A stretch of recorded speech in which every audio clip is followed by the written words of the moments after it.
year when the pandemic will wash off a little bit. On my part, I guess this is it.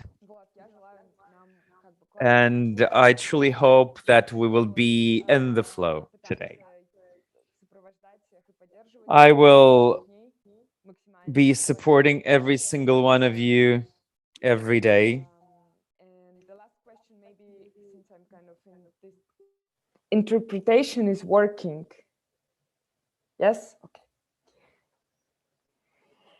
Ну что, тогда мы я не знаю. So, do I have to break a plate for good luck? Like I'm breaking the bottle of champagne against the stern of the boat or something. But I would like now to announce that this conference is open. I would like to hand over the floor to the first presenting, Julia. Julia, one more thing, one more little thing. A small technical note. I'd like to thank our interpreters today. We can hear the interpreter. We press the button and we can hear him.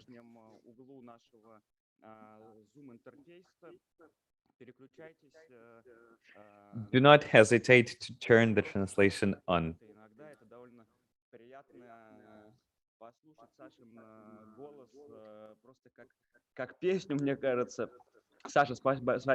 So many thanks for the interpretation. Once more. Eventually, Sasha will be replaced with Arina. Arina will be with us, the female character, the lady interpreter, Arina. She will be with us a bit later. So we do know that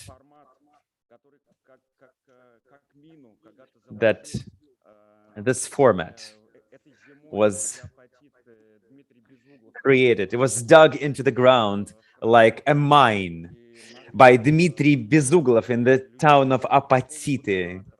So we have this sort of semi-moderators here. I know that this seems a bit shocking and at least questionable, but I'd like to briefly, once more, tell you what we mean by the format. Of course, we don't mean strict moderation. Of course, we have some sort of presentation, a number of presentations solo, and after that, the attentive listeners will probably have questions, therefore initiating the conversation and setting the pace for the talk. And by all means, if there are questions that you need to ask first, we have a chat for that. Please do right there. We shall be tracking it. We shall be moderating it. Or if you want to raise hand, do raise your hand physically on the screen or by pressing a button on Zoom. Share your reaction in the camera, in the Zoom. Please do give your feedback if you want to interfere and enter the conversation. I would also request you within these 2 days, do not take your time with your reaction. Do not take your time. If you want to say something or you feel that something is not working right, please tell us right away. We'll be fixing it on the fly. We'll be giving you feedback on the fly. We'll be talking on the fly. I mean, it's experimental. There is no preset model that we're using and replicating here.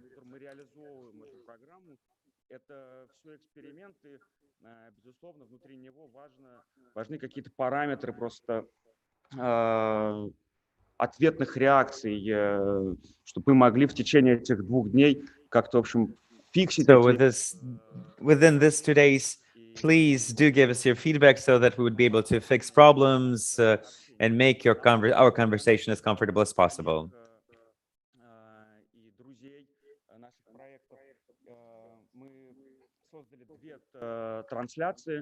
There are 2 streams, one in English and another one in Russian. And YouTube, in a way, facilitates our interaction and listening to the conference for these 2 days. We shall be happy if you, again, share the stream of YouTube so that your colleagues would see what we are doing today. I understand that they might be working in different departments, not directly intertwining to our problematics. But yet, let us make our today's conversation as accessible as possible, even in spite of close confinement of Zoom. We truly hope that we shall be able to support the idea that in the future, we want to host this fellowship offline and ride around Russian cities, show you guys the institutions, the cities, the artists. But one of the options, perhaps, I've been thinking a few days ago about this, maybe we could even release some sort of a small book or actually build a website to sum up the upcoming Todays. So we would gladly welcome your ideas.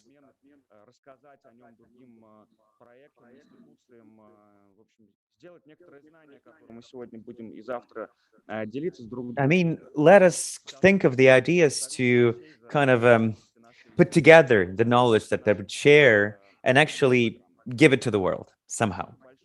Thank you, guys. So,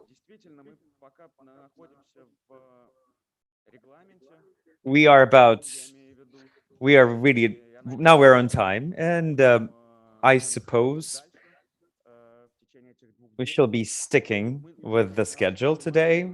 And I truly hope that if at certain point we'll tell you that time is time, or we'll tell you that there is 5 minutes, please do not take the offense, because we have to be on schedule, have to give time to present to everybody today. Hope that you understand that we need to be some sort of the acting alarm clock. And without any further ado, Julia, how about you introduce the first speakeress today? Yes. And I will switch to English if it's okay. So to be sure, I don't know, I'm curious, you hear me when I speak English, I believe you hear me in English.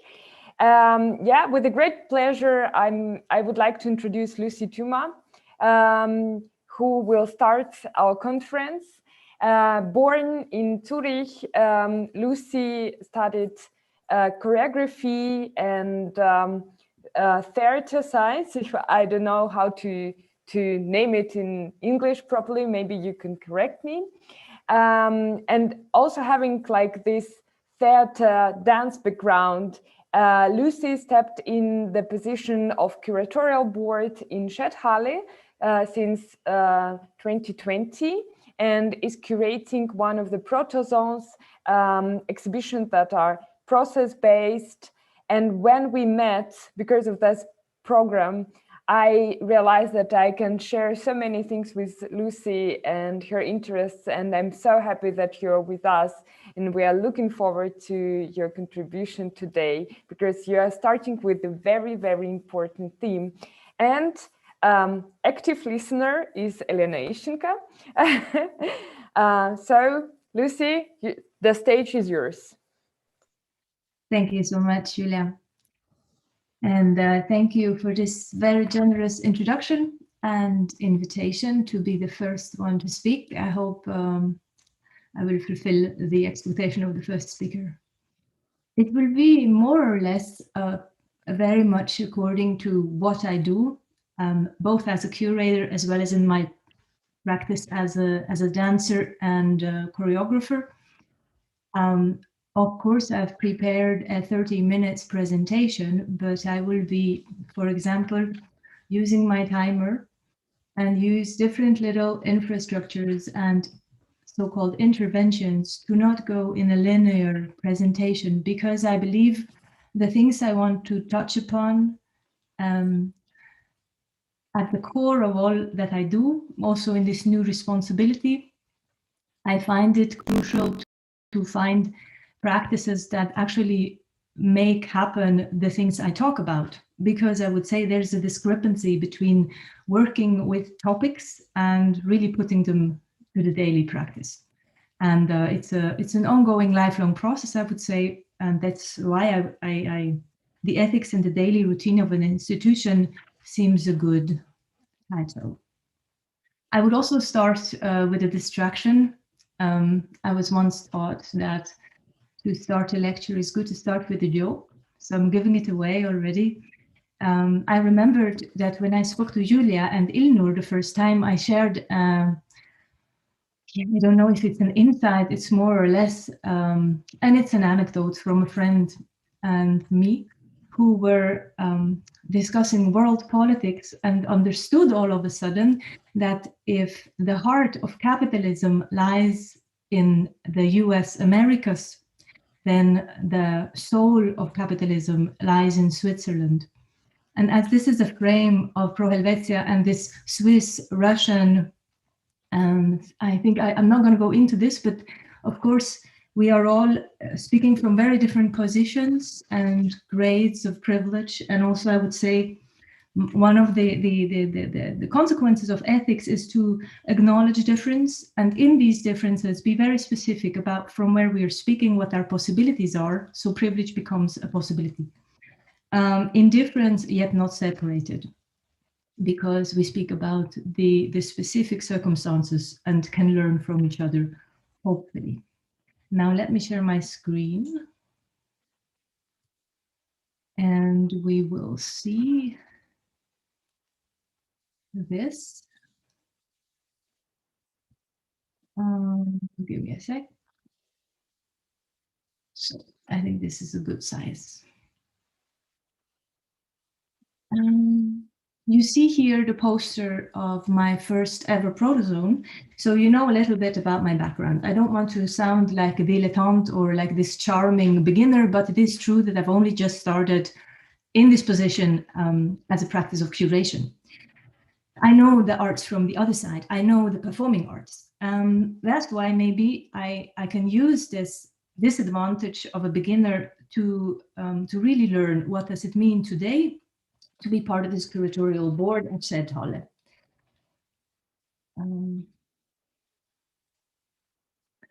Here you have the title.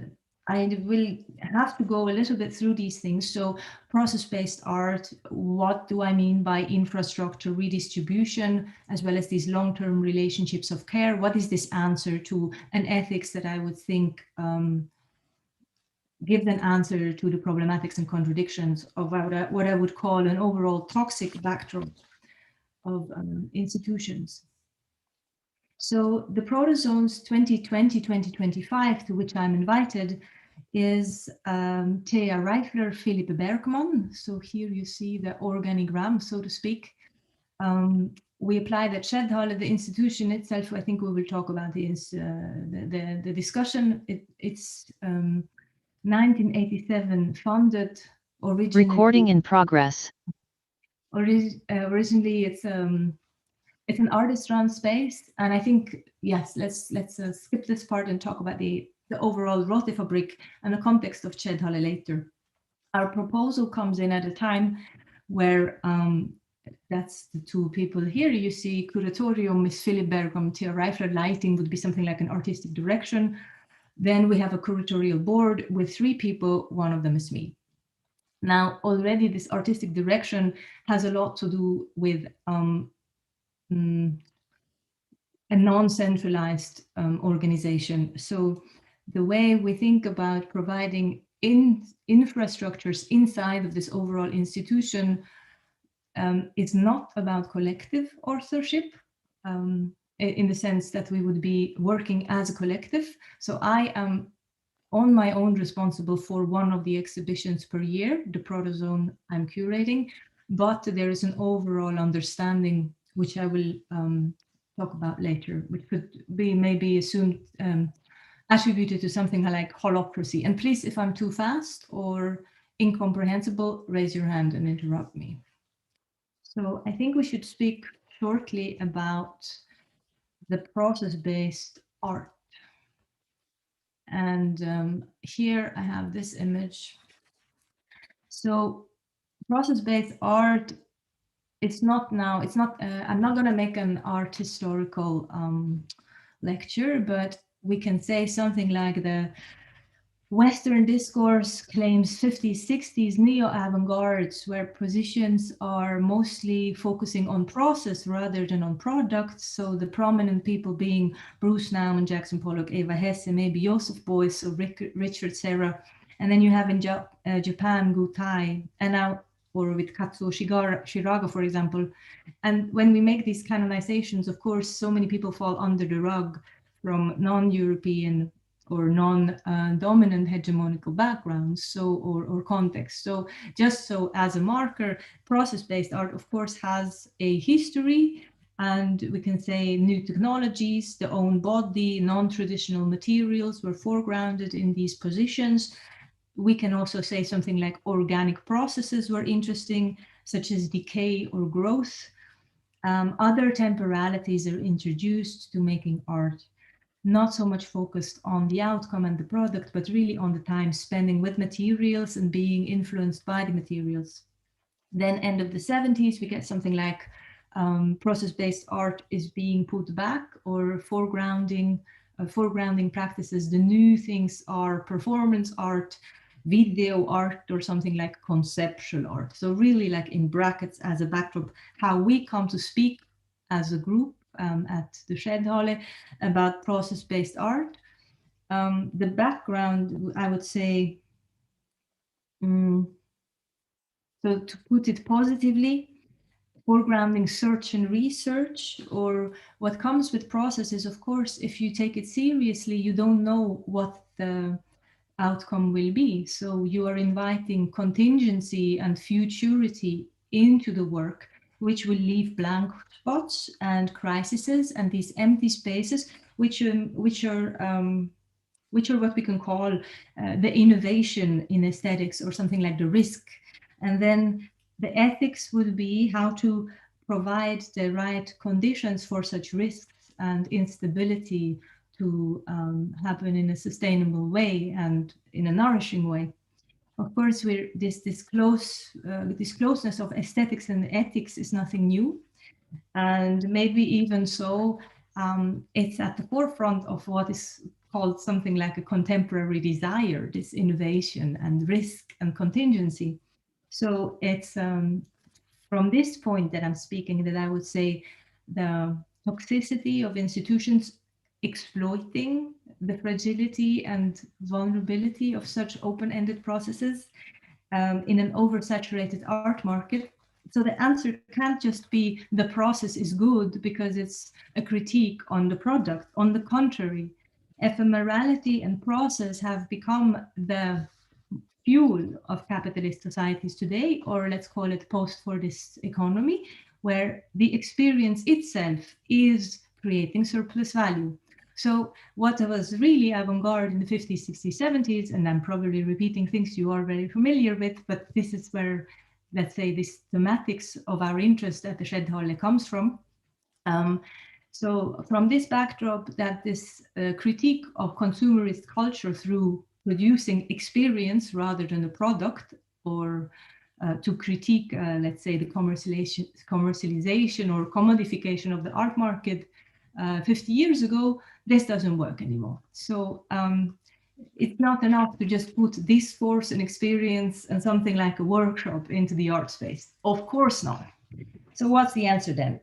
How can we repeat something like how can we repeat this relation to process without falling into this trap? I would call it a gesture of withdrawal, and I would call it also a yeah, I would say it's really this, for me, key is to insist on the infrastructures and the conditions. So one part of this approach can be, and now I'm going to shorten up a little bit this discursive part, because there's a lot of wonderful theory written in the last 15, 20 years on precariousness. And I'm going to put this in the chat, which is the very important book. Oh, no, I can't go in the chat right now. Anyway, I can repeat it later. It's Bojana Kunst, Artist at Work, which I don't know if you're familiar with, but that's a very wonderful summarization of the things I just said. In general, performance capitalism, Bojan Manchev, There's a lot of work being done, of course. And as I said, this is not about academics right now, but more about giving you an idea how we are talking about process-based. So it's a very contemporary and also a little bit, I would say, desperate approach to find something that can be done against this problem. All right. The problem also of reproducing, of course, the exploitation of life, because life and work have merged. And so I think it's on many levels an ongoing task to find appropriate tools to incorporate those values on all kinds of levels. So now we're gonna continue. The question could be, for example, so the thought, so maybe to summarize, as daily technologies enhance this hyperproductivity and a 24/7 generation of surplus value, which is often expressing itself through experiences in ephemerality and performance, for now we can say the thought and key figure of foregrounding process over product does hold potential, but rather than directly exhibiting it, we need to look at how the focus on process does change the institution. So rather than being happy to just like show some workshops or discursive programs and frames around, which can of course be wonderful, how does it actually change the infrastructures? And one key can be also redistribution and this long-term relationships. Where we go now. So I talked about process-based art and gave it a rant. And the infrastructure term, there's something in the chat. Thank you, that's it, exactly. Thank you. Right, now I had my alarm clock, which means I would like you to sit a little bit back, wherever you're comfortable. And I would invite you to spend, let's say, 3 minutes with an intervention, which means you can still just listen to my voice and you don't need to focus so much on my face. And we're gonna sit a bit back, and then I would invite you to try to sit a bit upright. Like do you know where your sit bones are? So you could sit on your sit bones as good as you can. Feel your feet on the floor if that's possible. And then we're gonna close up our shoulders a bit and put them back. And then you can just slowly think about your nose and direct your nose over your right shoulder. Breathe in and then slowly look back. And then we're going to direct our nose and the chin over our left shoulder. Breathe in. And then we go back. I'm going to do the same, and I would invite you to try to feel, when you look over your right shoulder, can you feel some tension somewhere, maybe in your shoulder? And just notice if there's any shoulder tension. Go back. Then put your head to your left. And then go back. Deeply breathe into your sit bones and into your feet. And then I would like you to take your right hand and put it, I'm going to stand up so you see where it's going to be put. You're going to put your hand right here on your belly. And we're going to press a little bit inside. And then put your other hand here, breathe in. And then you're going to move your hands up and a little bit to the left. So you see that? Just put it up. And now look to your right. Breathe out, and now look to your left. So the movement is I'm going in and up, I'm going in and up, and then we look over our right shoulder, and we look over our left shoulder again. Then you can take your hands, shake them a bit. Now try to do it again without the hand on your stomach. And I would like you to just take a moment to compare, and you can also redo the little exercise, pushing your stomach in and up to your left side, moving your head, and then doing it without. This little experiment is something where you are lifting the 2 kilos of your intestines and some of your organs up, which 24/7, or not 24/7, but basically when you are standing or not lying in bed, this weight of your intestines and your organs are pulling at your neck muscles. So when we're putting it up like this, we're giving it a lift. And that was a little exercise I wanted to do. Somatic practices are part of my everyday life, and they're also very important, I find, as little infrastructures in a Zoom meeting. So this was like a intervention I wanted to do as a demonstration, maybe, where I'm looking how can I be of service to the frame.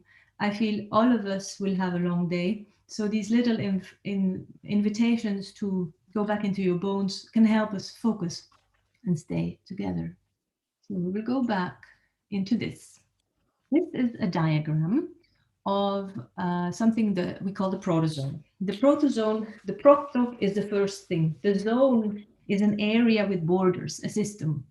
We've chosen something where the process is more important than the identity and the product.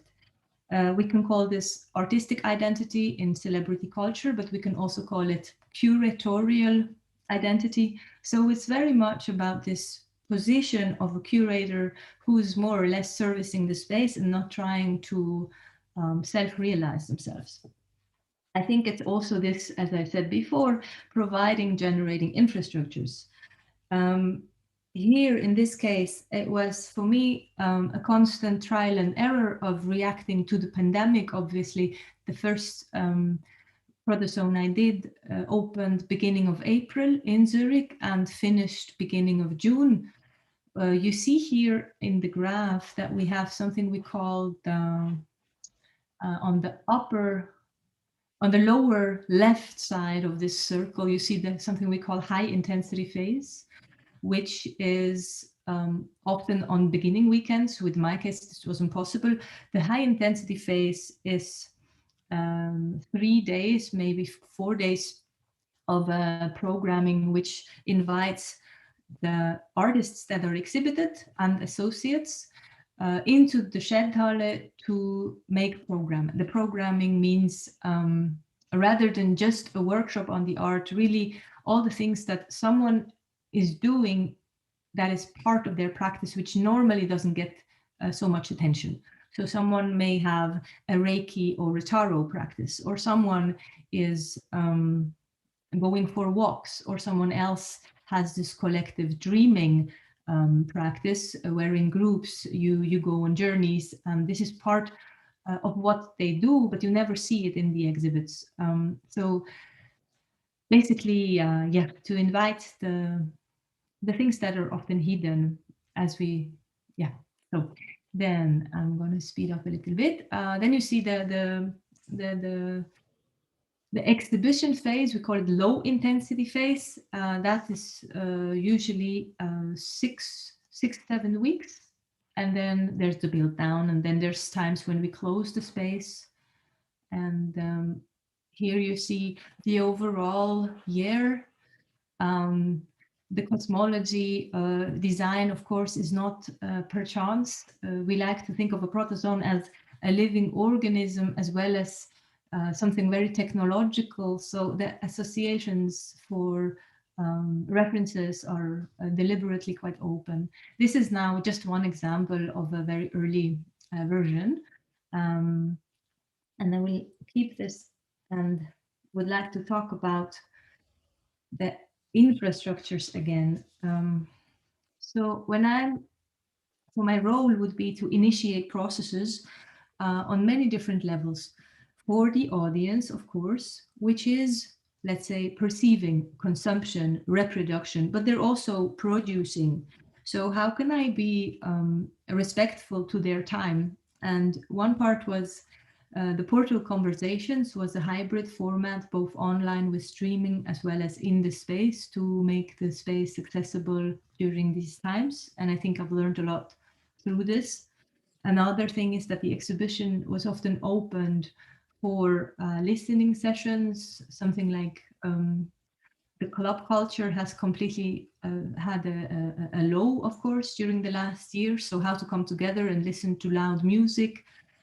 We've been working, the whole team, but then also in this exhibition, I've been working with particularly young, often queer artists who don't have so much visibility in the art world. The space has transformed slightly or shifted, because who comes to the space is now a little bit like, sometimes it felt like a youth center. We're becoming a social space. So inside the exhibition, there's it's becoming a place to be a bit, or a place to be present with the artworks, not in this subject-object Kantian contemplation, but we're hanging out basically. So this is maybe a redistribution of the aesthetic experience and the gaze. But of course, redistribution also has to do with who's given attention in this celebrity system of the arts, as well as how am I navigating, let's say, the relationships of production. So the admin staff, the tech staff, the assistants. A very simple thing is for me to, how can something like friendliness and kindness and generosity be put into everyday ethics? So the common lunches, or in build-up times, really a certain generosity with the budget to be together and have food. I've often cooked myself. Also being present to the needs on a larger scale internationally with other galleries, as well as with someone from tech, to really proactively listen to what is needed right now. That's something I think helps. Then, of course, hard facts like appropriate wages. So the tone of conversation is also shown, let's say, there's a clarity and transparency in who's being paid and how, of course. So let's go. Yeah, and then another thing I think, but not only to the people, but also to the materials and the endeavors. So I would say to do my job means to be very precise, to stay alert, to be sharp, to know what I'm talking about, and a constant recalibration of, is this now really in consequence of what, let's say, for example, this exhibition wanted to do. I have 5 more. No. Okay, I was afraid there was a time. Okay, so how can we be consequent? I have 5 more minutes, right? So I thought to give you a bit of a, so I will just now go quickly through these slides. This is, and I mean, I must admit, I am super proud, because like I'm a dancer who then trained as a choreographer and a cultural theorist, and I was never particularly interested to switch sides. And this job now has proven very wonderful and nourishing. And I'm super proud that all of this happened. And the 8 positions I invited are, yeah, you will, I mean, you can see the details on the website, but here's the entrance. A lot of the, so the title of the show, I'm going to just jump here, is Continuity Transpassing, Making Histories Together in More Than Human Worlds. You see, it was April till June, and we're working with, sorry to be so jumpy, graphic design studio in Berlin. And I think it makes sense to just take you through the exhibition, because the things I'm talking about somehow manifest for me in this first exhibition. So what was I talking about? Hosting.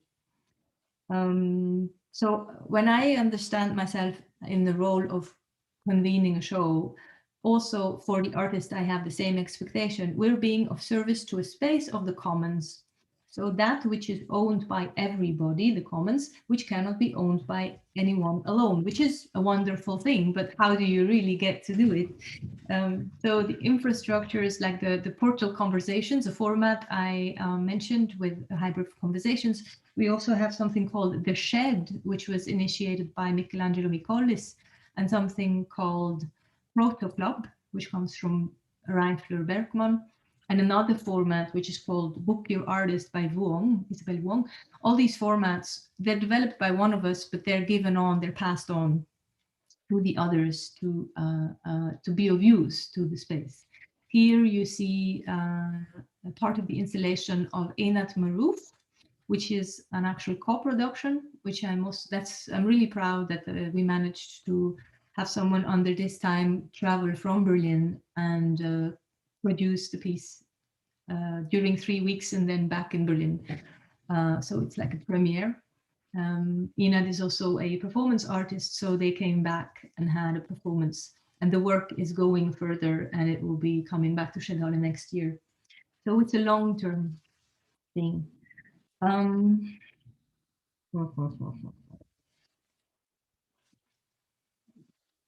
One very important thing about all this is, of course, the shared authorship, because we need to make decisions. So inside the Protozone, it's me, no one else has a say, which helps to be open and listen and have really an advice. Since I'm a beginner, I'm very fond of advice, but it helps to be working as a team.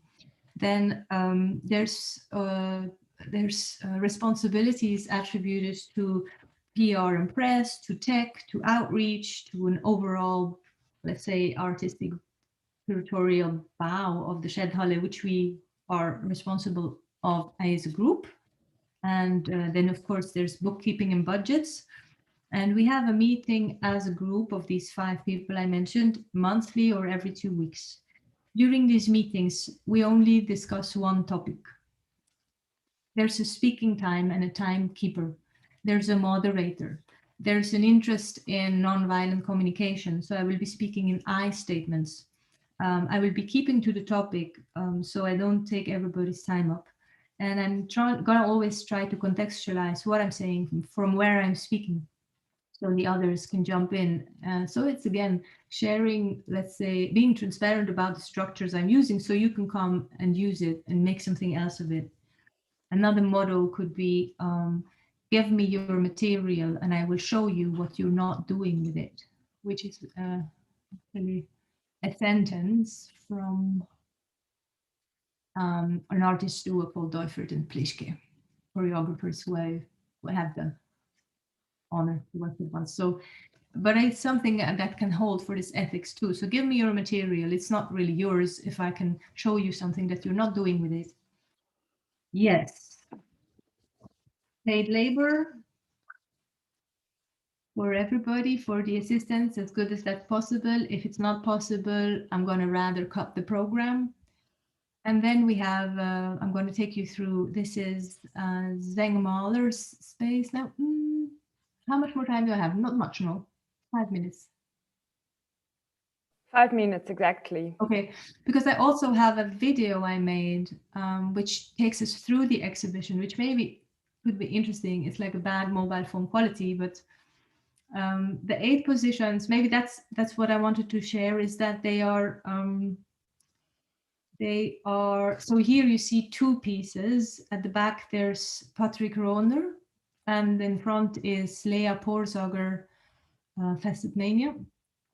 And this was the last point, and it's good I have this slide because this practicing non-modern contemporaneity is, of course, linked to this task of, let's say, commoning or taking away. The individualization is not just something fancy or sounds cool, but there's an ethic that has to do with the anti-Kantian paradigm, which I would say Kant is responsible for most of the toxicity of these art institutions, where the subject and the object are divided. And of course, they're deeply they deeply endowed to racist and universalist structures. So when I'm saying that non-contemporaneity, that non-modern contemporaneity is something I want to practice, the artists that I invited have done in their individual practices this for a long time. So I'm showing you here Alive Forms, who's having a workshop during the high intensity phase, because here you saw we were actually able to do the program, which was initially planned for April, and it was then in the closing weekend. And I wanted to give you some impressions of how the space really becomes, for me at least, an extended atelier or workspace for the artists and their practices. Here, Johannes Paul Retter, as aka Transformella, is having a workshop and is taking Here Way Hair to pass it on into his their archive. Yes, that would absolutely exceed. The details of this practice are so nerdy and so wonderful. I cannot go into the details, but I'm going to give you some impressions. So the sculptures were in the exhibition, and then this arena came in the closing weekend with Alive Forms presence. This is another example of a workshop of an artist who will be present in the next year's program. Deborah Birch, The Orange Game, is a collective dreaming workshop. And here I wanted to show you this because this is the trans-passing zone, which is actually not a piece by itself, but it's the hangout of the space where during exhibition time, people would, they're free to go in if they take off their shoes and read and spend time. And at the back, you see this installment. Here's Deborah. Of the DJ set, because we had a lot of that going on. Here's a part of Denise Ferreira da Silva's piece. It's really, I think, some things in the chat. Someone knows Transformella, yes. It was such an honor to work with all these amazing people. Also Denise Ferreira da Silva. It's just, we don't have the time, but we can discuss later. With Denise, there was 3 online conversations which were tremendously inspiring, and they kind of held the whole show together during all that time. This is Inat Maroof with Sam Pereira doing the performance that I spoke about earlier.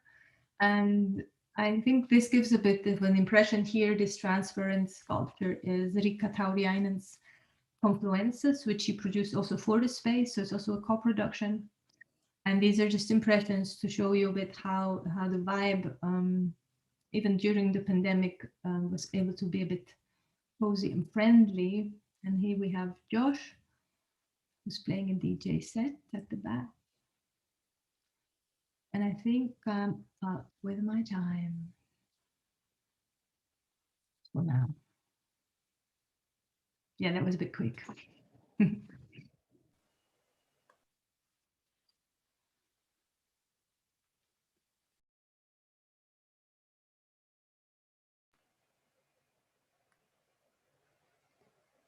I think that I step out and handle it to Elena directly. And I also encourage you, all attentive listeners, do not wait for my voice, since it's going to be too much over the day. So just step in and put your first question or remark.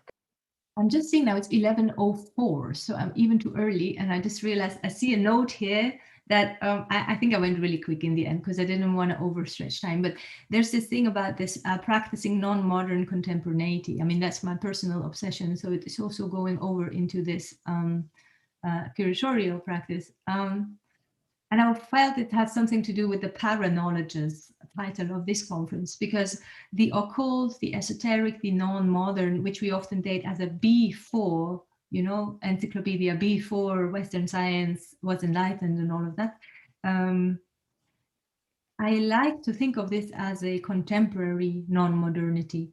So where can we have practices that don't try to go back into some original, but structurally provide another knowledge than we know of this subject-object dichotomic, let's say, divide between the arts, the science, and like a I don't know, like a contemporary alchemy. So that was more like a thought I wanted to share to make understand how I'm talking about it. So this practicing non-modern contemporaneity is a philosophical obsession on trying to really credit and give way for other knowledge systems that are more than just decorative, you know, that really may be able to fundamentally change our understanding of what the human could be.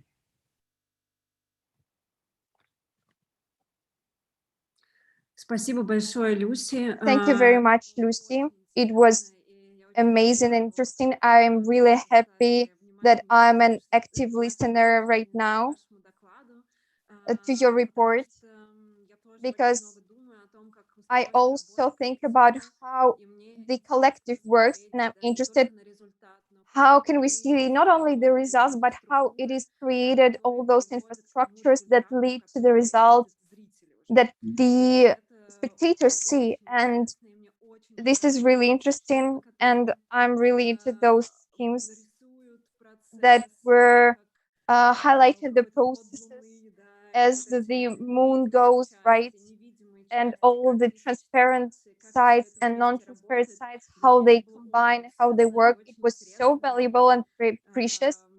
So I would like to take something from you to use that in our work, in our typography, in our center.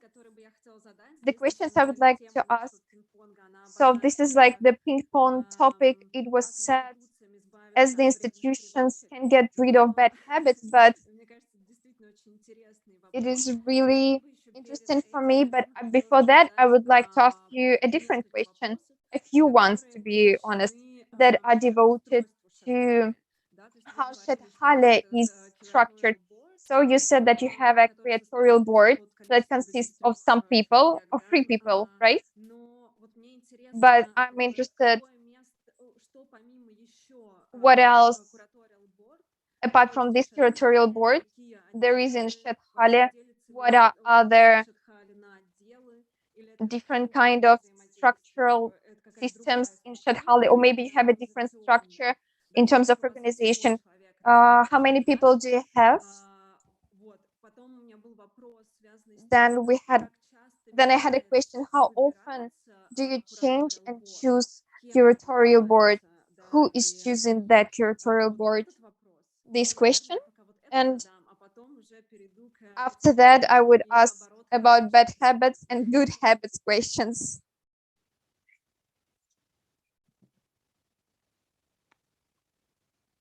So, okay, do you hear me properly? This is the interpreter. Thank you, Elena. I was just taking notes so I can answer all 3 questions. So first one is pretty quick. So there's the 3 people on the curatorial board. Then there's 2 people who are in a different position than us, because they're the initiators of this whole Protozoans 2020-2025. So this is really a 5 years pilot. And how this will continue, we don't know. This also answers the second question. It's foreseen that, so I have a 5 years contract. I'm hired to make, and that's why I was interested, so I can see the development over 5 years. The curatorial board was chosen by the initiators. Thea Reifler and Philip Bergman are actually also from theater originally, or like cultural studies theater. They initiated this as a pilot, so they chose their board.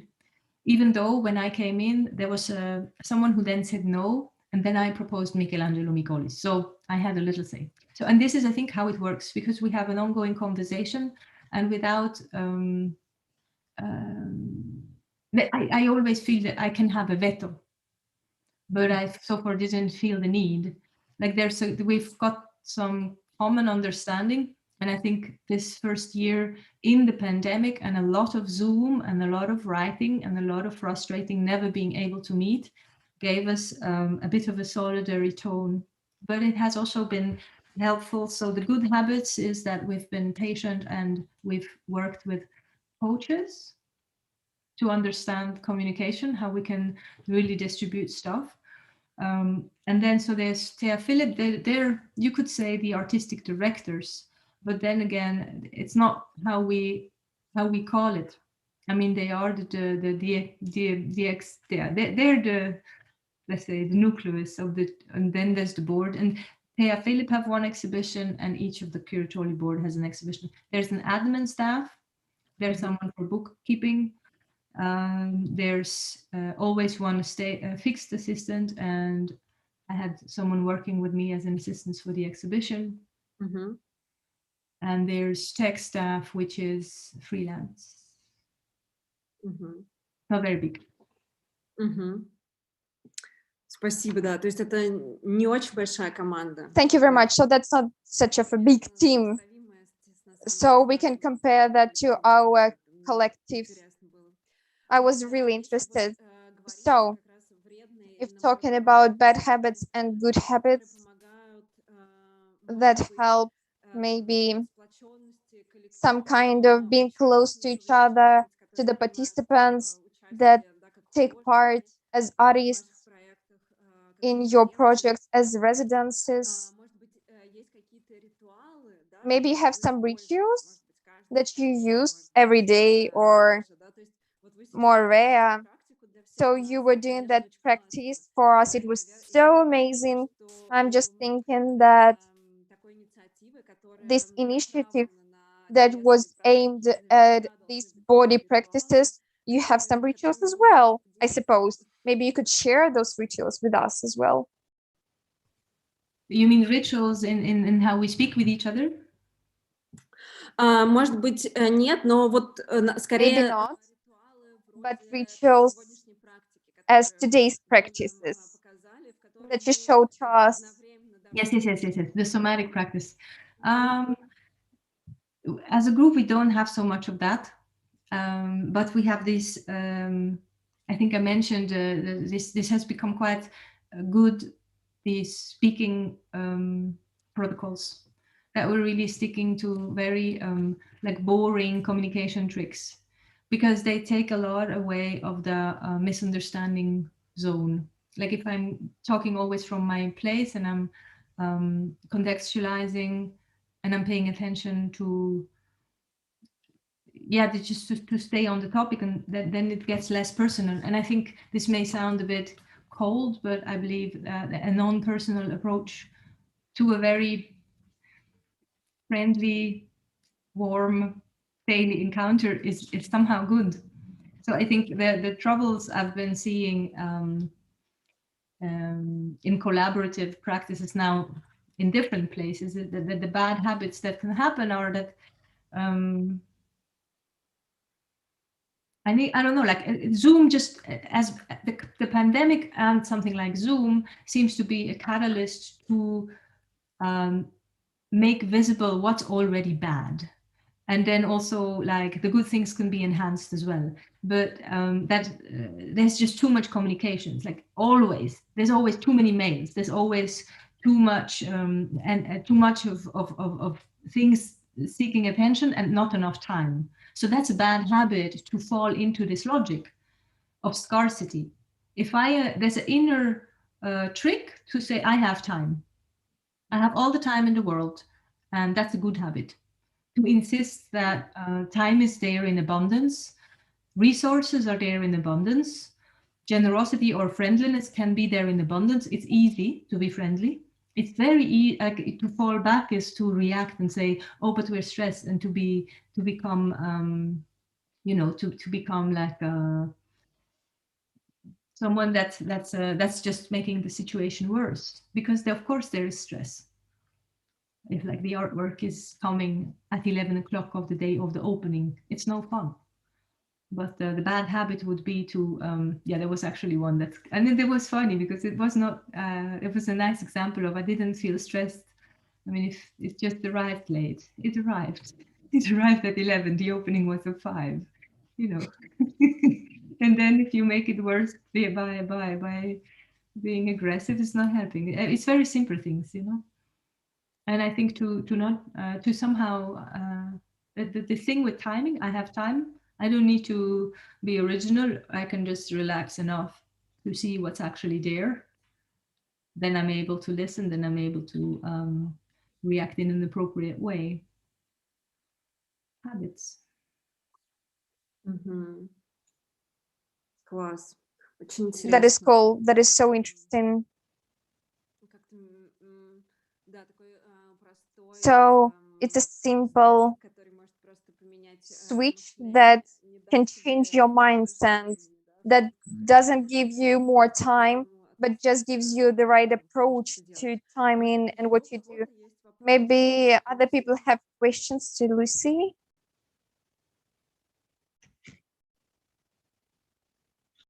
какие-то комментарии или Some предложения. comments or Может, suggestions. кто-то хочет поделиться своими Maybe ритуалами, someone wants to share the rituals as well, or подобными сдвигами, которые of those позволяют, moves как-то по-другому that led смотреть на работу, на to взаимодействие. seeing a different way of intercommunication and interconnection. Maybe I would like to react because Anne-Sophie, sorry, and someone else? Can I say something? Мне кажется, нет. Yes, of course. Anne-Sophie mentioned in the chat that Lena Pfaffli, one of the assistants who I anonymously didn't name, you know, the assistants never get a name. That's a bad habit. Good habit is that inside the Shedhalle, I was very happy that Paloma Ayala, who works at the desk, you know, I don't know what that's called in English. The people, the staff that is there to host, buy tickets, no, sell tickets, you know, at the front desk. That's her like daily job, this kind of job. She also has an artistic practice and was invited into one of the collective practices. So she was present as an artist as well as a front desk staff member.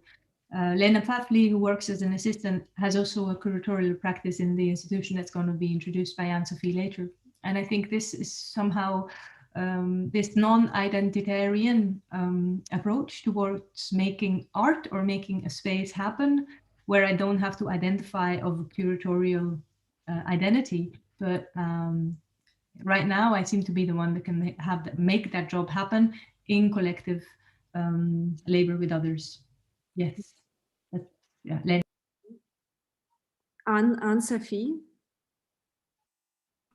Yeah, and I wanted also to say because about also this connection that it's a randomly connection that we have with Lena at the Shedhalle, but also especially in the exhibition that you presented, you see the art pieces from well, we would talk about when we talk about our exhibition, but the art pieces from one of the artists, which is Rika Taurianian.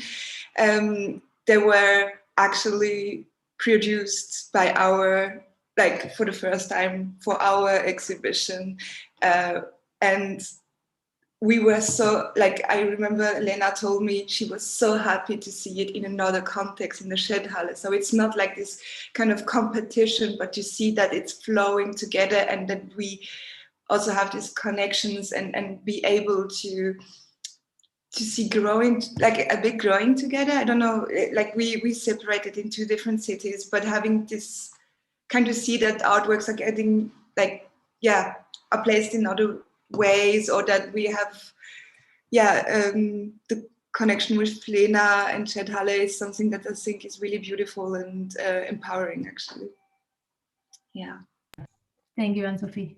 Yeah, that was the River Oracle, which I didn't show you photos of, but it's actually the collective. So Rika Taurian, I would like to just, you know, specify a bit. So you saw those plastic sculptures, which is Confluences, which was produced for Shedhalle.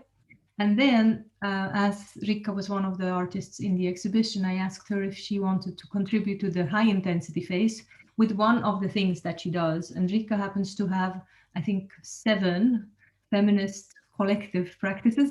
And one of them is the River Oracle with countless wonderful other artists, one of them being Paloma. And they did this piece, the River Oracle, who started, that started in another institution. So I think that this non-competitiveness or understanding someone's practice or some, let's call it an endeavor, like there is really a very strong interest of Rika with the Hydro Commons.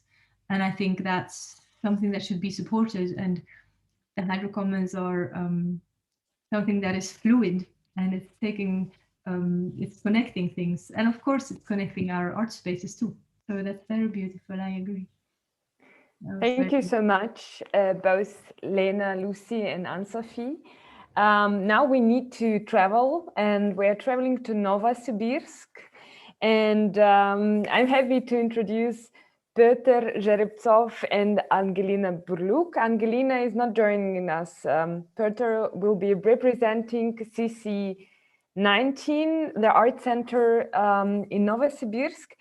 I know Peter for a while. We met very spontaneously in Novosibirsk, and I knew that Peter is able to follow events happening around the globe, like now with all these books. And I was so impressed, like being in Novosibirsk, having very particular context. He was engaging with very international topics from there. And I'm so happy that now we can talk about art center there.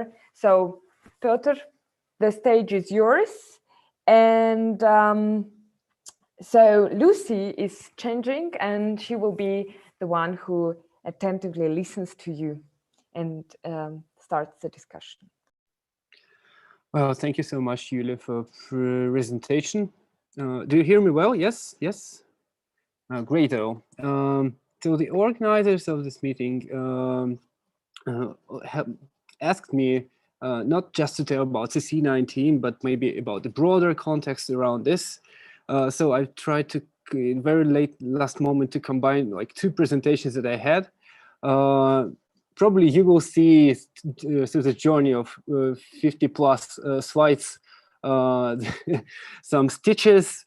My apologies, but still, I will try to go through in the first part, somewhere between Novosibirsk and Krasnoyarsk, also a big Siberian city I was engaged with for a long time and still. And yes, my hometown Novosibirsk, describing scenes there and here through the course of last 30 years, very, in a very slight, gentle way, I will try to do that. And then a bit more words about CC19, because CC19 appeared only 3 years ago. And the thing about Krasnoyarsk and Novosibirsk scene, exactly the presentation was made like about 4 years ago. It was made for a public event through which I was trying to engage local authorities that the Contemporary Arts Center in Novosibirsk is the thing that we need. Somehow it worked during that time. So can I share screen? Yes, I'm a co-host now.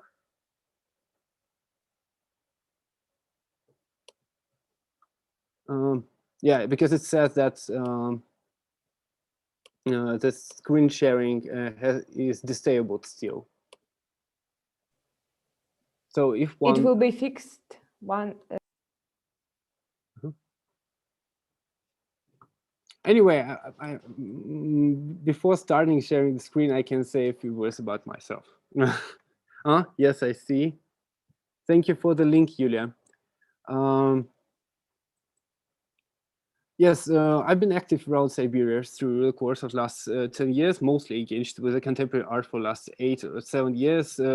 No formal curatorial or art history education I have, only courses in different places in Moscow Curatorial School, in Germany for some time. And we have a very, we have very strong links with German-speaking countries as well, because of, so to say, of the heritage of a very long history of Siberian exile from Yekaterina the second time. And here, for example, in my hometown, the third minority of the minority of ethnic group are German-speaking, actually. Those who are coming from very, very late times of the ending of 19th century. So now I can share the screen. Thank you.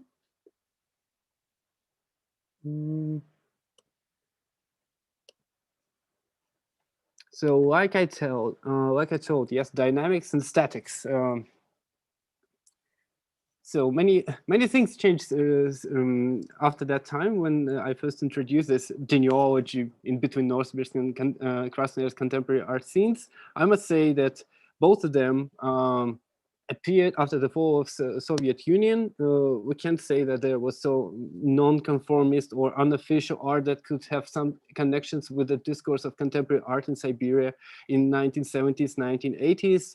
We're living in this post-USSR era, and the genealogy we're trying to reach is not so that far in time. It's basically one generation or 1.5 generation now.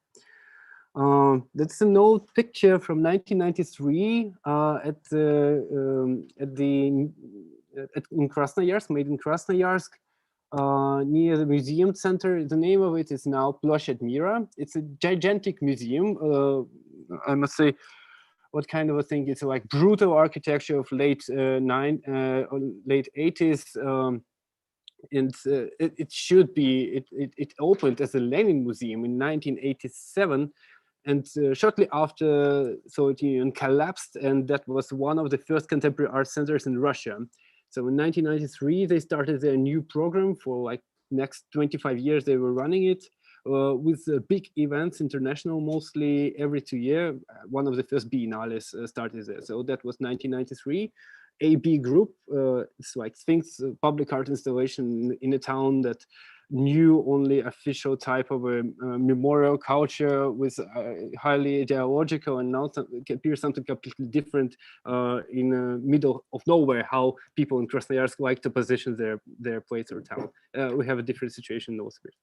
And at the same time, in 1994, almost the same time, a literature group named Pan Klub making some very strange auctions somewhere in between. I mean, something in between auctionism and literature. For example, making this how do you say, arrow? Yes, on the ice of the river Ob in Novosibirsk, just in order to show the planes the right way where to get the airport. I mean, if we are speaking about the middle of nowhere. Some people in Novosibirsk now knew even 25 years ago where to point at. I mean, it's just one of the auctions. Very, very interesting thing that now we're somehow rediscovering this group. Some of the people are not with us now, unfortunately, but we are building an archive. Maybe a bit later I will tell about it. Yes, going back to Krasnoyarsk, we'll go back and forth for a while. This is like the first museum biennale in this former Lenin Museum. In the very heart of the museum, Yuli Vella, he is not an artist, he's like a museum worker from the very north, made like a summer camp of one who leads the someone who leads the herds. Yes, I mean, closer to Inuit people, Nenes people, as far as I get. One of who are leading this nomadic way of life, very traditional ethnical way of life. He just, as it was a museum biennale, in a very, I mean, sophisticated architecturally and in terms of in the essence museum, he just brings this type of thing. Yes, very traditional one. In this higher contrast, he got, I guess, the first prize of the first Krasnoyarsk Museum Biennale. And there was also this idea behind that the beginning of 90s, you know, all the world was under this wave of biennales and everywhere. And they were trying in Krasnoyarsk from the very beginning, they were trying to push it not just in a contemporary art thing, but to use it as a tool for presenting different museum collections in order contemporary artists would be able to work with the museums. So that was the basic idea inside there. And that's the thing with which they started and successfully were working for like 10 editions of Biennale, I guess. Afterwards, they became more or less classical in a way, mostly presenting purely artistic projects. For example, they just opened a new edition several weeks ago. I was there. It looks like a number a number of contemporary art exhibitions, not really dealing with the question of museum. Unfortunately, they lost it. But in terms of dynamics, I mean, in terms of statics, that's the thing that they have. I mean, for dynamics, I say Novosibirsk. For statics, I say Krasnoyarsk, because everything which I'm telling about Krasnoyarsk happens in one institution. In Novosibirsk, every time it's like a new place, new institution, and a new group of artists, for example. Yes, going back to Novosibirsk. Yes, unfortunately, I guess here I do not have this nice picture, but it was a very interesting thing in a gallery of Green Pyramid, one of the first commercial galleries that appeared here. It was introduced by Arkady Pastman. Unfortunately, COVID-19 take him away just recently. We made a memorial show about this. I mean, about the things with Green Pyramid, because they were supporting not only contemporary art scene, but also traditional art scene, still making some auctions in the city, sometimes occupying central streets with a very random, I must say, or absurdist poetry. And in this Lenta Stiobius auction, they went through the very center of the city with lots of slogans and occupied museum. Of course, it was made due previous negotiations, but still, the whole idea that artists can take their place, see the streets as a public space for their own expression, during that time was not so that all evident for most of the city dwellers here, and they were trying to introduce new types of practices to engage more and more visitors. I mean, not only visitors, people with art. Yeah, the same thing, going back to Krasnoyarsk. So you see this modernist building of former Lenin Museum with this installation by AB Group. In Russian, the name is Ardbля. Yeah, I do not know how to translate it.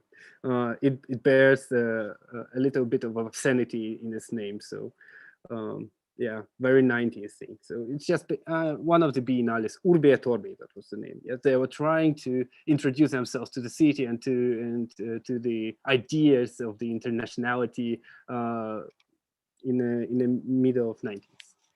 So yeah, some of the photos from different initiatives that were kicked off by Soros Foundation in Novosibirsk. We had from the very beginning of 90s, it has been supporting science, because in Novosibirsk we have an Akademgorodok, which is very, very, very famous for its own scientific, mostly natural sciences schools. I mean, and the university, more than 30 research institutes, and of course Soros Foundation, they were interested somehow into promoting the thing and supporting them, because due to the collapse of the system, there was no money in the system, scientific system. People, we had a tremendous brain drain during that time, and that was one of the organizations that supported scientific different type of scientific research in town. And afterwards, they were trying to find more deep engagement with the scene itself, with the intellectuals. So they started to support art. And here's like Black Widow Club, some exhibitions, and DK Gorikova that were mostly supported. The program was the name of the New House of Culture, and it has been active for 5 years. They were extremely active. For 4 years, for example, starting from 1999 to 2003, every week, literally every week, there was an event that was happening. Now we have a collection of posters of that. Somehow we got them in our archive. Yeah, back to Krasnoyarsk Museum again. New Biennale, Grade O. Yes, one of the galleries in Novosibirsk. So yeah, I will go a bit further, just in order you get the idea. Yes, different initiatives in Novosibirsk and everything happening in museum in Krasnoyarsk. Yes, White Cube Gallery, somehow inspired by collaboration of Konstantin Skotnikov, very famous artist, or a part of a Blue Notice group from Novosibirsk. They were engaged with Swiss artists since 1990s, Mark Divo, and people around punk scene. Somehow they were, I mean, anarcho squads in Switzerland at mid-90s. I guess in Bern, people were coming to Yekaterinburg and Novosibirsk. Euracon was the name of the initiative in Switzerland. Somehow afterwards, they came back to Novosibirsk like in a decade. So you see, it's 2011 even. So Lukas Pusch, Austrian artist, I guess from Salzburg, in a collaboration with Konstantin Skotnikov. So they had this garage as a mobile gallery, going back and forth to Krasnoyarsk, to Cologne, to some other European cities, and also in Russia. That was the idea that the Y Cube in Novosibirsk actually is a garage painted white. That's like the authentic one that you can find, or because it's purely DIY. Yeah, for a while we had here in Novosibirsk, we had also a Siberian Center for Contemporary Art. It was half private, existed from 2010 to 2015. I had some time working with there, engaged with there, and afterwards I went to Krasnoyarsk working for a museum center. Yes, for Biennale projects. Some underground life continued in Novosibirsk, like in Soma Gallery. Still, somehow it happened that the city administration of Novosibirsk, the former head of Siberian Center for Contemporary Art, Anna Teрешkova, she became like a vice mayor and the head of a cultural department in Novosibirsk, and she invited me and my partner Angelina Burlyuk to reform City Center of Visual Arts. That was the name of the institution now I'm working in. But now we have the name of CC19, CK19, Центр культуры, Center for Culture. So yeah, you see a map now. You can't see, actually, you can't see Krasnoyarsk. It's a bit to east, but it's very, very close. It's only 800 kilometers, one night on train, very close. You can travel to there for a weekend and then go back. That's the thing we do. And I've done personally commuting. So very briefly, we as CC19 are in the very center of a city. It's like an old map in the beginning of 20th century of Novonikolaevsk, the former name of Novosibirsk.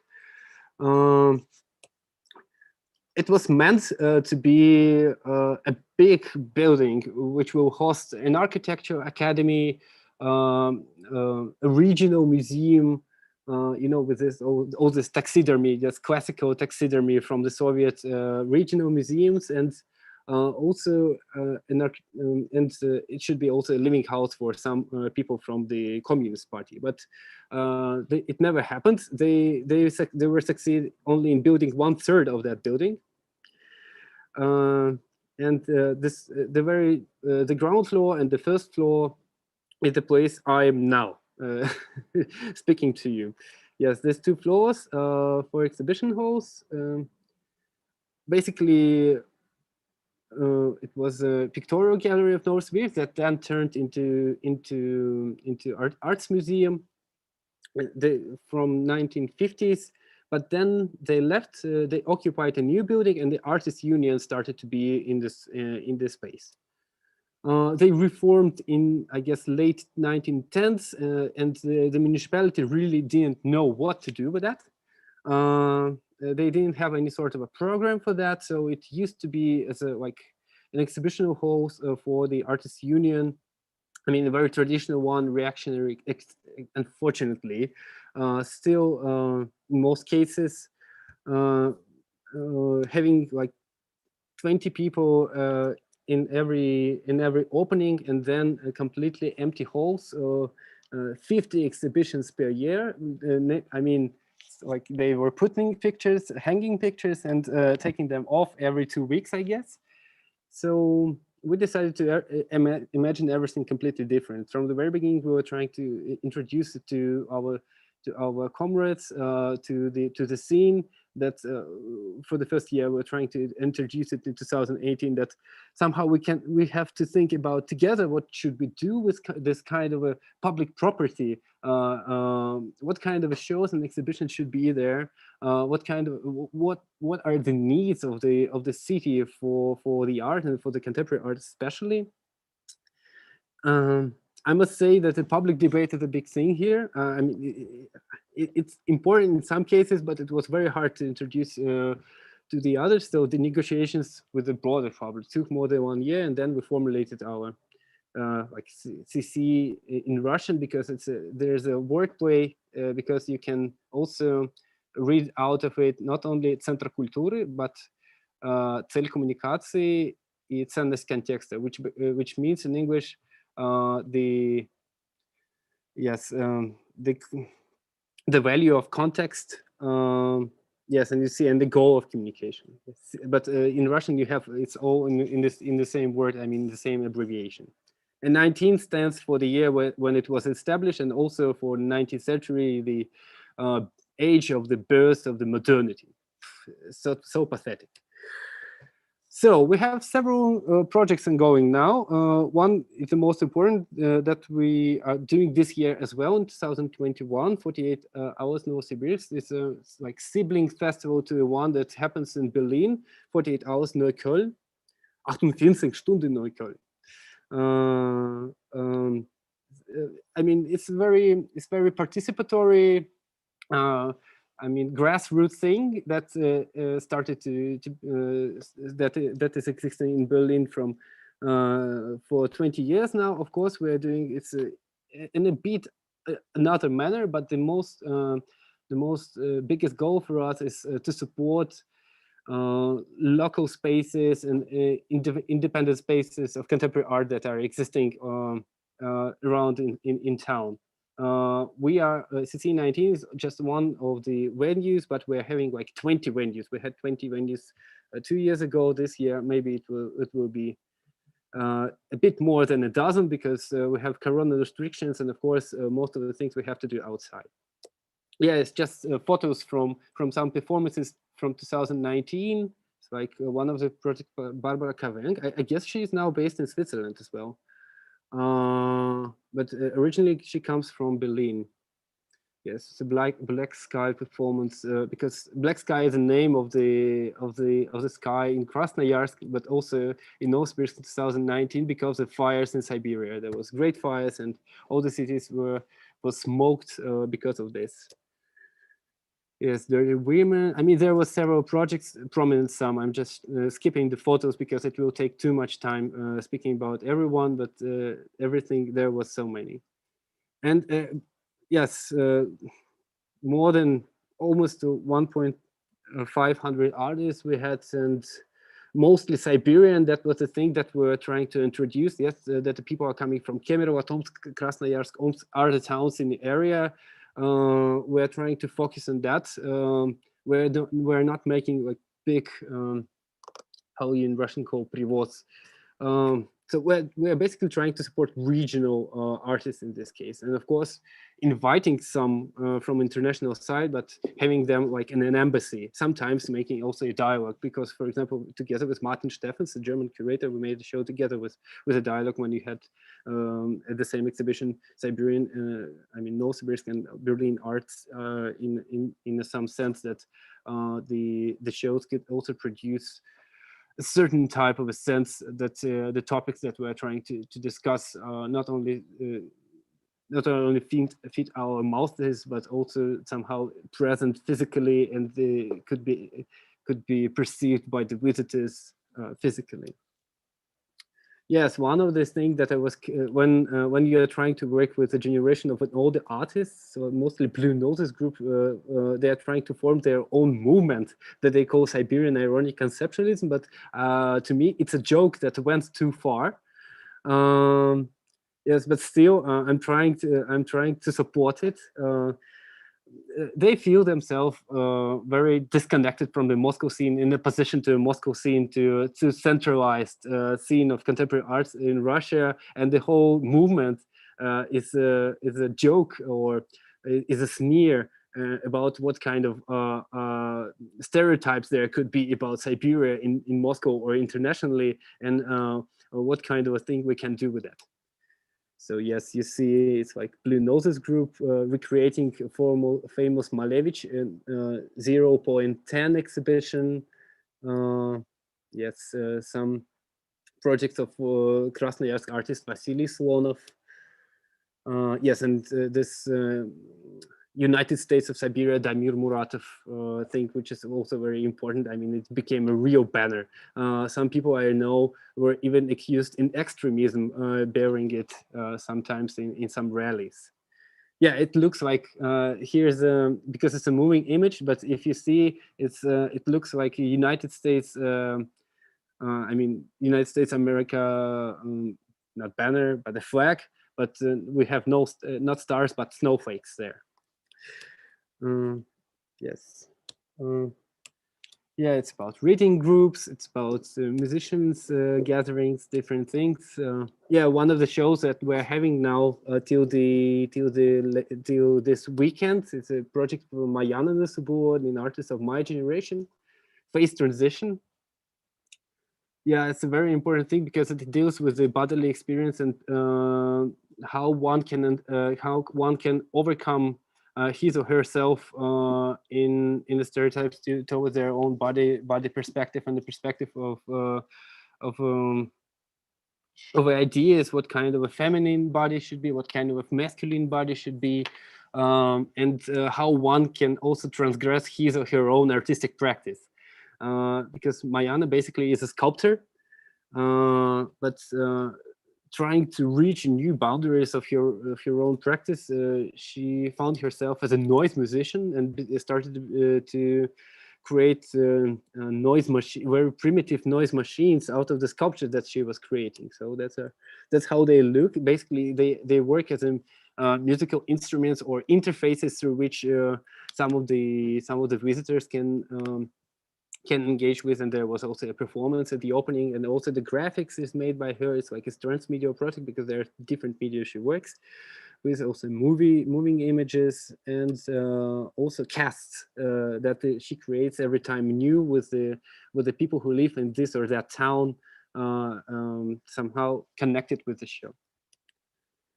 Yes. Oh, 6 feet closer to museum. Yeah, there's a big thing that happens here also from 2004. We were trying to support it before Corona started. It has the name of Monstration. It's a demonstration that happens in every 1st of May in Siberia, but not only in Siberia, in more than 30 cities in Russia and former CIS countries, and sometimes even I know in Baltic states from time to time, and in Czech Republic. I mean, it's like former Warsaw Pact countries. So to say, but I know there was one time they made it in China, and I guess, but there was few people in airports. In Novosibirsk, it's like 4,000 or 5,000 people in a rally. It's an artistic auction when everyone can come basically on the 1st of May with their own slogan, telling anything. Most of them, they are trying to.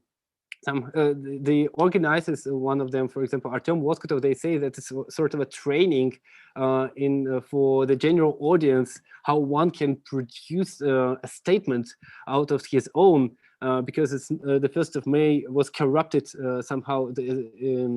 I mean, is a as a celebration in Soviet Union, because it became so official. It became so official that it lost the ideas of internationality and labor. Any types of solidarity. So that's why they were trying to somehow to get a new way of how can one to reestablish the 1st of May to become it in Russia egalitarian again. So that's the thing that they are doing, and we are also somehow archiving it, working with a proper art institution, collecting things and making shows about maybe some auctions that were happening here and has a connection with that. Oh yes, that's archive. Thank you. Yes. I'm so sorry being too fast because it's basically 2 presentations out of 1.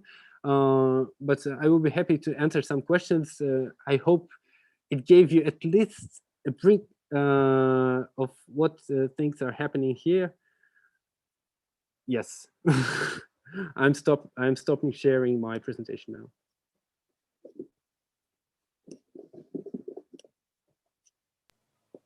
I hope I didn't really take too much time, and we didn't go. We are perfectly in timing, but I want.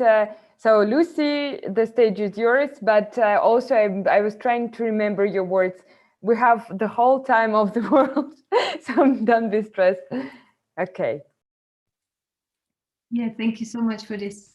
It's been a really dense presentation, but also not too fast, and I could follow very well. So it was super interesting for me. Of course, I spoke before you, so in a sense, I can't help but looking for the parallelities, or then how maybe similar endeavors are showing in another approach. So I had what was particularly interesting for me was, of course, the details of the things you do in this. And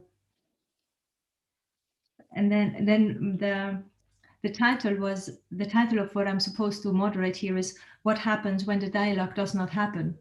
And then I saw your slide of this like 48 hours Novosibirsk, and I see you got 10,000 visitors, and I'm like, no, the dialogue seems to be happening. You have no problem there. So I was quite impressed with the scale and scope of your activities, of course. And then you also explained it was pretty clear that it's happening in Novosibirsk with some Berlin-based artists, but mostly local artists. So I think I'm seeing this as an ongoing thread to see how this periphery can have its own thing as a contribution into, a larger context, which you also have in your communication goals. I had a question for myself about, so you're saying first of all, it's wonderful that the building you're in is former artist union place. That's pretty cool. And you're wondering about the dialogue between public and art, where new ideas are born, right? I'm quoting you from the slide. So which public? Could you maybe elaborate a bit more on which public? Because there is always more than one public. Yeah, there is a public and there is a set of audiences. That's the way how we try to interpret it for ourselves and for the external. And I remember we also, before CC19 appeared as a name, as an idea, we also together, mostly it was done by Angelina Burluk, together with the design bureau with which we were trying to create the whole idea of a new institution. They made a small research based on the statistic that we had from NCCVA, the previous name, Novosibirsk Center for Visual Arts. So there was mainly 3 groups during that time.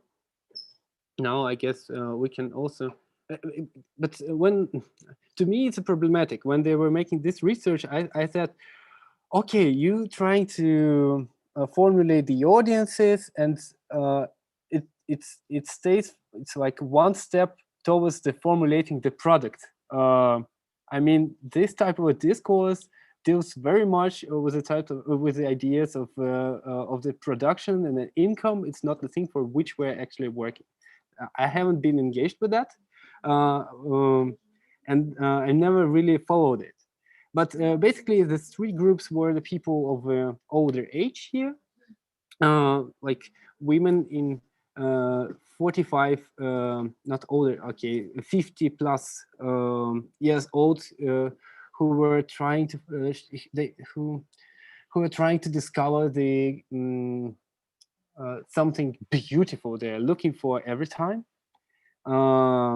It's not the idea how one will reflect his or her own life being at the art center, or how she or he will discuss the ideas of contemporaneity being in the art center. It was the pure idea of the meeting the beautiful in art. So that's the product for that group that were researched previously before CC19 appeared. Also, lots of school children with which all these master classes by artists were led. We still have this department, but now they are not making their own master classes in our building, but they go to schools.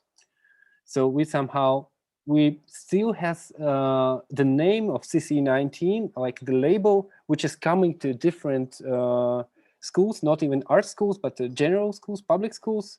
And we have the whole department. I mean, it's 2 people, but the whole department. They're going there, making their own master classes, arranging small exhibitions for children, but they really lead them from, for example, from the 2nd grade to a 10th grade. So basically, there are some who are coming also to our to CC19 after these classes, being like young, not even young adults, like pre-adults, like youth, who were somehow nurtured by the people who are working here. And the third, I mean, major, this third major were cool kids. Cool kids, actually people from 25 to 40. What kind of kids are they? But someone who has already finalized his or her education, higher education mostly. Yes, having it as a like an intellectual entertainment. That was this group. Now we of course diversified, because also we have lots of people, like students, that yes, I'm the cool kid too. Of course, we diversified them. I can say that these audiences that I formulated now are the same, because we see more and more people coming. We somehow find ourselves also on the map, because 3 years ago, when someone was coming to our town, he or she he was going to a zoo, to a crematorium because there is a crazy museum, to an opera house because we have a crazy opera house in the very center of the city, and maybe to an arts museum. But now they're choosing CC19 in many cases because of maybe some public profile or the things that we achieved last year when we get this innovation prize for, it's like state-funded prize, the only state-funded prize of contemporary art in Russia for 48 hours first edition. Yes, so I personally, as a curator, to me it's a problematic to get the different types of auditorium or the public and segregate them. To me, it's much more important to find a proper and gentle, non-violent way to speak about art, and to speak without art with a genuine audience. Every exhibition is a very good opportunity to speak about this or that phenomena of our life. And we, as a municipal organization, also produce a public good.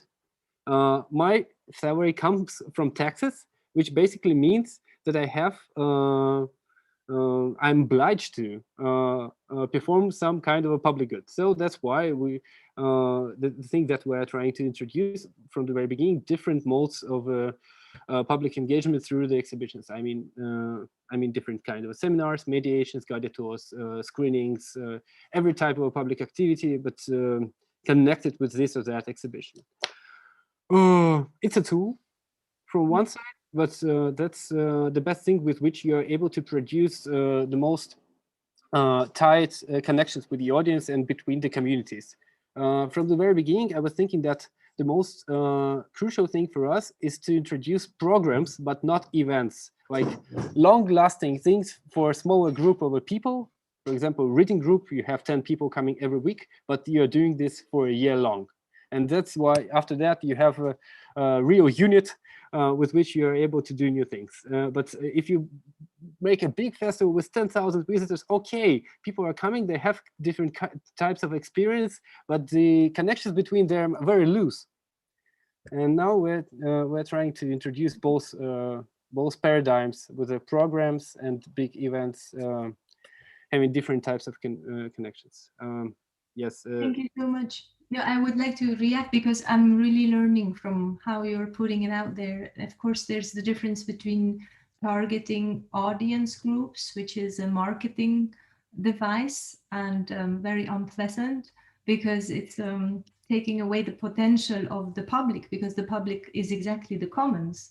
And it's, I would say, as I agree with you that it's this obligation the tax obligation, but also the potential of always this thought that together we know more than alone, you know. So the knowledge is also something that is coming from this reading group, and its temporality of continuous practice. And I wondered about because this is something I'm very busy with, obviously. So how do I think of not just the public, but these different publics? What do they need? What is it for? And this strategy of 48 hours and winning the prize, of course, it's great because it's serving the space and its economy of cultural capital, which is also serving the smaller things. So maybe these things that are not in competition, but it's good to know what part are we playing, when, and whom for, I think. And each space has their own possibilities of nerdy little groups that can appear. And these groups are, in a sense, a public. I think I like this plurality of publics. And on with that, I thought how this terrible Zoom culture and this constant hybrid having to stream is so annoying, but I've had some beautiful experiences providing content for persons who could not travel to Switzerland. Or like I hosted a guest who is stuck in Bangalore for a while now. And then it was actually a good side effect of this necessity of online events, that there is, I don't want to really go into this utopian technology thing, but there is something to look at maybe if you are in the periphery, of course, you know? And yeah, I was very impressed by you commuting Novosibirsk, Krasnoyarsk, like that's nothing, 800. Like we in Switzerland, we have 4 hours and the country is finished. So yeah, that's another scale. Thank you. Maybe there's someone else in the chat. I think that everybody were celebrating I'm a cool kid, yeah, and free your kid, and that resonated with many of us. We have 3 minutes maybe to wrap up to go for lunch. And in Switzerland, we are very strict with the lunch time. I feel that sometimes. I've been thinking, listening to you both this morning, that the thing is what we maybe, or I personally actually want to learn also in doing many projects, is endurance, because all these process-based and long-lasting projects, they demand it. You need to have this endurance to have it 1 year or 5 years, and patience. Because I think what is, yes, stamina, yes, exactly. And I think another thing that pushes us behind us, curators, institutions, is expectations. Like to have the result delivered now, to have people coming in thousands now, today, tomorrow for the events you are making. And that frustration that comes after these expectations are not fulfilled. This is something that also kind of that is unhealthy, so to say. And I think when one really kind of has this thought that you have time, and this time is maybe more than 5 minutes, that actually helps to relax. So thank you both for showing this endurance in your practice and attitude, actually, foremost toward that. And I hope that also can support others who are listening or following today in this different challenges. Does anybody have anything to add?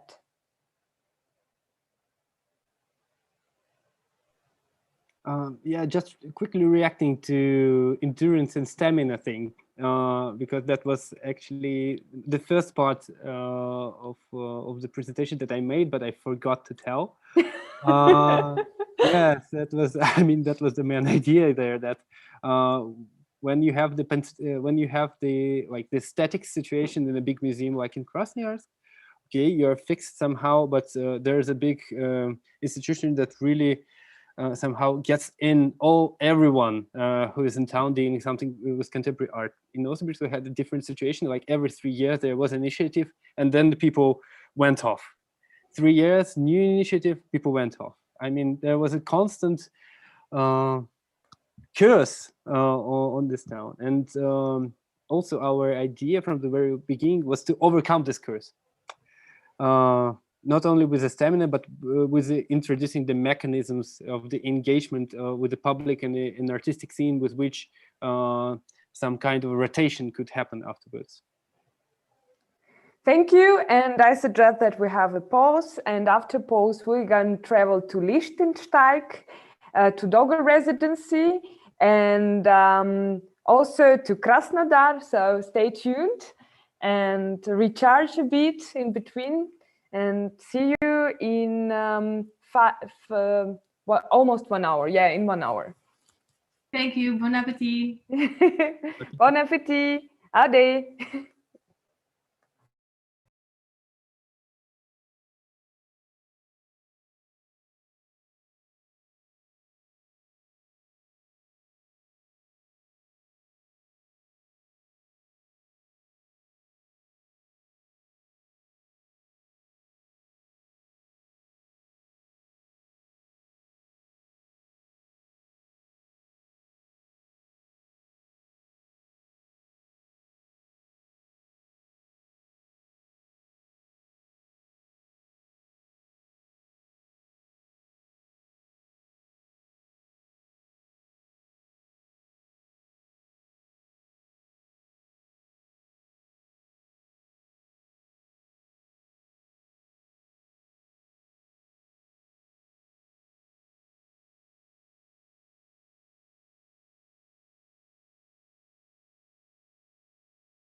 So it seems that we all got back.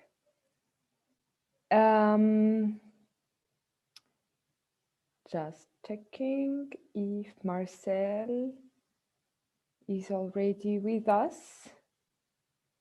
Not yet. So as far as I know, Marcel was traveling from Zurich to Dogo, to Liechtenstein, and will join us hopefully in a couple of minutes.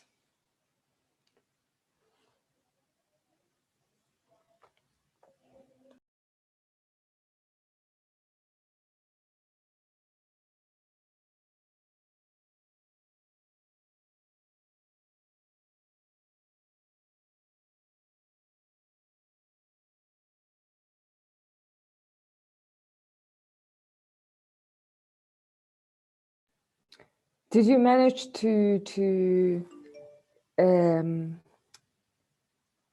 relax a bit after the first session? Hopefully, okay. I went shortly to buy some cherries to pop to push the energy. I went to buy stuff to eat as well. I thought that it's also a nice way to combine it with a little walk away from monitor. So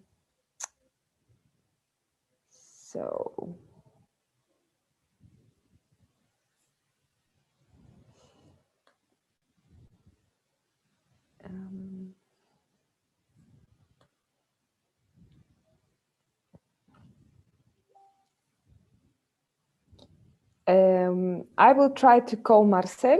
I mean, I've been chatting with him half an hour before. He told me that he was on train.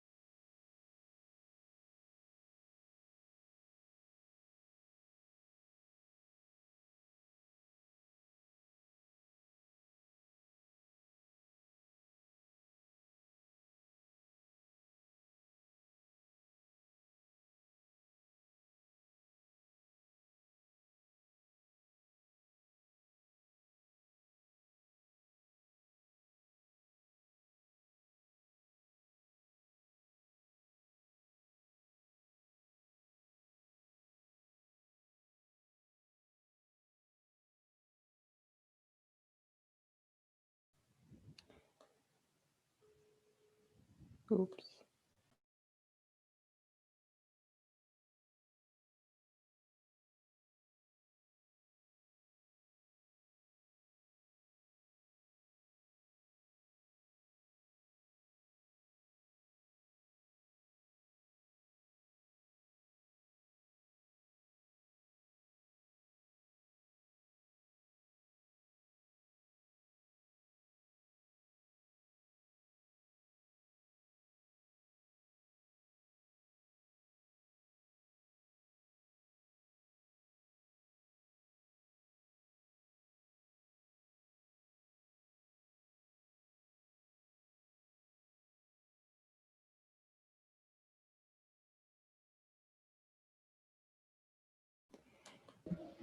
Okay, I called him and I hope that he will join us soon.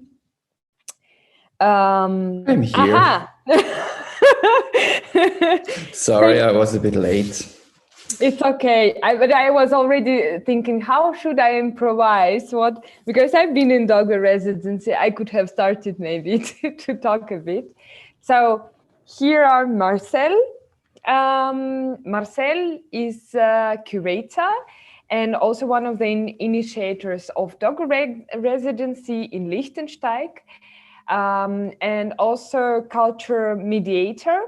And I think this residency also has very important mission to mediate between different parts of the world and local context and community. So Marcel, the stage is yours. Thank you, Julia. and hello to everybody. It was a really interesting morning for me, listening to you, to your stories. I was just right before in Zurich, and I arrived in Lichtensteig. On the way, I took a photo for you to see how it looked in the train, because train rides are very famous in Switzerland. So do you see there? Do you see the photo? So yeah, that was in the train. And now the next half an hour, I'm going to talk a bit about Dogo, Dogo Residenz oder Dogo Residenz für Neue Kunst. Let me see if I can share the presentation with you.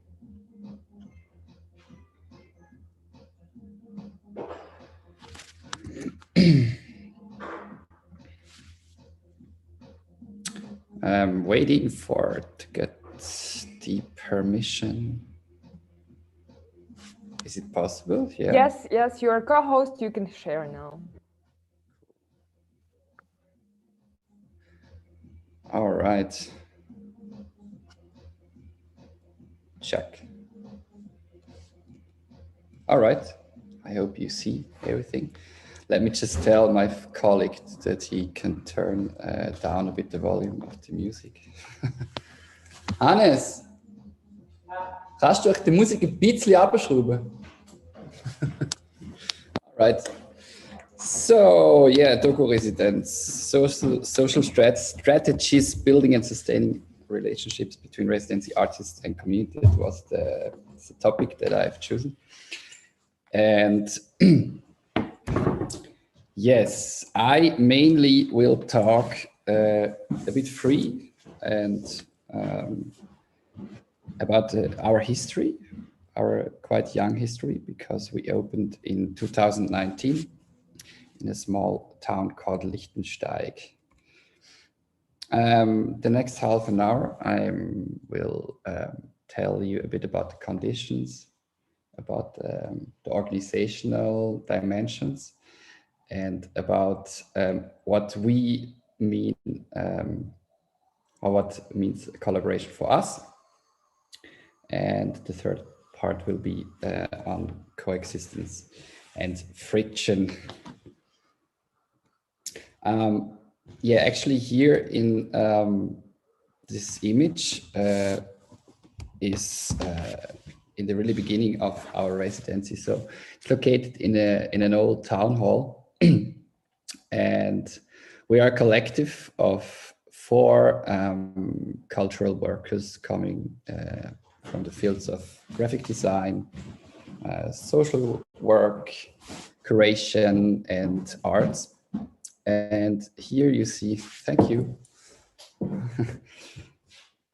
Here you see an image in the beginning when we renewed the building. So we made 2 work camps inviting volunteers from all over the world, from Japan, from Belgium, Italy, also Switzerland, Russia. And we worked for 2 times for 2 weeks. And yeah, because all the space was used by the municipality, by like the local, the local offices of the municipality.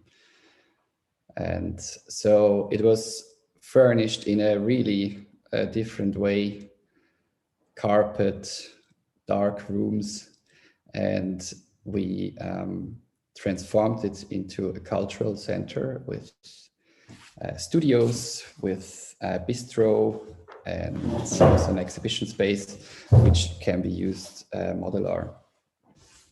And this was actually like the first moment when we really tried to work with the space and yeah, to bring a bit life, new life into this building. So many keywords.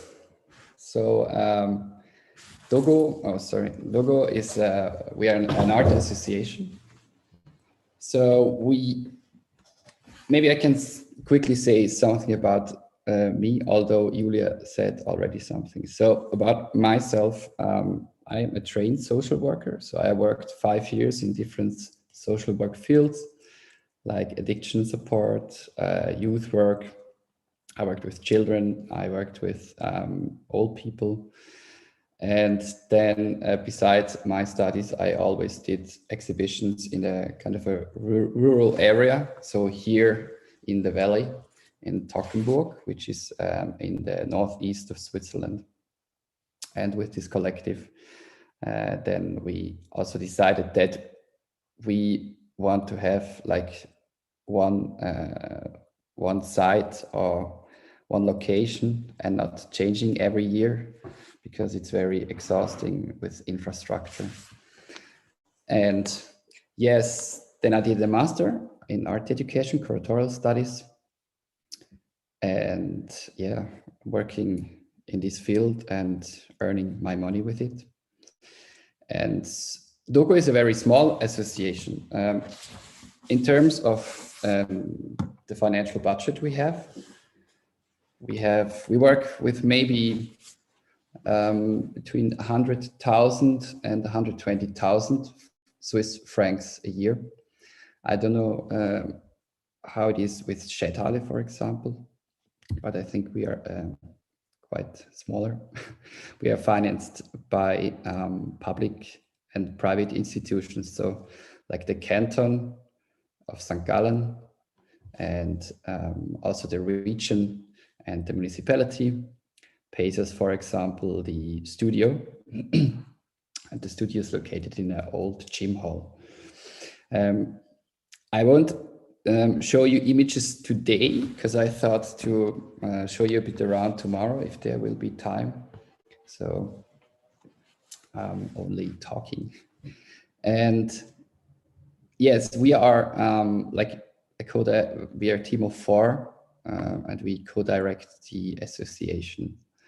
And one really important thing is that we are open to all art forms. So the last 2 years, we had artists working with sculpture, painting, mixed media, video, also coming from graphic design. Next year, we have artists in the field of theater. So this kind of interdisciplinary approach is really important for us, and just to be open, and because then I think that many artists can also kind of there is this possibility to learn from each other and to collaborate and to this kind of friction that I will talk afterwards as well. Within this bubble. Our season starts in March and ends in November. And from December to February, we make holidays. But holidays means not working, but just the time to reflect and to also to be open to other institutions or collectives for projects, and also to rent the space to others and to earn a bit money through that. The stays are limited to between 2 to 4 months. So we don't have short residencies, less than 2 months. We are not interested in that because we think it's really important to, if you want to connect with a space, with a site, with a location, but also between the artists, you need a bit time, because especially when you arrive to a small town with 1,900 inhabitants, you need to get to know the space and to see how it works, and to for us it's just important that it's not fast, that it's not a tourism thing. So and also regarding the connection to the community, it needs time. In our apartment, so there's a shared apartment, there's space for 5 artists at the same time. And we try that there are like overlapping residency or overlapping stays, which means this kind of transfer of knowledge is like guaranteed in a way. Although it can happen through the year. For example, now one artist couldn't arrive from Madrid because she got infected by COVID and has got circulatory problems. So this always can happen when you run a residency, and just being kind of flexible and work with these challenges. It's also nice because that's, yeah, it's just the way how it works, especially during COVID. The artists are quite free to work on their own issues, on their project. Although we've got an annual exhibition in November, where we there's the possibility that the artists can show their works to the public. This is kind of a fixed program point for us. During the year, it's also possible that there, so for example, we have different talks, doku talks, artist talks, but also the artists themselves kind of initiate activities, for example, listening sessions or performances, readings, or just dinners. So a bit more a spontaneous setting. And it's the idea that although we have an so-called exhibition space or project space, it's really the idea that if artists want to present and show the works, we try to support them and also make these in-between spaces kind of visible and yeah, to them. So not always being on the same side, and also kind of, how to say, work with the site, with the village, with the town, and then different collaborations can happen. For example, one artist from the States, she worked with a farmer, a sheep farmer. So she was from the beginning really interested to find a farmer here in the region that has a collection of sheeps. So he find this guy with I don't remember his name, but guy with a long beard. And he kind of writes down all the details of the sheeps, like the names and what they eat and how long they live. And so this really big collection of knowledge was kind of the basic for an artistic research or an artistic work. The artists we choose through an application procedure. So once a year, normally in spring, we have an open call, and artists can apply for it. And then we have a jury, which is so two like from our team and two external jury members are going to choose the artists, and there are like different selection criteria, which you will also find on our website. So for example, the artists need to be interested and motivated to work on site and kind of site specific, although it's a really loaded term. And very often I don't like this word because it's in a typical white cube space, this site specific term is, yeah, just used in a different way. But for us means site specific, being open for the community and for the conditions on site. And as the residency is located in a cultural center, there's always some kind of, there are people around, like also cultural workers from like here from the neighborhood. And so there's it's not like a remote space. So we are not interested in artists that look for a quiet space in the Alps, that are interested to contemplate and check the landscape and try to produce something meaningful. Because what is meaningful in a village like Lichtensteig, and not also Lichtensteig, also Zurich, there are so many people that don't give a fuck about the arts, you know. It's like, and I think this is a really important, an important fact, and also kind of a reality to try to look outside the bubble. And I will afterwards talk a bit more about this coexistence or friction topic. So yeah, financed by public-private institutions, I talked already.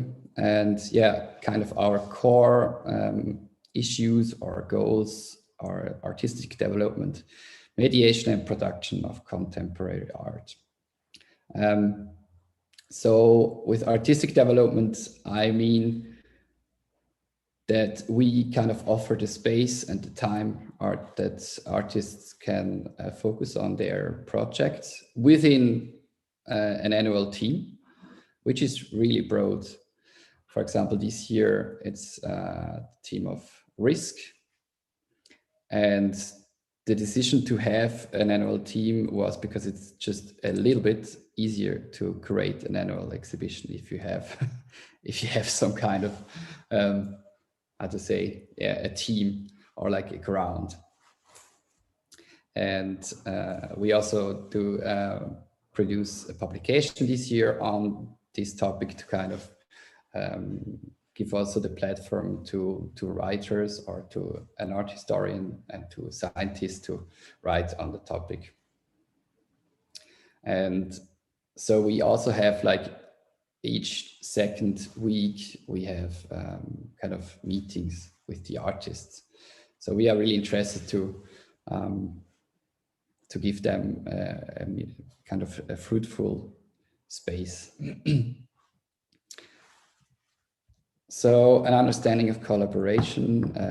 Here you see a workshop of Juliana Johnson. She was in the first year in the residency. She did a workshop with the people about geometry. So it was a physical interaction in the studio. The studio is an old gym hall. So what means collaboration for us? So yeah, as I said, connecting inhabitants with the artists, it's a really important point. And so how we do that? So on one hand, you can connect the artists with the community by events. And so as we are located in the cultural center, there are like different concerts or readings or just like events with food. Food is always a really good, how to say, good channel or a good way, because everybody needs food. So, and it's really easy to connect people. And there's like some people in this small town that we connected, or like, yeah, we connected with them, and they are kind of, how to say, in a way, they are volunteers who have some skills and are interested to share it with the artists. So like baking bread or going on a walk. There is one guy who is working in a local museum of the region, and he knows very much about the history of the region. So he offered the artist, or he offers the artist to give historical tours in the town. So this kind of connection we try to maintain in a way.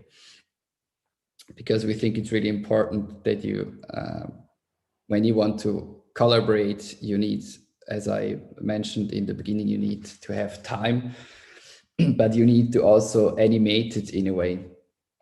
So, because it's not just happening. Also, events are nice, but there needs to be really more. You need to be interested to bring the people together, to connect the dots, not the dogs, the dots. I mean, you also can connect dots if you like. We also work with local schools. So, for example, now there was a workshop by a Zurich-based artist, Jan Hofer, and he works with clay and with the idea of making tunnels.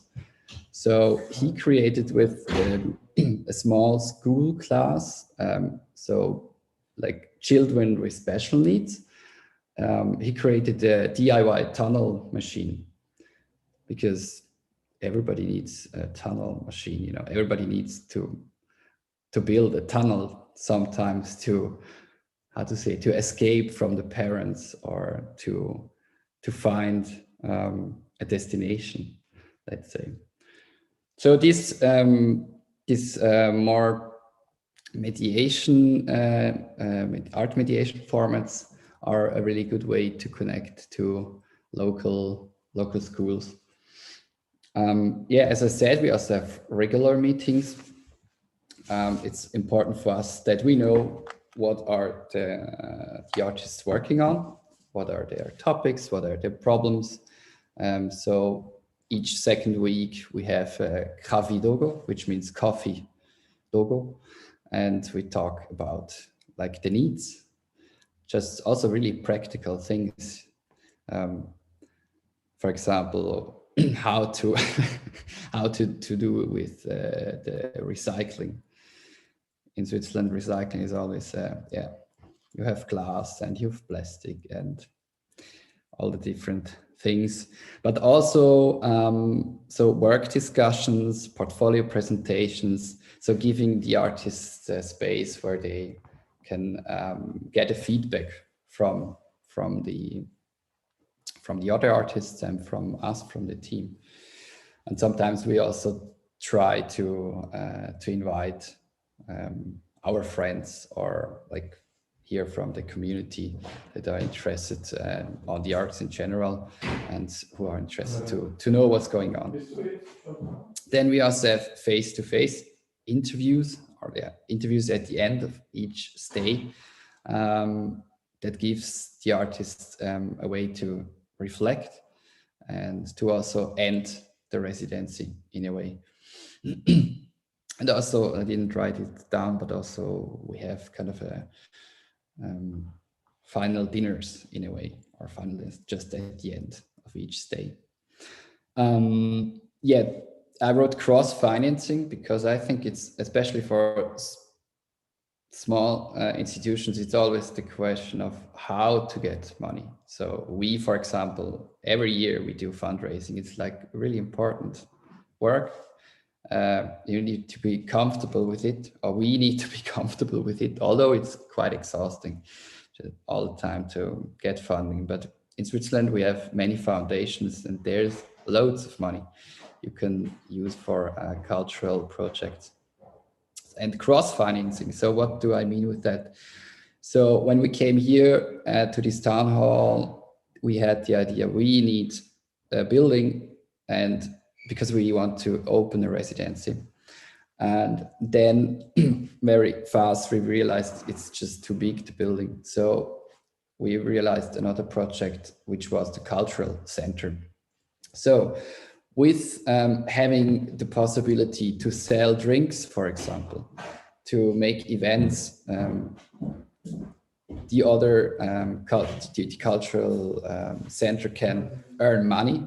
And as we are the same team, more or less, so we have an understanding, or we are open to the arts, then, for example, the cultural center can pay us speakers that are used, that can be used in the exhibition.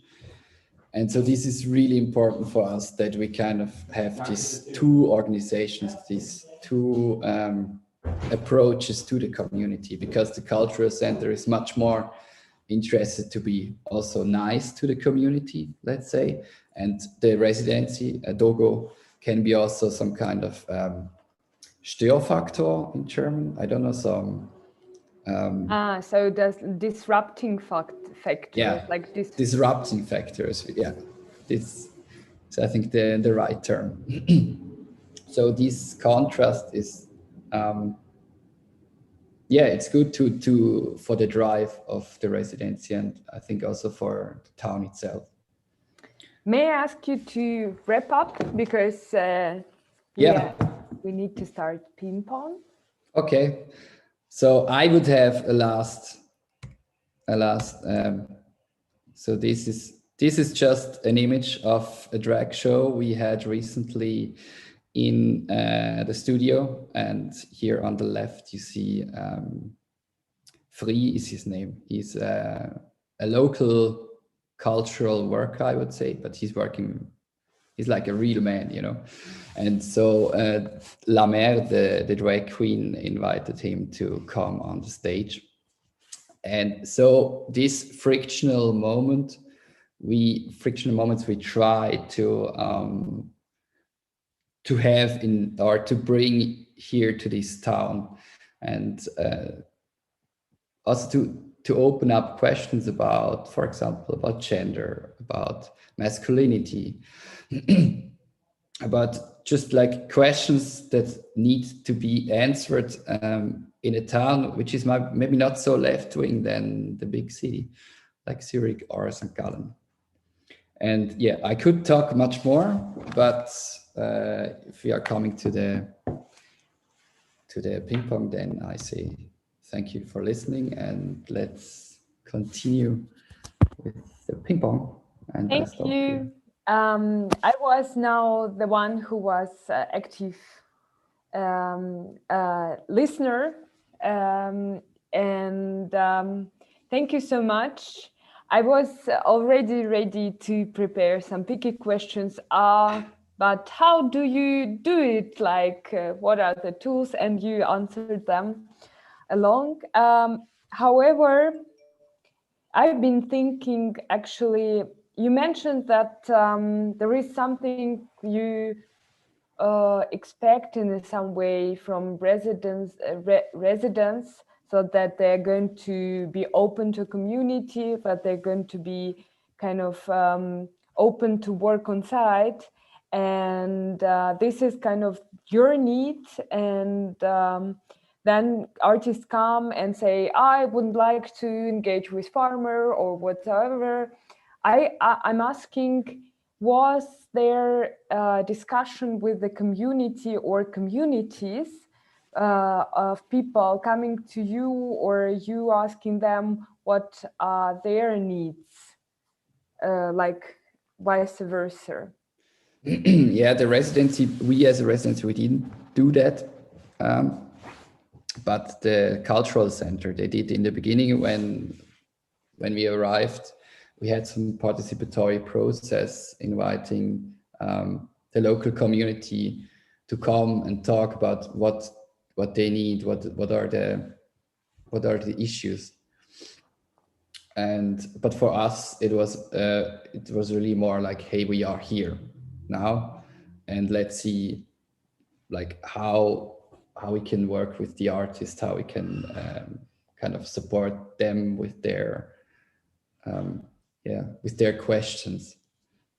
Mm-hmm. And so it's this I would say this need of like get to know what the participants want. It's really more a focus of the cultural center, not for us. Mm-hmm. But you know, it's like either you do a project or you just try to connect through events with the people. And because when you get to know them, then you're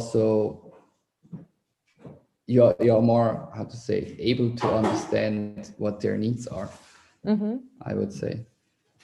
Another question that popped up in my mind, because of also my personal experience, once we brought Austrian artists in Tarusa.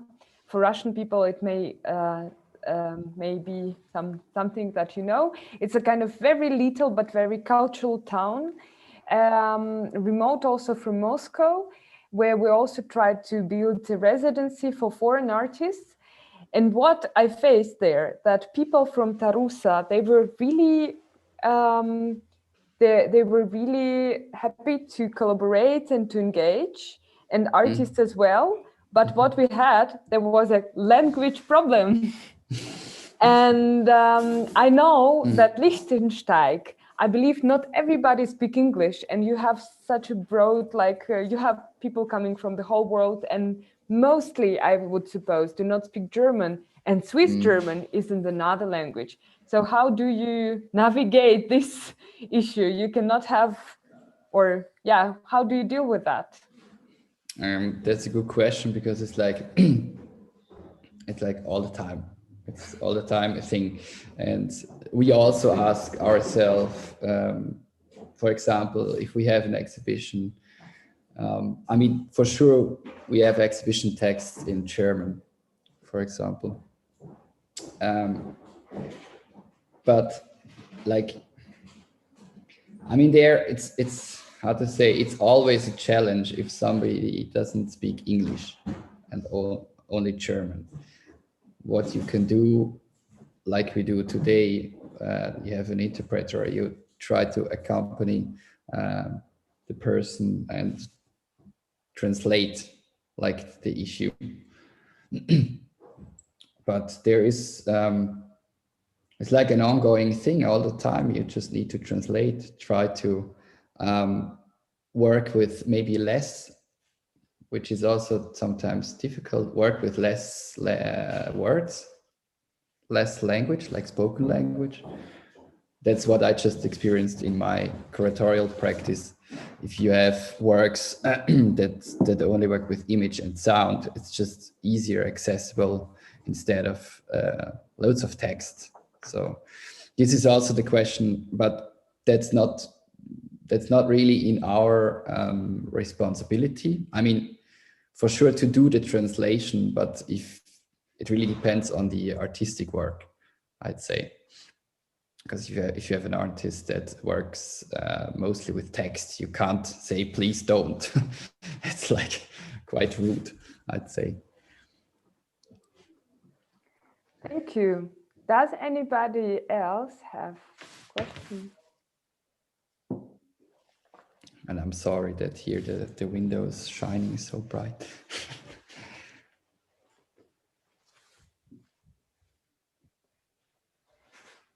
Another question also I would like to ask, I'm sorry that I'm asking maybe too much, but I was happy to experience Dogo in some, I also experienced when it was full of artists and when it was empty, having shows, so I know a little bit. And to make a bridge to another participant, Typography Center, I experienced Typography Center before it was rebuilt and became a huge center, nice one. In both projects, there were residency and artists coming, and I would say at least the attempt to create a kind of feeling of commune. So we are together and like cooking together. And that was cool in typography in Krasnodar, because I fell in love. Oh, I would like to live in a communa and to do everything. And I was so inspired in your place as well. But I would like also to ask you, did you ever experience or have you ever had conflicts between artists? And what do you do? Do you mediate? Do you leave it? Or that they will deal with each other? How do you act in this way? Good question.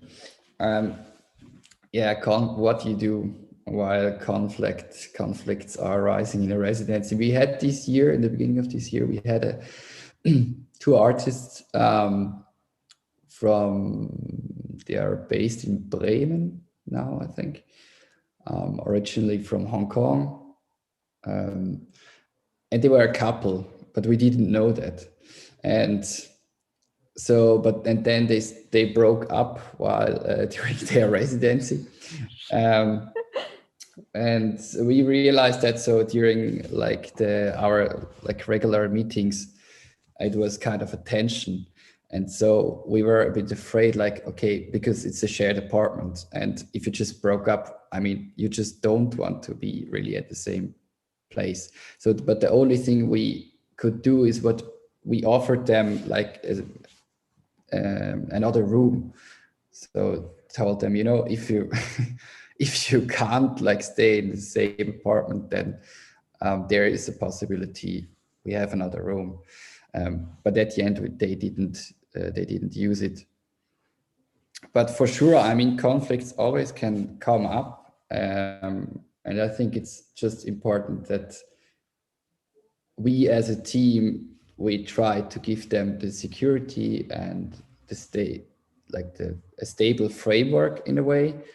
And sure, to intermediate, it's also in our responsibility in a way, because if the conflict is like influencing the whole atmosphere and within the group, then that's not our goal. So for sure, we always try to talk individually and take the time to kind of arrange the setting if there is a conflict, and just try to be flexible. I think this is, although it's quite an economical need, being flexible, but probably, yeah, trying to arrange and to organize with them together. That's that's how it should work.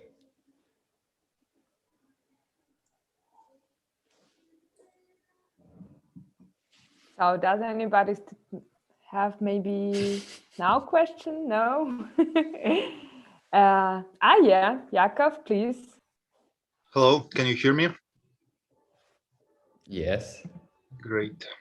Well, we have short time, so I ask a very simple question. Have you ever planned plan B in situation when the communication with fail? I think your signal is not so well. As I understood, like if I have a plan B. I think your is not. I understand. Like if I have plan B. If you have a plan B, if you fail to communicate with the community, yes? If you have a plan B, if you fail to communicate with.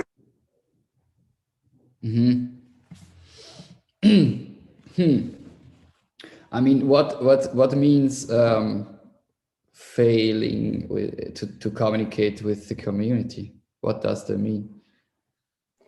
Aren't we all the time failing and misunderstanding? I guess I mean fail is to offend someone by mistake, for example, or just have no chemistry between the idea of the artist, for example, and the community. Well, I think in this way, it's good to position yourself like what we try to how to say, not to enlighten, but so if a problem arises, and I mean, you need to talk and to communicate all the time. Like, I think that's just the way we try to do it. And if something is going wrong as well, you try to explain why it happened and what you could do, and what you try to change as an institution.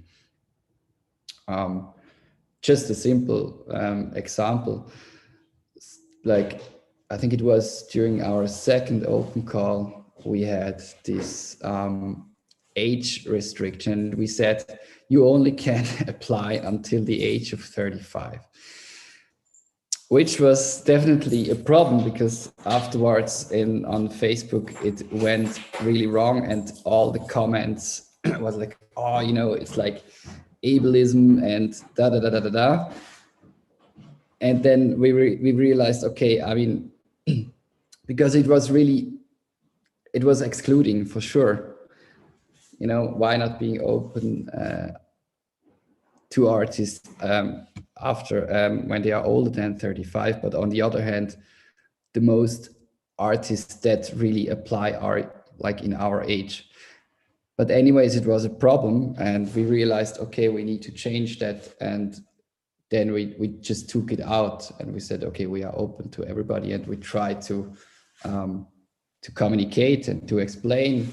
I think if there is always critique, and it's really nice, you can work with it, and it has a lot of potential to also criticize and question the institution itself. So I think just Marcel. Yeah. I think that now you need to reappear as active listener instead of active speaker, and you will follow then Elena and Typography Center. Thank you for your contribution. Thank you for listening. And we will have maybe more time a little bit to discuss the context during our discussion in the evening. So Elena, I know you also for a while, and you've been working in big institutions like with huge budgets, and then suddenly, all of a sudden almost, you moved to Krasnodar from Moscow, which is not the very common way. Usually people coming from regions in the center. And you're a curator, you're also a writer, you've been doing website, and then you managed to rebuild Typography Center. I know that was also challenging, taking the appearance of a manager of a how to say, like a building construction site. So, but you made it, and the stage is yours, and Marcel will follow. Спасибо, Юля. Я буду говорить по-русски, потому что, мне кажется, мы так договаривались, что русские участники говорят на русском, и мне кажется, это будет справедливо в том числе. Спасибо, Марсель. Надеюсь, я постараюсь говорить не так быстро, чтобы переводчики и переводчицы могли успевать переводить то, что я говорю.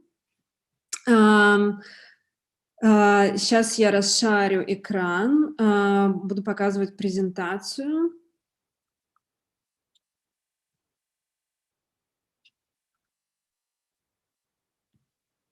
Угу. Так, всем видно? Да, свою презентацию и вообще то, о чем я хотела поговорить, это, ну, как я говорила, да, это на самом деле близко к тому, о чем говорила Люси на первом выступлении. На самом деле, мне кажется, близко к выступлению Марселя, потому что это скорее не столько про локальный контекст, сколько про то, как работает коллектив. И мне кажется, что, конечно, условия, в которых существуют самоорганизованные институции и, в принципе, институции в России, они отличаются от условий в Швейцарии или вообще в Европе. Но мне кажется, что человеческие отношения, они так или иначе, человеческие отношения в капиталистическую эпоху, скажем так, да, то есть все-таки они контекстуализированы экономическими и политическими режимами, в которых мы существуем, они так или иначе близки друг к другу, и мне кажется, что это как бы то, о чем мы можем говорить и в чем мы можем делиться каким-то опытом. И поэтому я решила поговорить, я назвала свою презентацию «От самоорганизации к самоэксплуатации и обратно. Работа в коллективе». И для меня важно все-таки использовать слово коллектив, а не команда. И я позже скажу, почему. Но, наверное, сначала немножко слов про контекст, да, про типографию, потому что не думаю, что здесь все прекрасно знают, и все были, кроме, наверное, Кирилла, Юли, тех, кто Пети, да, тех, кто живет в России, многие были в типографии, но те, кто живет в Швейцарии, нет. Поэтому, мне кажется, важно все-таки немножко рассказать о том, что такое типография, где она существует. Вот так выглядит это место новое, в которое мы переехали в 2019 году, и в котором делали ремонт. So this is the ex-canteen of one of the important manufacturers. So it's a rare photo because you can see the snow here, and it's not a usual thing for Krasnodar because it's located here. You can see that. I decided to use the map to show you the location. I suppose it's important because when you look at the map, you realize the context and the city where it exists. So Krasnodar is a part of the northern Caucasus. So it's a southern part of Russia, but it's connected to Caucasus Mountains, to the northern Caucasus, to Georgia, Armenia, and other countries. And from the other side, it's a Black Sea region that forms its political and climate, ecological, social questions that we try to work with. If we're going back to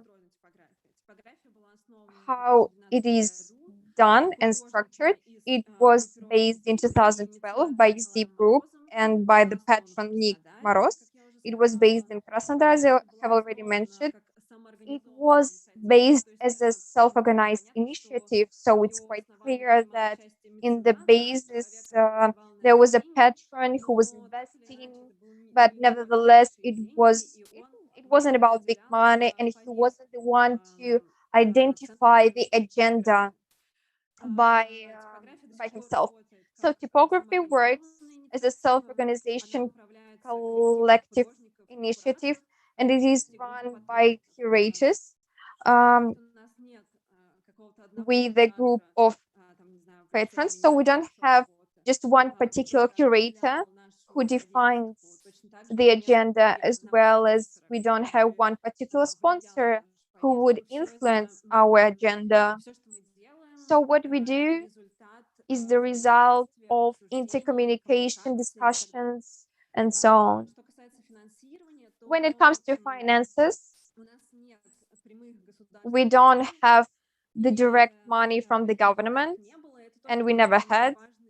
It's an important topic that differs us from institutions that exist in Russia and the ones that exist in Europe. Plus minus, if it's not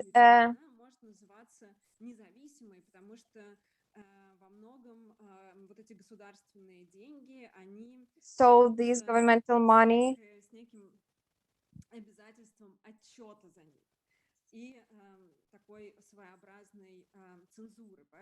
нам очень важно, что у нас нет каких-то прямых государственных средств, и мы бы не хотели стремиться к тому, чтобы... So it's good that we don't have some direct payments from the government, and we're not seeking to have city or municipality or the region to sponsor us. I mean, we exist thanks to private donations from a grand group of people, thanks to grants, thanks to partnerships, although there are different sorts of grants from international organizations, from Russian organizations, including governmental organizations.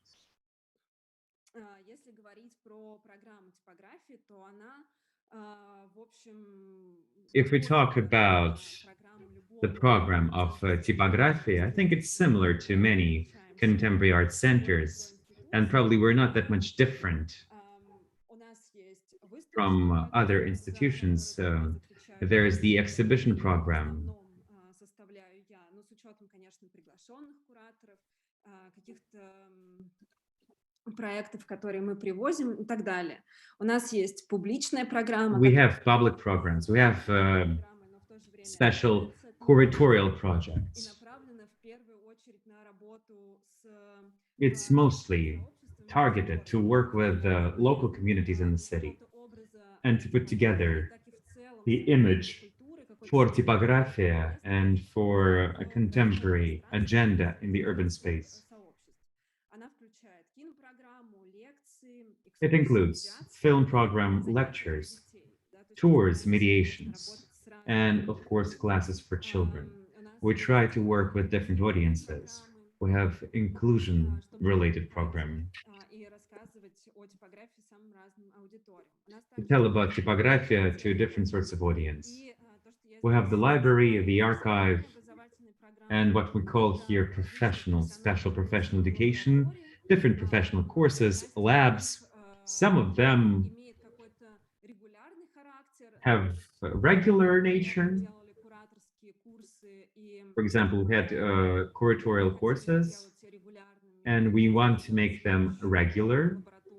So courses to teach curators.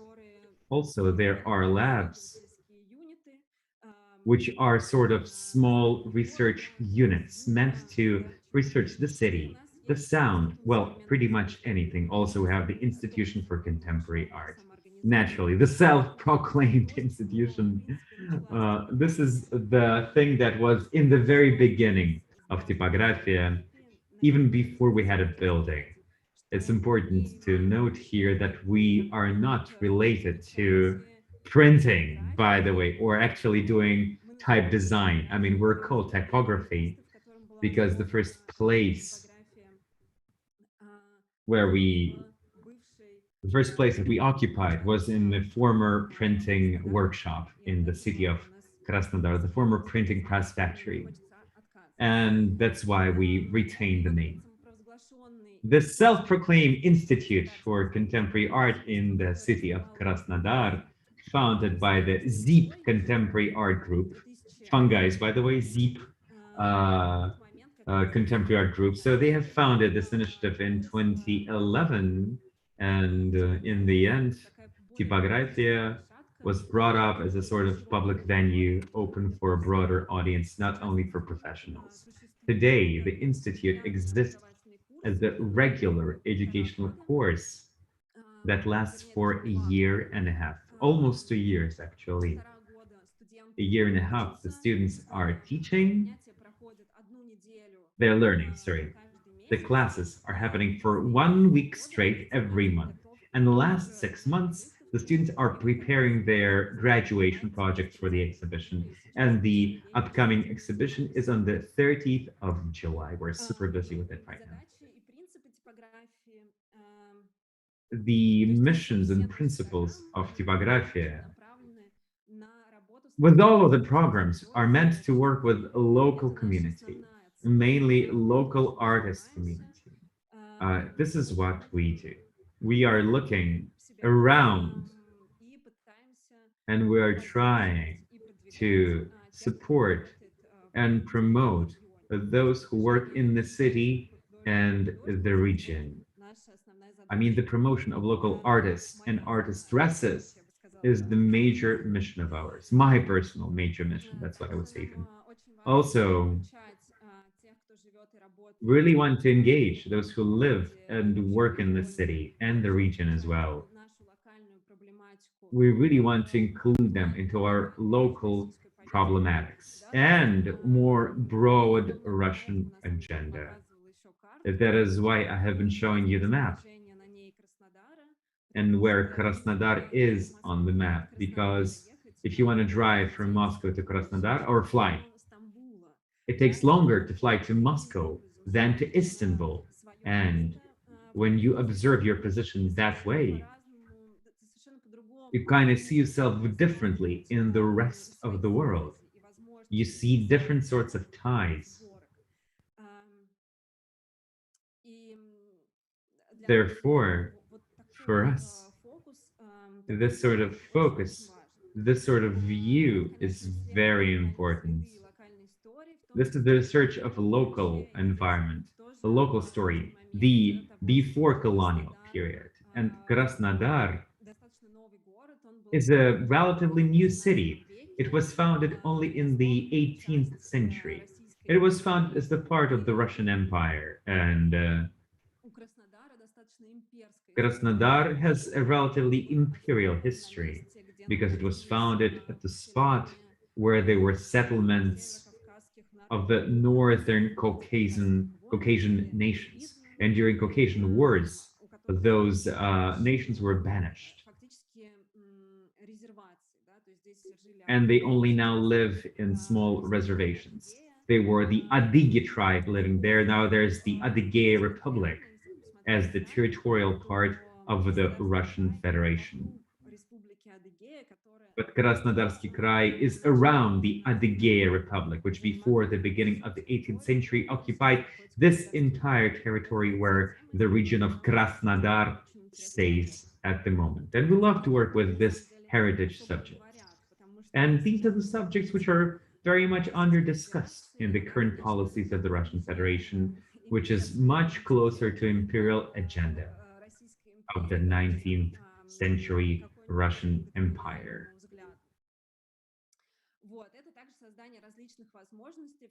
We also create different sorts of opportunities, educational opportunities for those who live in the city and the region, because overall, I believe that we truly lack in Russia. We truly lack in provincial Russia. There's a lack for educational initiatives, and Krasnodar Institute for Contemporary Art actually really matters, filling the gap. Also, we're seeking to decentralize, to show attention to local context, to build ties, avoiding the center of Russia. We try to redistribute knowledge and resources and build alternative ties, alternative system of relationships within art first and foremost, because this is the sphere where we work. This is what I wanted to say about external tasks. But lately, more and more, we are paying attention to what matters when you are a self-organized, self-proclaimed collective. It's important to be especially attentive to the internal processes. Because in the region of Krasnodar, we are the only center of the sort.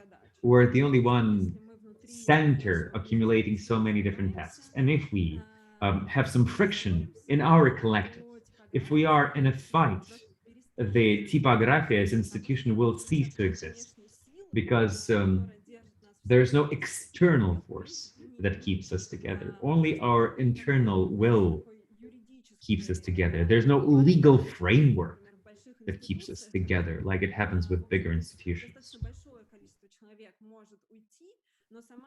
In bigger kind of administrative institution, many people may leave, but since the framework exists, we can replace people within framework. But in our particular case, it's impossible. We are the self-proclaimed, self-organized collective, one of a kind in the city. Therefore, every participant or participants of the collective is more or less irreplaceable. But of course, we can reassemble ourselves in a way when new people join. That's why care of the team, taking care of the team and attention to internal processes are ever important. If we take a look at our collective, we see that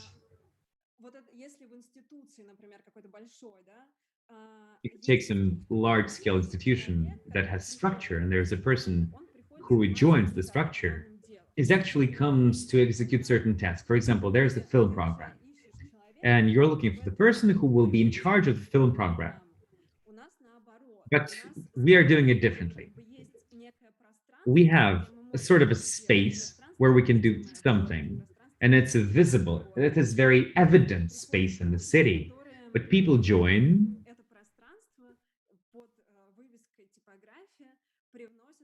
There's this space with the signature of Typografia, but people join and bring something. For example, when Mariana, my colleague, joined, she is in charge today of the public program, but she really wanted to make some sort of very visible events for the city, not just for the artist community, which I do, not only for ZIP group, but for the broader urban audience, engaging very different people. And Mariana really wants cinema. So she began bringing up this particular domain. And therefore, if somebody leaves, it's not that we shall be looking for the person who will be in charge of this particular thing that the person who left was doing. Instead, we shall be looking for a person who just really loves Typografia, a person who is really interested to join Typografia and to do something in Typografia.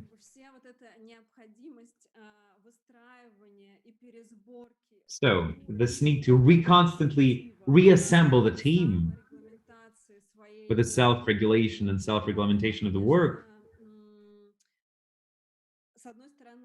On the one hand, it's a great pleasure, it's very interesting. On the other hand, however, this might lead to some sort of burnout, so that you just stop controlling the time that you spend working. You want to do as much as possible. You're interested in a ton of things, and you execute much more than you actually capable of executing. And here's an image about the person who didn't want to go to a 9-to-5 job. Now this person works 24/7.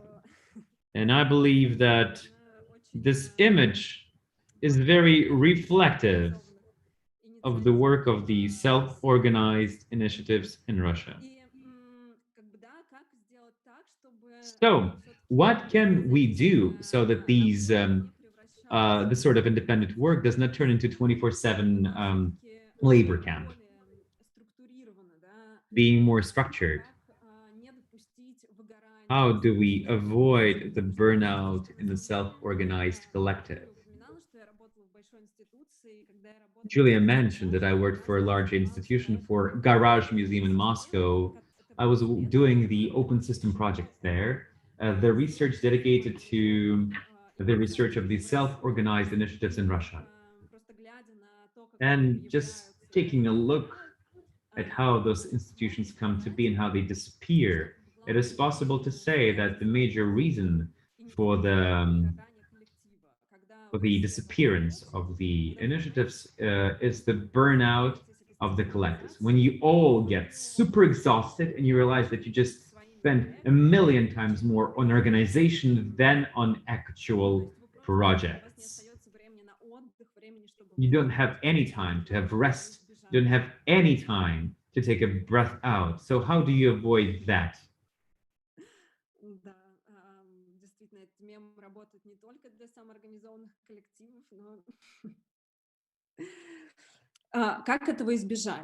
How do you avoid that? And when thinking on how to avoid that, I think it's very important to look not only outside, not only think about the goals and objectives that you might execute as an organization, but amongst these super priority tasks, there must be tasks to reproduce the collective itself. That's why, to me, it's very important to use the word collective, not the team, but the collective. Because team is something more economic related, capitalistic related, or even sports related. I mean, we are a team to execute the task. The collective, however, has different agenda, different modus, different things that keep it together as opposed to the team. It's not just some common goal, it's something more than that.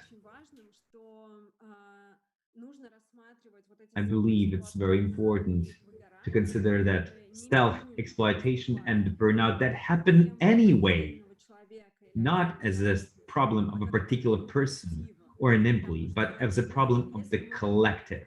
Because if we work as a collective, we're all responsible to avoid the burnout of anybody, because we work together. If the person is burning out, that means that that particular person decided to do too much, more than us, and we didn't help him or her. It's also the issue of self-reproduction of the collective. I mean, how can we, not connected by the administrative framework, top-down framework, how can we still, without this structure framework, be working together? This is the question that we're asking one another constantly. Another question about how can we make not the institution, but the collective a pleasurable place to work. And let me recall here a number of announcements when the institution invites to work, and they always mention that you will be working at the coolest institution, in the office that is so sweet, nice and cool and awesome, surrounded by the works of contemporary art, etc., etc. And you'll be working in a cool team. But how do you make it a really cool collective? I mean, we're all super cool. We're all super interesting. But how do you build these relationships so that these things are revealed in every single one of us?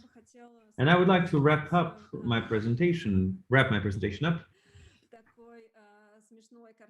with this fun image.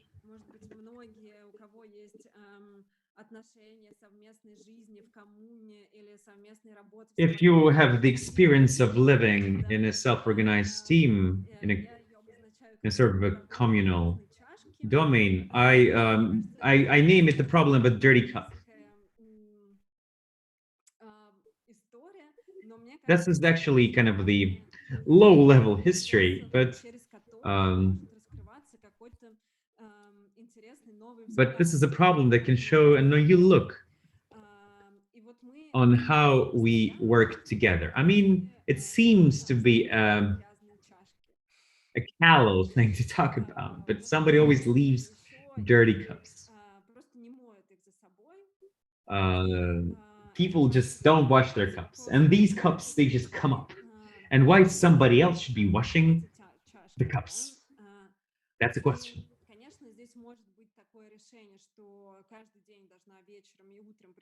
And obviously we can have a cleaning lady who cleans the cups every single day. But it's not that we want to overload her with that sort of work. And also I believe that every single one of us can take this minimal effort, this minimal endeavor to make a contribution into the development of the common collective. And having talked many times about why this is happening, we have realized that indeed there are two levels. There are two levels of the dirty cup. First, the individual level of the dirty cup. And it ends for you when you have finished the cup. You have drank up the cup. And that's it. The action is wrapped up. But at the collective level, the action is only in the middle. And the action is only over when somebody takes the cup from the shelf, drinks the coffee, washes, and puts it into the same spot on the shelf, so that everybody else could use the very same cup.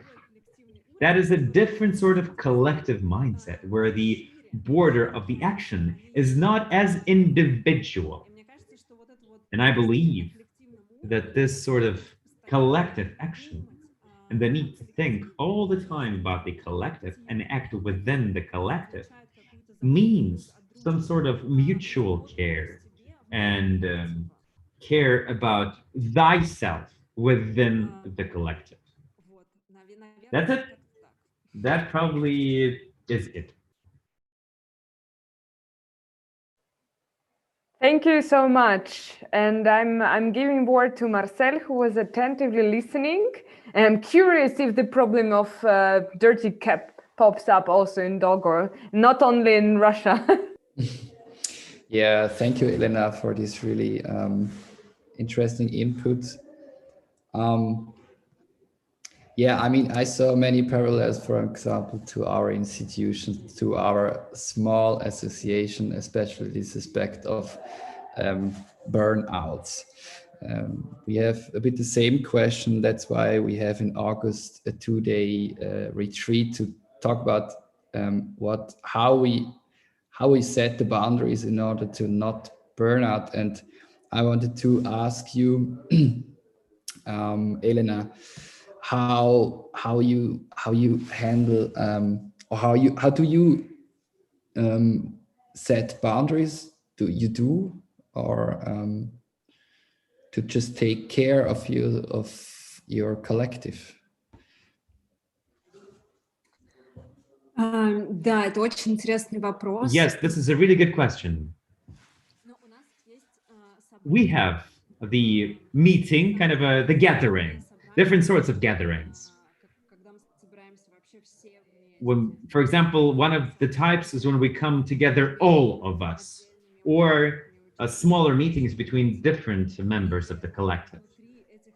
And within those gatherings or meetings, we're trying to define more clearly the circle of our responsibilities within various projects, so that every single one who kind of embraces the project would actually be able to evaluate whether it's feasible, whether a single person can cope with that. Since in our collective, there is no hierarchy, it's not that we assign tasks, we don't. It's just people kind of take tasks. And if somebody understands that he or she cannot cope with that, it's very important to let others know. And then we're trying to kind of cut the situation, cut the amount of effort. And we also have this notion about the attitude to failure, the acceptance of failure. For us, it's okay.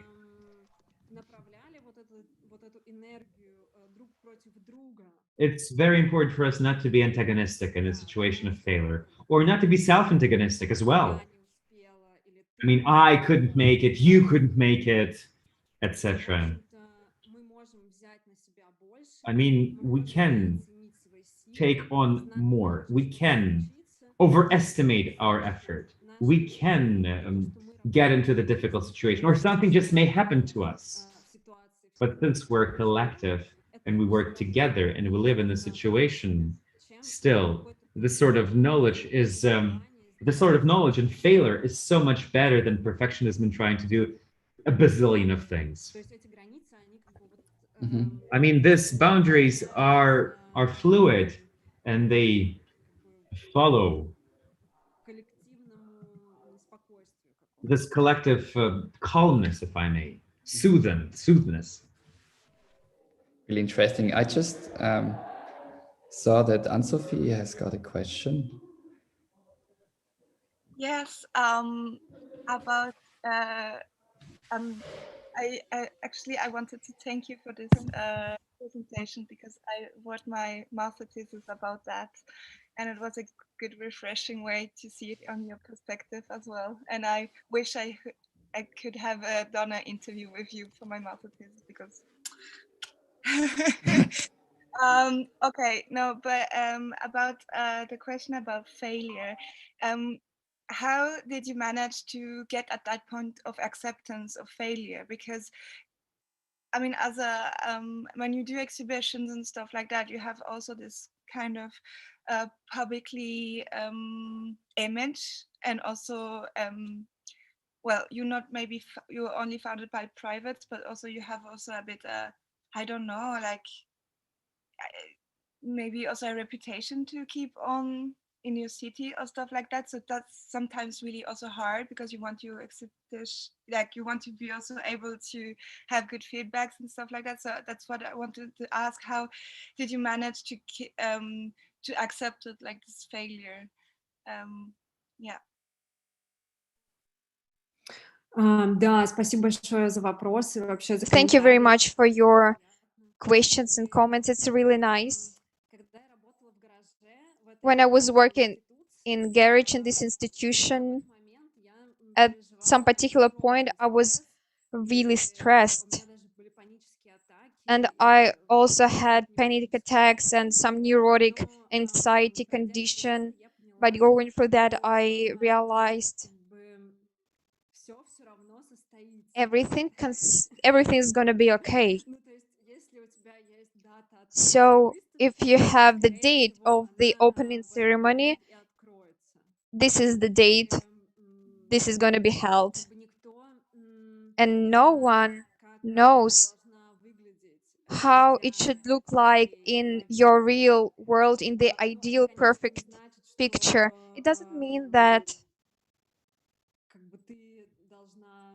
you have to don't give a damn about anything and do something at the last point. It seems like I'm really counted to the last moment situation, and I hated this procrastination, even though I know that a lot of people do that at the last moment, but I try at my work and in typography work to plan everything so that everyone would have some time or maybe do less, but more properly and attentively. And that's why we have a conflict with our patrons, because I really like when the exhibition works for a very long time and you have some time to relook, to re-understand that, to make a public program for that. And our patrons, they're like, oh, they want to be they want to have new exhibitions every 3 months. So the exhibition that you're working at 6 months, it works for 1 month, it's okay. But I don't feel the same way. I feel that it has to be at least 3 months, because you have to work properly, make everyone look at this exhibition. Think about that. So working at typography, I'm also responsible for some strategic planning. That is why I try to make everything slow, so everyone has some time. So that's why through those processes,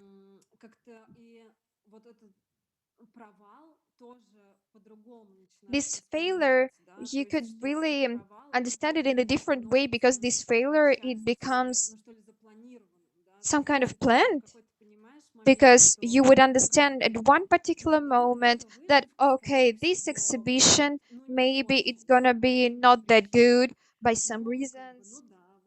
Okay, yeah, it happens. This is a process.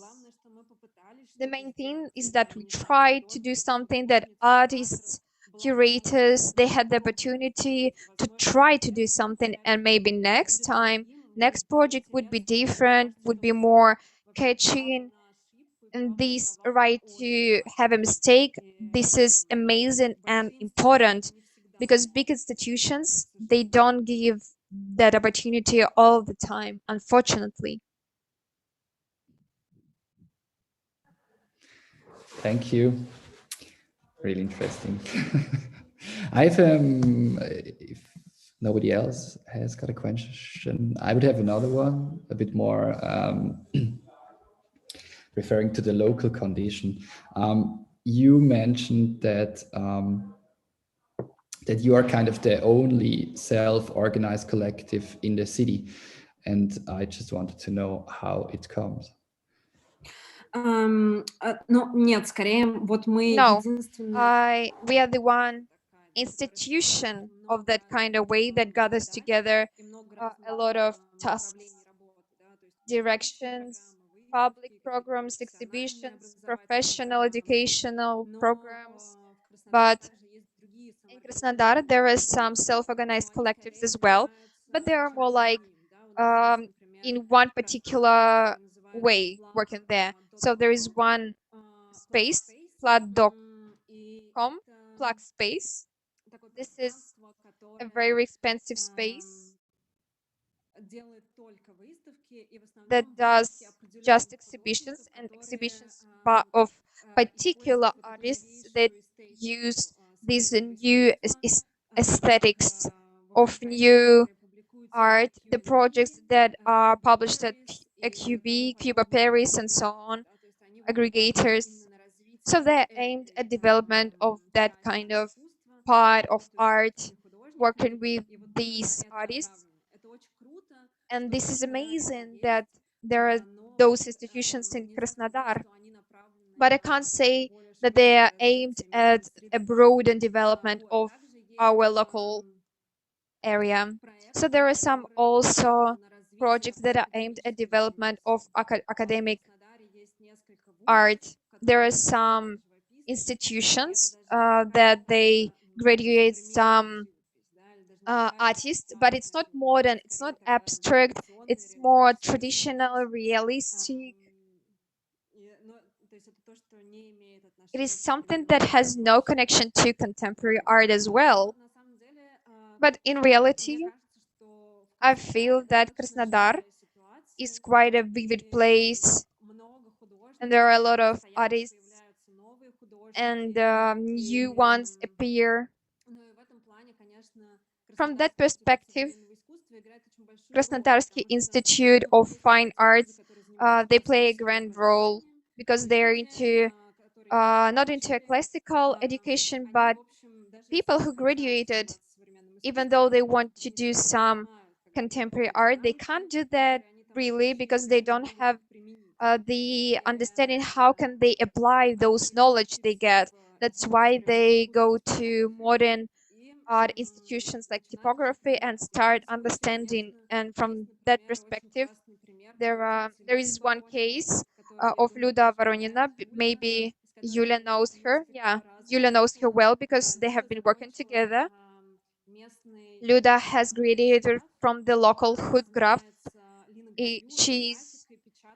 She's doing some graphics, some printing graphics, and she does some fascinating things. And from the terms of techniques and the education, she is understanding the techniques and creates some amazing works. And I really suggest you do that. And I would type her name in our chat.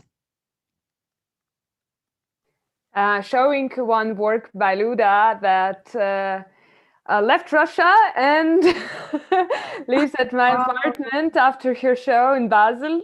And I hope that we will show her once more in Basel with a broader project. That's my plan, at least. Wow, great. Thank you. We still got 2 minutes though. Are there questions from you all? Lucy. Yes. I have a short comment. I'm so sorry I had to run due to unexpected occurrence of my day. So I didn't hear all you said, but I came in when you were elaborating on the dirty cups. I understand that dirty cups are very much a metaphor also for often feminized or gendered care work. And also this extra, which is coming in, I mean, it's gendered and as well classified, or, you know, in a classist sense, it's the low labor to clean. And I wondered about how, not just in collectives, but that's where you somehow, how it becomes visible in the collective organizations of institutions or groups, but also in general, there's always this, who is it that does this extra of the unexpected work?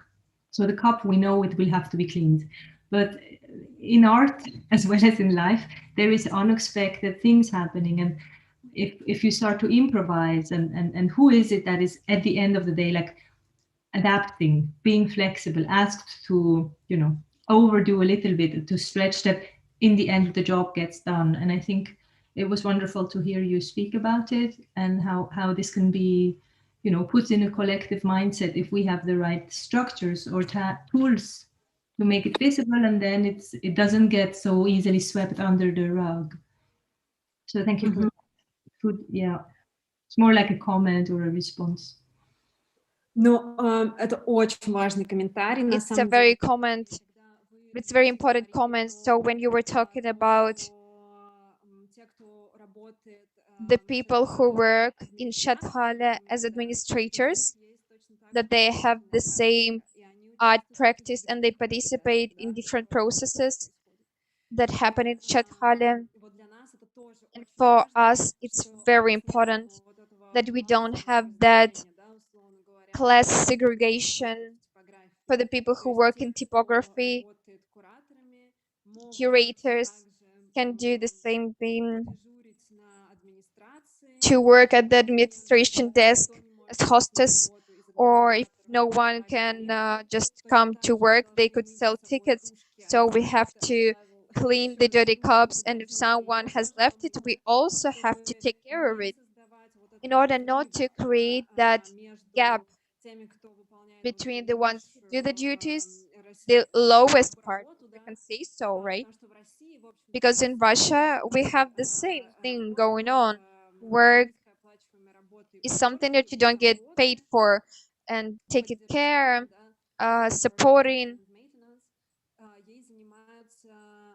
So normally women take care of those things from Middle Asia, the ones who agree to do that, to these low salaries. Sorry to interrupt you, Elena, but we are 2 minutes ahead and we need to give stage to another participant. Thank you so much and for your contribution. Thank you so much, everybody, for questions and touching such an important theme. And now the stage belongs to one and only Kirill Maevsky, because he's he's the initiator of this project, but also a person who made so that Kazan really stepped on the map and everybody was speaking what is Smena in Kazan and going there and following projects. But also I know that for Kirill, it is very important practice to work through and with books.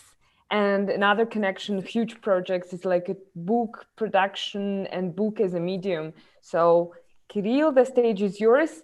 We have had assigned Elena is an attentive listener once again, but I encourage you all maybe to try to practice this position and maybe also to take the initiative afterwards. Спасибо большое, Юля. Thank you very much, Yulia. Так, одну секунду. Just 1 second.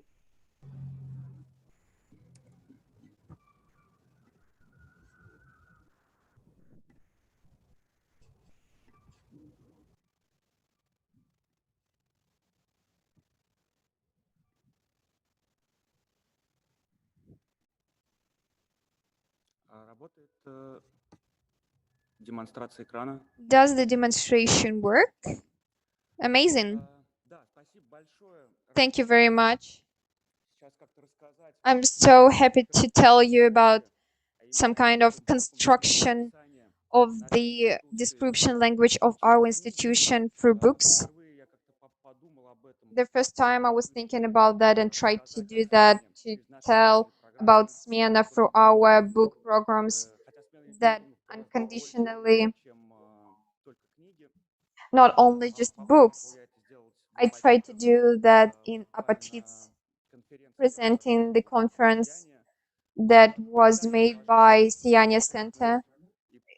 I had just 6 minutes of speech. After that presentation, I realized that I didn't include and didn't think about the giant amount of everything that Smena does at the territory of books. And in the process of this thinking, I realized that books are not just the way of thinking and the way of doing things, but also the thing that develop our building and makes it bigger, our area, our meters that we like take. So that's why I try to make it common and tell you in my presentation today. So everything that you see here, they're just photos. I will send you links afterwards. That's why now I would like to introduce to everything and how it looks like. So telling you about the background. Not talking just about Smena, I established one book company. So we were specializing in modern music, and now I work in Moscow department of Ad Marginum, and of course everyone was talking about Garage, and Ad Marginum was realizing some program as with Garage, and we produce some key texts that are connected to modern art in Russian. So talking about Smena, just a short crash course on other things. So we are an institution. We organize exhibitions, lectures, films, different professional programs.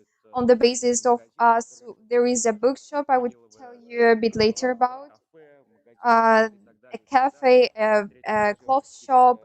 At the third floor, we have the editor staff that write about how amazing and wonderful live in Kazan. So Smena is an independent project without the governmental support that was created in 2013 in Kazan. So the space is for the exhibitional space.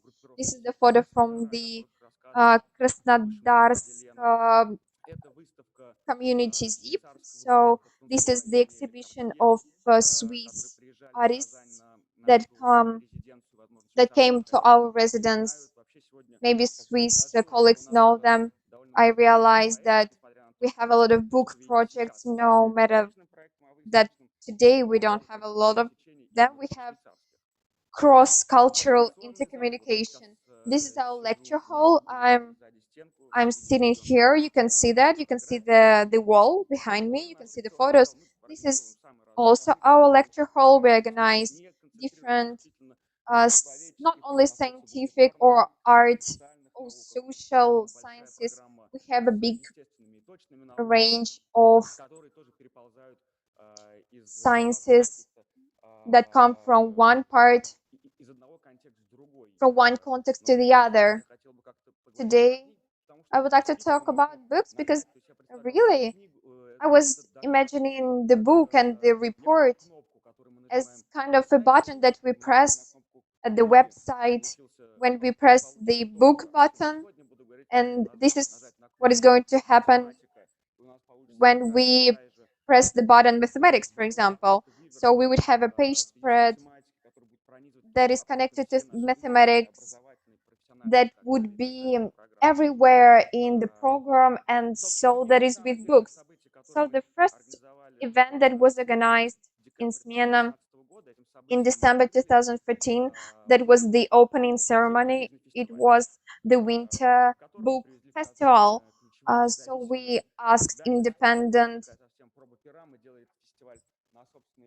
So we were just doing that festival by our own money because we understood that there was a need from the city, that there were not enough bookshops.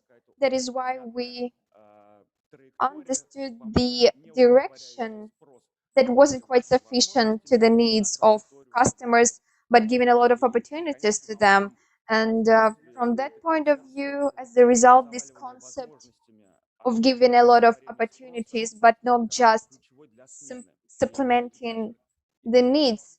And that is kind of the approach that Smena has, and being ready for different experiments. So the first cycle of lectures was directed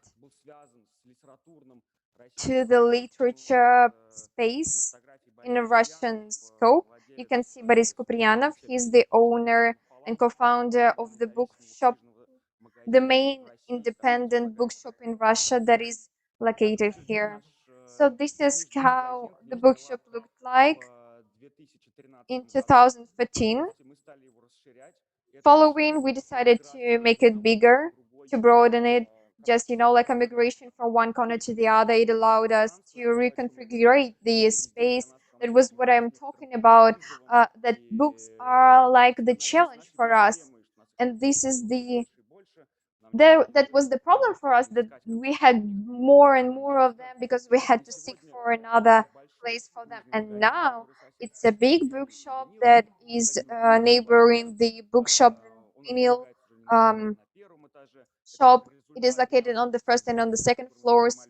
This is the result of the reconstruction of the bookshop. Nevertheless, we are renting that apartment, that building, and in some kind of, it's difficult,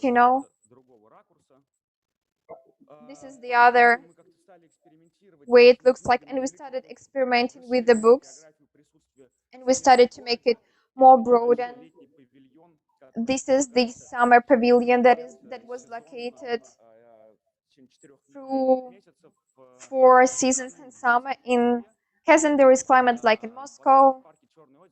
It was in the park Black Lake. This is the central one. And in December, we opened the bookshop in the National Library, because Kazan is the capital of the Republic of Tatarstan. This is kind of the canton in Switzerland. This is the administrative area.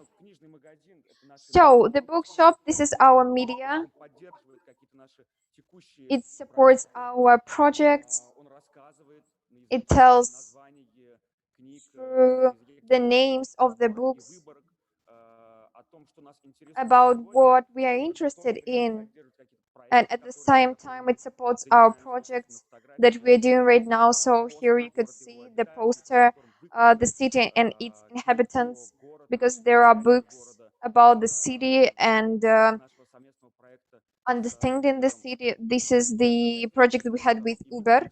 This is the poster connected to Norwegian culture, and the set of the books is synchronized with what is going on in Smyrna in the days of held in this event. So as I have already told you, books help us to move somewhere, and us as an independent organization, we didn't have the opportunity to hire some builders, and half of the renovation that our visitors sees, we did that by ourselves. It was connected with some events that we held, the book festival that we held, and it appeared to be annual. So we are celebrating it each year.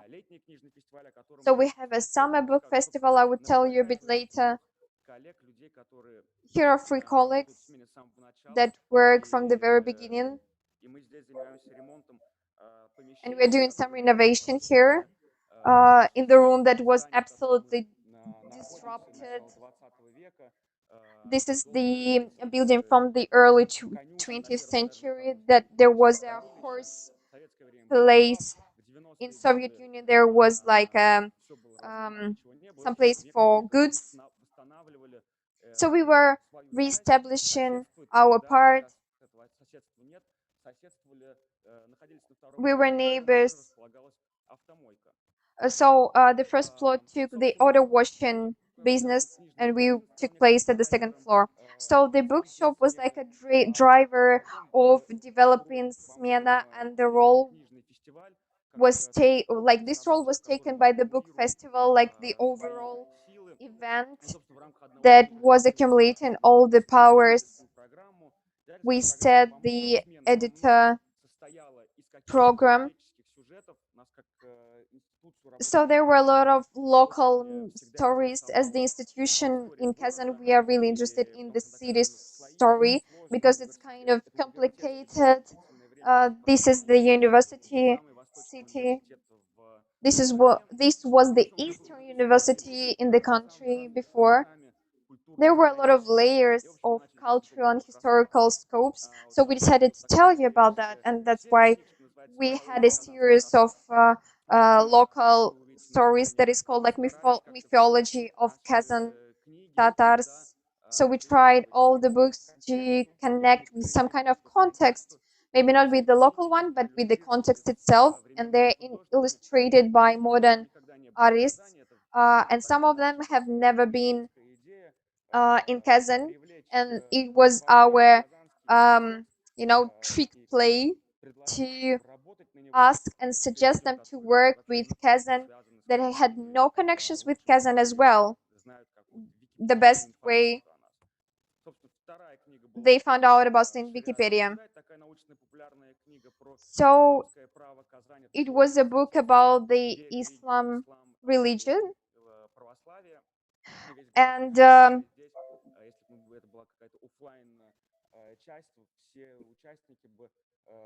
so, if you would be in Kazan offline, you'd be surprised. There are quite a lot of mosques and churches, although that's a very civic city, of course. We had this book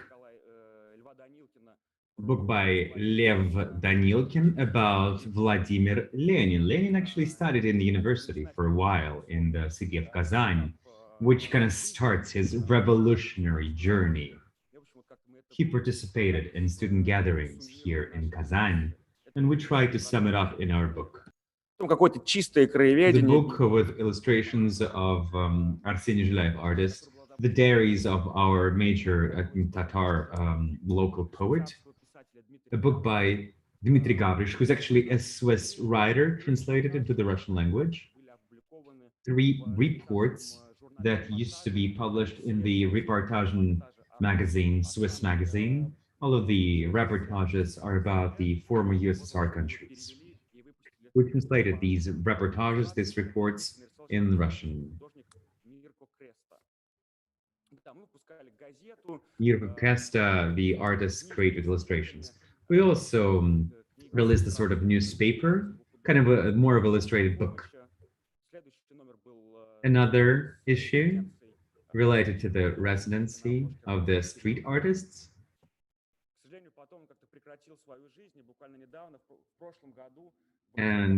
But we stopped this press initiative. We've actually launched the online magazine instead.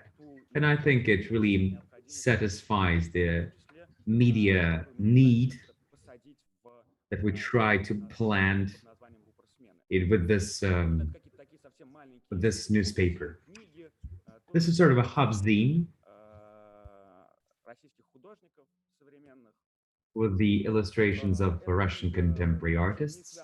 This book is called just The Novel. This is not a folk book. I just accidentally met a person from Kazan in Berlin. He actually opened the publishing house Kikonia in Berlin, and he releases Russian text there in Berlin by Pipperstein, by Sorokin, translated in German. So this particular text was first published in Madison Zeitz Publishing in Germany, although written in Russian. So we re-released this thing 20 years later in Russian. The illustration to this book were made by Alexander Paterny, famous Russian artist. Here they are. We believe that this is one of the most successful book collection of ours. We released it for the latest book festival. It's called Custoda, 5 texts united to the geniuses of our region. For example, Alexander Rodchenko and his spouse, Varvara Stepanova, with the pioneer of media and video art in USSR, Bulat Galeyev. And the text by Vladimir Krichevsky, which is a well-known Russian art historian. The text is dedicated to Faib Kutagirov, who used to be the type designer and constructivist architect in Kazan. This is how it looked on the stand. Sometimes we use books and illustration that I have been talking about in our exhibition projects. Here's the exhibition at Kosmoscow International Art Fair in Moscow. In 2018, we got the award as the best cultural institution of the year, and we were telling about ourselves at the exhibition at the fair with this stand. We showed books, we showed the illustration, quite humble, actually. In the meantime, the books actually fall into some sort of exhibition activities of ours. Here's the exhibition by Kirill Blagodatsky and Anna Naumova, the design duo. They have fully redesigned Smena, its branding and logo. So this is the exhibition specifically dedicated to this change of style. We also release a number of various book projects. Kirill and Anya was making the design of the website of our fellowship program. This is their work, just as well as the website of the design of Smena. So they've shown this sort of one-dimensional sliced books. This is the way it looks like. We implement a number of professional programs, publishing schools for young publishers. We're trying to help them to get engaged into the industry. We also, on our part, engage into industrial cooperations, trying to explain how book industry in Russia actually works. We're trying to host comics residents, confining it to very modest framework. So here are the images that have been drawn in a framework of the comics residency with artists from Russia, Switzerland, Finland, and Sweden. Their mission was to live 3 weeks or a month in Kazan, and their mission was to draw a small graphic report as a result of their presence in our city. This is the work by Olga Lavrentieva, the Russian artist. This is Christoph Schuller, one of the founders, or co-founders at least, one of the editors of Strapazin of Switzerland. That's the magazine that publishes a lot of comics, together with Eugen Fleckenstein. They have drawn this comics about the architecture of Kazan. Christoph Schuller wrote the text. So you see the Kremlin with the Kul Sharif Mosque within, the Kazan Kremlin with the Kul Sharif Mosque in the middle within the Kremlin. And from the other angle, you can see the actual domes of the Orthodox Church. These are the artists from Finland, Tina and Anya, who also participated in the residence. More slides with the illustrations. This is the emblem, the dragon with a crown. This is the emblem of Kazan, the Zealand dragon, the black dragon. I mean, we are book artists by nature. Even we have a non-book event, we integrate book artists anyway. For example, this residence for the poster designers. And on the left, with these tattoos and a gray shirt, we have Christian Musse, the Swiss designer, who mostly does books, not posters. Same, Marian Mishak, the designer from Poland, participants of the other poster design school, contributor of the other poster design school. He has designed a number of books of the Charakter publishing in Krakow, in Poland. The books sometimes have this tremendous visual energy, pushing us not to just reform, but raise questions and changes. They create circumstances. This is the poster for the Rare Species Musical Festival, musical marathon that we hosted during the first lockdown to support 5 bookstores in Russia. A couple of bookstores in St. Petersburg, a couple in Moscow, and the shop in Kazan. That was a 24 hours music book marathon with the conversations, with concerts. Everybody was sitting at home in close confinement, like anywhere in the world. There was no way to travel. This is the way it was. Here are the screenshots of the YouTube stream. Our objective was to collect some money to support the shops that had to close. All of those shops are independent bookstores. They have been experiencing hard times. У нас вот собираются какие-то Sometimes we make jokes like tour agency, Smena. touring agency Smena. In the framework of this project, we took our library, our books that have some sort of geographic parameters, and suggested people in quarantine to travel via the books that they could buy in Smena, ordering the book, the delivery, and on the one hand, it's commercial, the support of independent institution during a lockdown. On the other hand, this is some sort of the map, curatorial map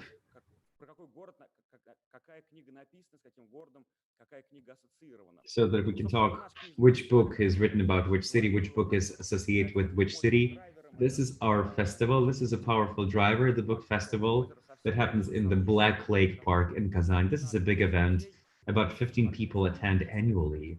This is a book fair which represents Russian publishers. There's a large-scale international program there as well.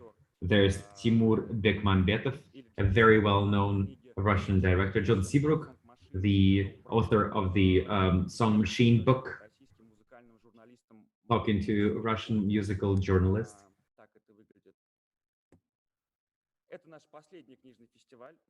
This is the latest book festival of ours. We changed the geography, hosting it in the national, recently open National Library in the city, with the installations of my colleague Robert Hassanov from Smena as well.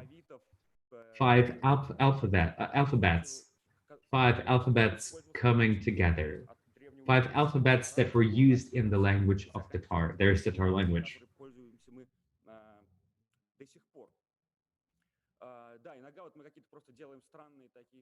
Sometimes we make this really odd and simple things. This is the small expo stand, not even a sale. Top list of the best books of the worst year. The best books of the worst year, 2020. We wanted to tell that in spite of all of the coronavirus difficulties, the first coronavirus year, I guess, since we're having the second one, still we've been able to put together important book events. Sometimes we survey the audience. Often we survey the audience via their book preferences. We point people to certain books. Here's the photo with the presentation of the research results on what the visitors of the book festivals read.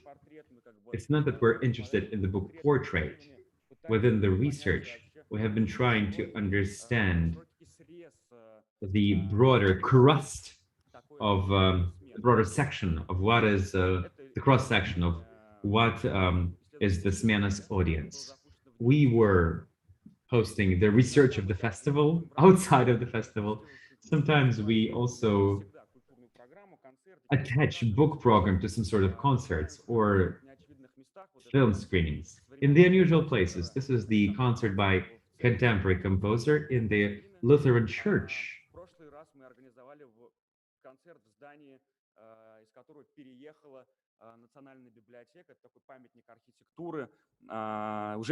We were also hosting a number of concerts, for example, in this empty library, former empty library, empty National Library. There is a grotto there. This was built in the 19th century. This was the Noble House. So we hosted there a concert of the electronic musician.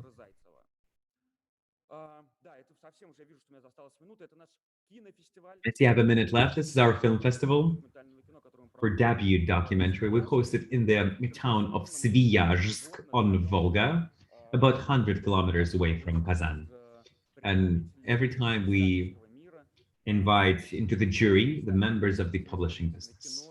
Those publishers who specialized in film, like Viktor Zatsepin or Ad Marginum Publishing House. Often, even if we host a film event, there's some book particle, book presence there. And very briefly, our future plans. Here I'd like to tell about how the books help us to... Give me 3 minutes! I would like to tell how books help us to unfold our very own events. We will be soon hosting on the 31st of July, the festival in Innopolis city, 40 kilometers away from Kazan. We have this Innopolis, kind of a tech incubator and startup incubator. One of the newest cities in Russia, the tech incubator and startup incubator around the university. It is specialized in high tech. But we have decided that with a number of books, we'll ask a set of questions to the city. Because that small Innopolis kind of puts itself as sort of innovation capital. But we have found a story about Ulemasaurus from Sviazhsk, the Dinosaurus that was found not far, found not far from this Innopolis. And we're trying to integrate this fossil into the work of the new Innopolis. The second text is text by Le Corbusier about Les experience of building Chandigarh city in the northern India, where he at least partially was able to implement his modernist ideas.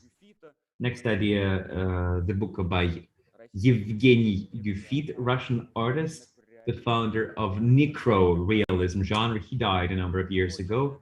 This will be the book dedicated to the release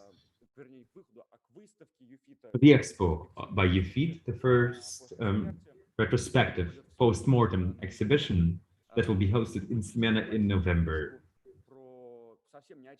We are going to release the unexpected book about Bruno Taut and his Japanese notes on Japanese architecture. We're also preparing a book on the greatest mathematician, the creator of non-Euclidean geometry, Mr. Nikolai Lobachevsky. He used to be the dean of the Kazan University for a while.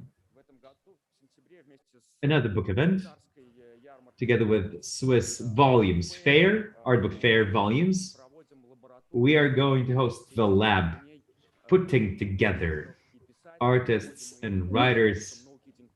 We're doing it with No Kidding Press Publishing, the feminist-oriented publishing house. We have colleagues coming from Switzerland. That will be the first event of sorts since the lockdown. The first international visit of our Swiss colleagues. Finally. Sorry, 3 minutes are over. Последний and слайд. You took the lastest slide. I'm so sorry, but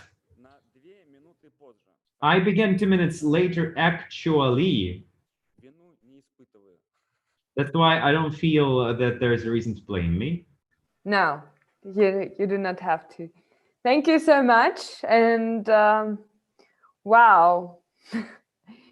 Elena, I don't know how do you feel, but I honestly, as a moderator, after this broad tour to Kazan and different activities, I wouldn't mind to turn once again to practices that Lucy introduced us in the beginning of this day, and maybe also to have a pause just to stretch and start our ping pong with a stretch and some questions to Kirill about book as a medium.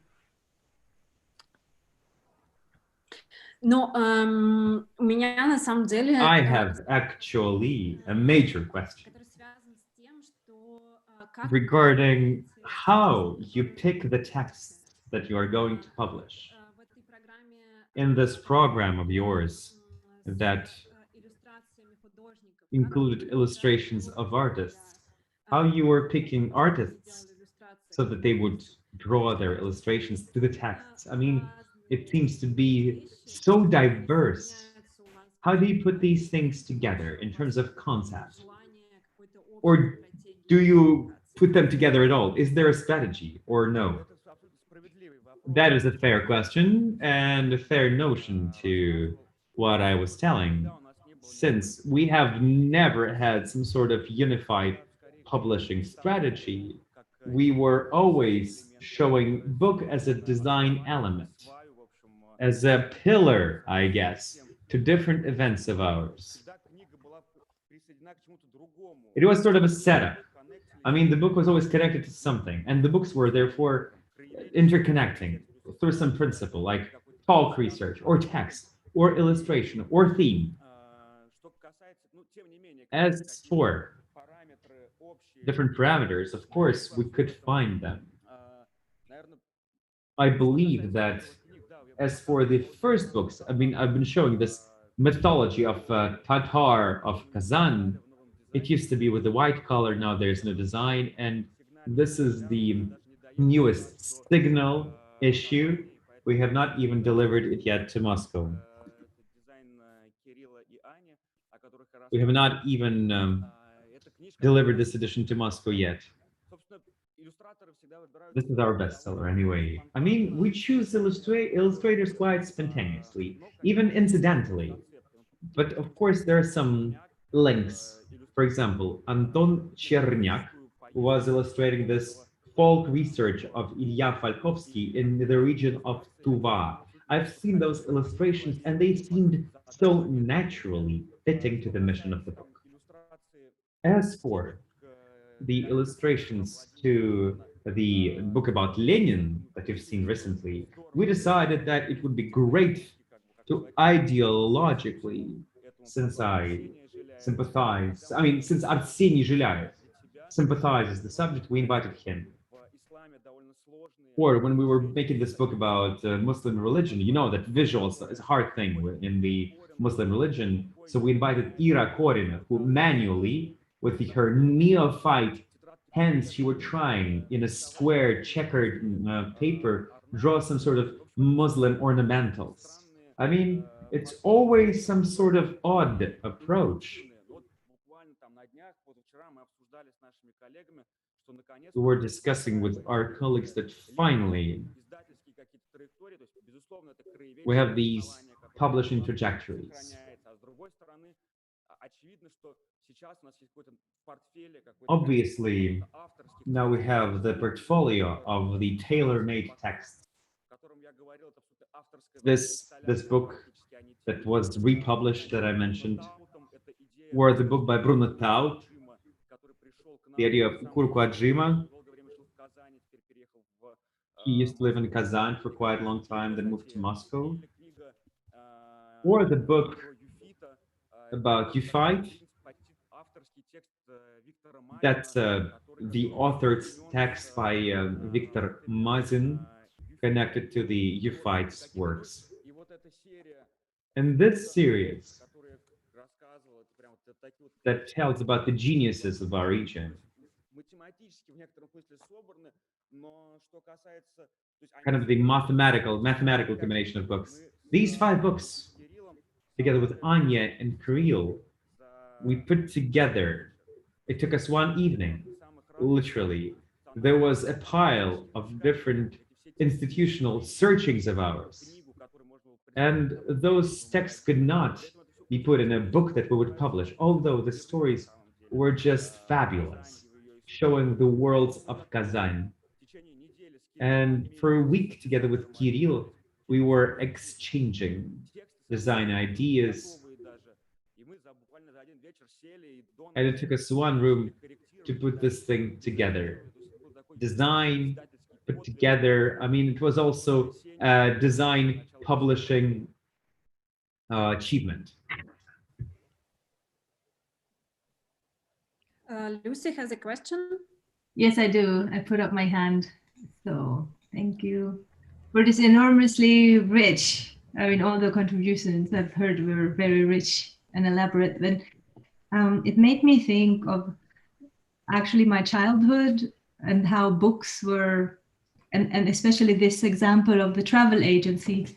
The book is such a tool for, of course, imagination and how it could be otherwise. It's a very simple thought I had, but I was really moved by the enormous output you're having and very impressed as well. And it was nice to hear you elaborate on the relationship between the illustrations and the text, because it seems to be very specific. So in each case, it will find an own relationship. I wanted to ask about 2 things. First of all, I would like to hear the name of the author about the necrorealism again. That's just a name I didn't catch. And the other thing was the volumes Zurich which I didn't mention in my presentation. We had a collaboration with Volumes as well, because they contributed a couple of zines from Zine Co-op, which is and High Freedom, which is an initiative, a collective initiative of archiving protest zines from the Hong Kong protests 2019. And we had a piece in the exhibition where we were interested to exhibit this archive. And as we contacted the people responsible for this archive, they told us that it's already on the way to Zurich, which was an interesting thing. So with this pretext, I've been, I'm telling this story because I've been really in the last couple of months, I've learned more about independent publishing and zine culture. And I was interested in whether you have worked with zines explicitly, because so far I've heard a lot about the book industry and quite prestigious large projects, and all of them seem phenomenal. But have you been interested in zines? And what's the name of the Necrorealist? Thank you.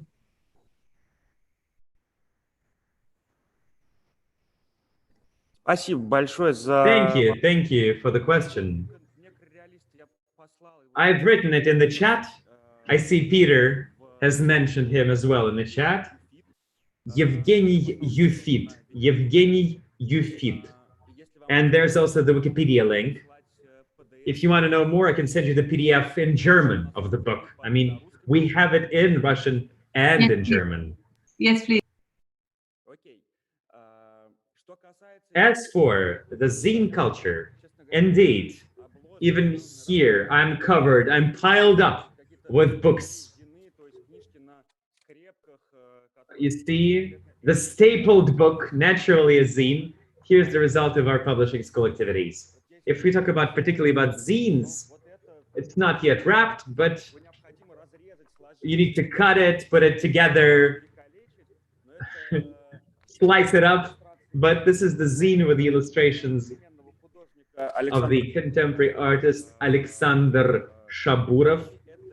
And this zine consists of the translations. I mean, we are situated at the street named after Burhan Shahidi. And that is a mystery for the city. Why we have the street of Burhan Shahidi? Nobody knows why. We began digging in terms of our folk research, and folk research is a button as much important for us as a book.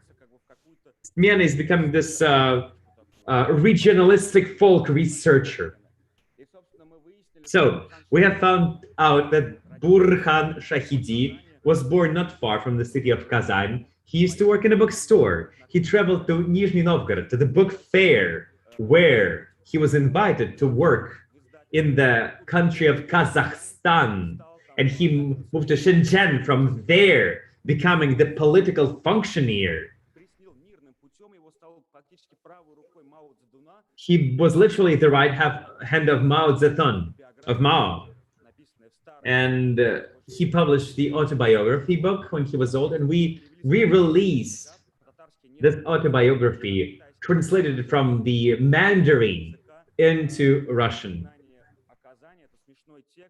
We translate his memories about Kazan, and that's actually a fun text about Kazan carrots, for example, very local stories, I mean, and we published that as a zine. And answering your question more precisely, I mean, we are not that much engaged into zine culture. We are more book people, and we want to create something more looking like a book. Not like a zine, but sometimes stapled book or something similar to zine is a format that we are applying a lot and will be applying, but we are interested to add to it not zine as a piece of contemporary art, but the text of the book, something that brings it closer to the book, maybe a smaller book, stapled book, but still a book. Thank you. Yeah. Спасибо большое. Мы уложились в... Thank you so much. We're right on time. We have 1 minute before the upcoming break. I will use this minute not for my sake, but for the program. I think it's very exciting. And I'd say even groovy. It's good that we're sharing. It's good that we are right on time. Everybody has enough time for the expression. And I love this format with the attentive listener. Eventually, I visit Mirabort, and there's some sort of not quite comprehensible, not very comprehensible, but picturesque board. This board sort of confirms that some sort of a book matters.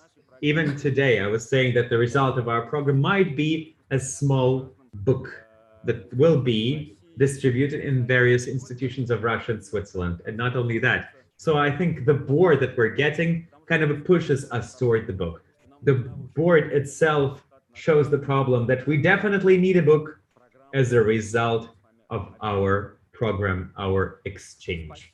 Thank you so much. I think we have now a brief intermission, right? 45 minutes, we have a break, and at 4 we meet here. The only thing that those who participate in this discussion tell me where you live, what you see, and this would be Tichaya Smena CC19 Chetale Dogo. Please come a little bit before so that we can put some background for our streaming, because we're going to stream broadly, invite more public to join us. That would be freestyle.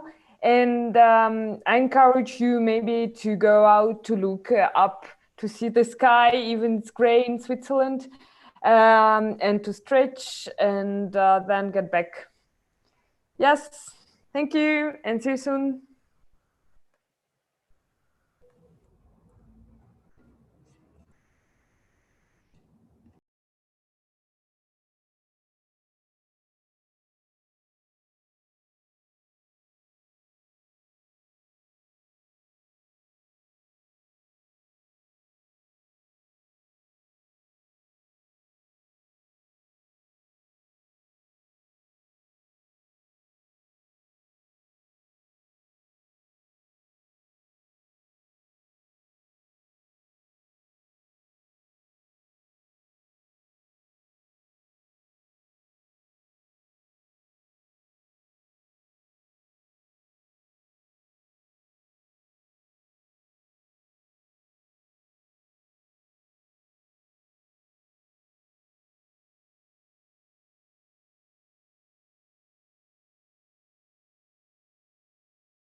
And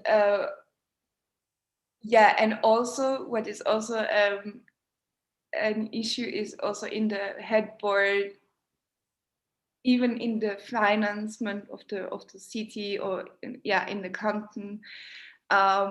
There are also people from theater and the classic music fields that again can choose to bring the money to them. I don't know how to explain it, but so it's actually, it's not an even distribution of the money we have for culture in the CERN, and that makes the competition, but it's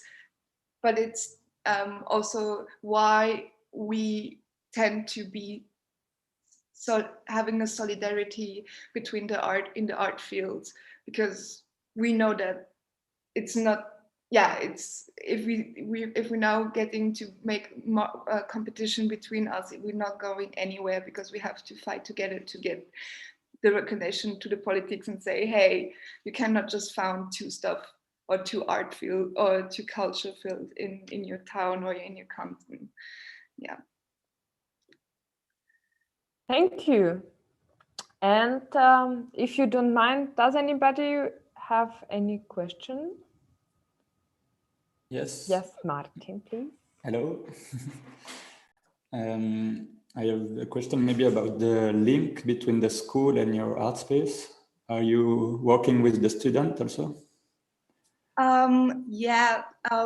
We actually, my co-creator and I, my co-creator Lena Pfeffli and I, we are actually alumni from the art school in Lucerne, and we have also a good relationship with our directors from the art department.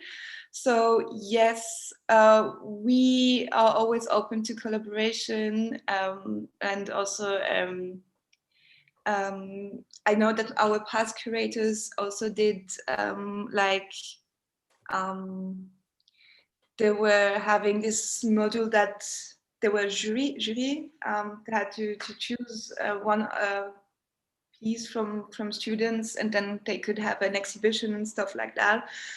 And this year we didn't manage to have something in this area, because the school didn't reach to us, because they have a lot of stuff to do. But we have this connection. They always come also to us at vernissage or private tours and stuff like that. So yes, we have we have this connection, definitely. Thank you. So Martin, if you took the word, so I ring your bell. And shortly show the map. Can I show my screen also? You and Lisa should be already you should be hosts. Thanks to Leonie, who I think made it in advance. I'm sharing just for Russian participants so that you can understand where we are in Switzerland. So we've been here also at the lake. And now we're taking train. We need to change in Olten. This is the normal place to change in Switzerland. Everybody's changing in Olten. And we're coming to Neuchâtel, very spectacular space.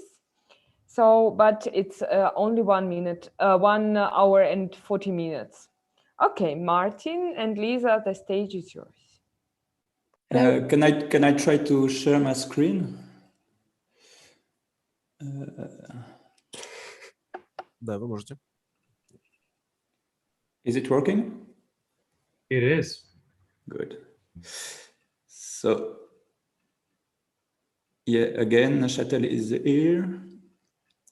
And it's really near the border between the German part, that is more here, and the French part, that is here. Between Zurich, it's 1 hour and a half by train, and Geneva, also around 1 hour and a half. So for us, it's really interesting to be in this position, because we can be really fast in all the big cities in Switzerland. And we really try to work with that also with the artists. We, as Anne-Sophie said before, we try to work with German artists and French artists, Swiss, French, and German, French, Swiss, German artists. And we invite them in this small city that is near a lake, the Neuchâtel Lake. And on the foot of the Jura, that's a small mountain. It's not the big mountain that are the Alps, but it's smaller mountains here. And the city is, I think, around 40,000 inhabitants. So not so big. I don't know how many inhabitants there is in Lucerne, but it's around the same. A bit smaller, maybe. Bigger. Bigger. So the art center is in the old town.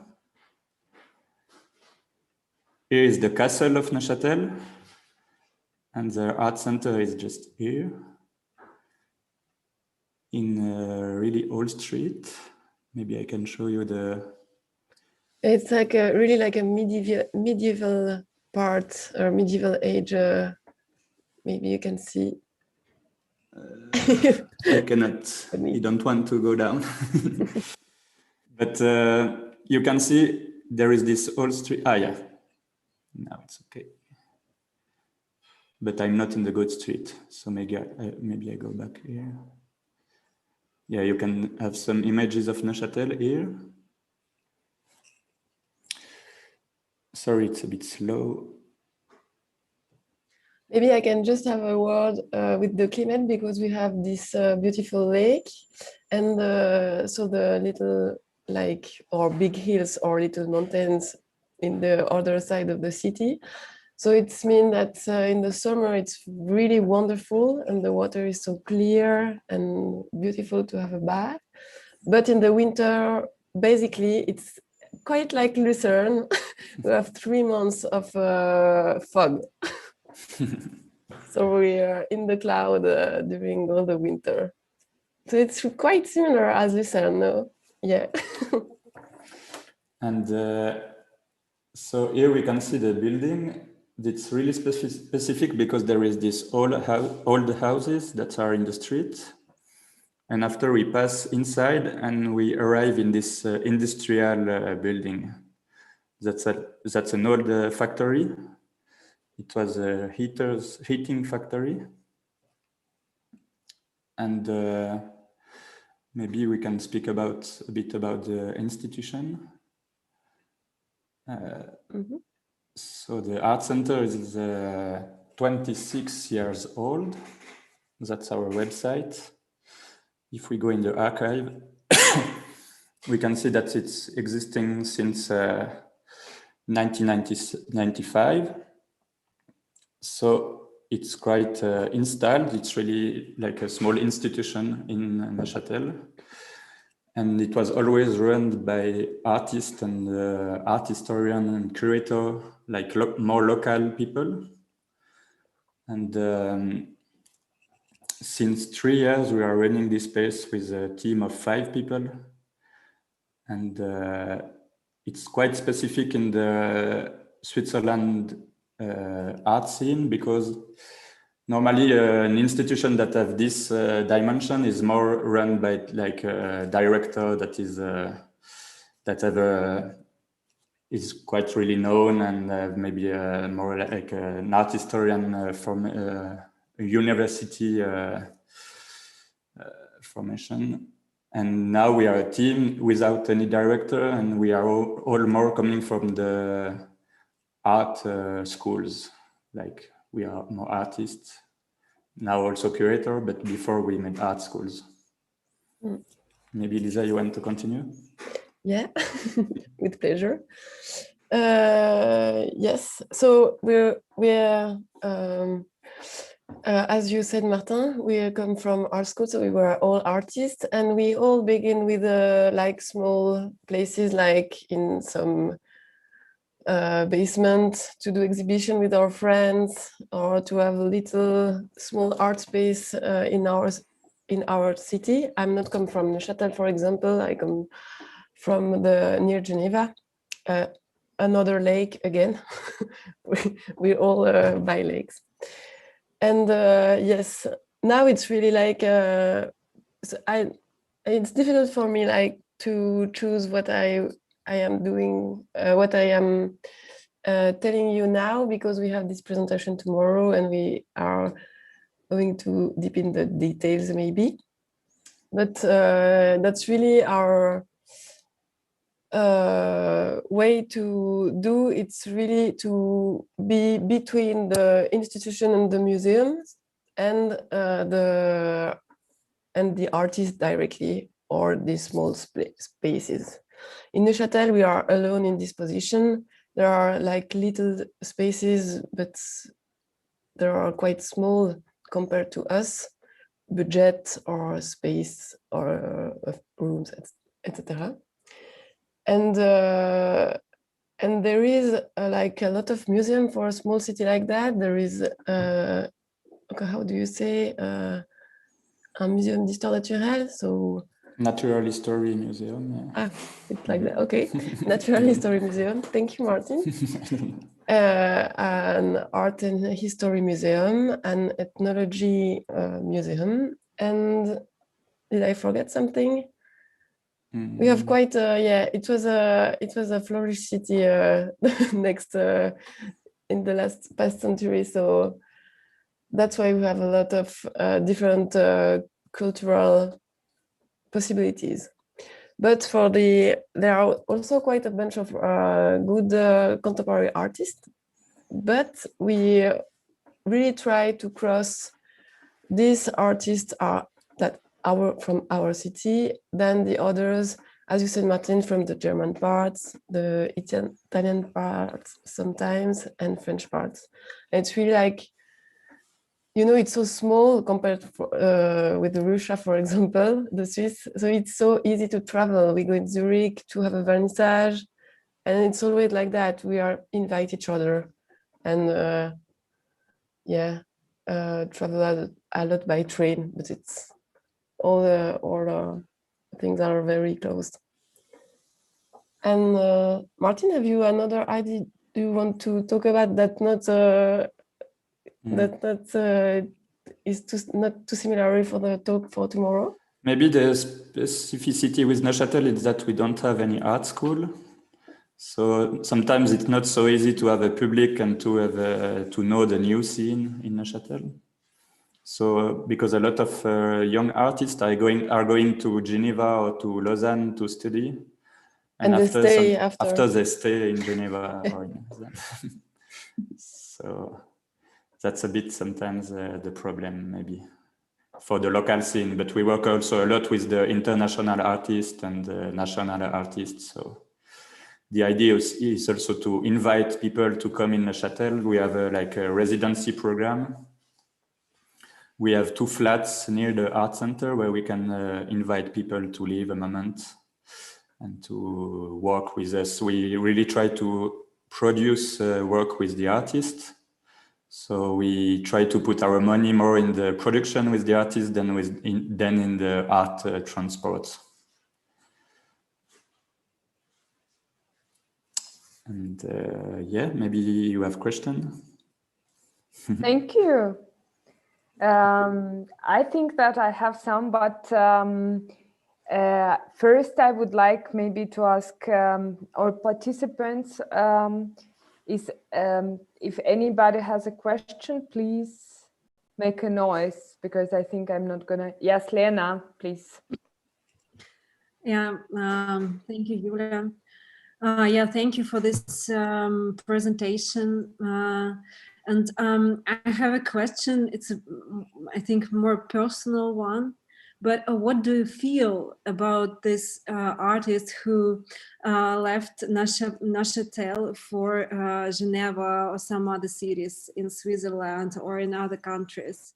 Because I think it's super common problem, not a problem, but the situation for every Russian cities, because everyone want to go to Moscow or to St. Petersburg, or maybe in Berlin or in Geneva or some other cities who has this, which has this lots of opportunities, lots of spaces to exhibit and to education and so on and so forth. So what do you feel personal? Because for me, it's a super big problem, and you know.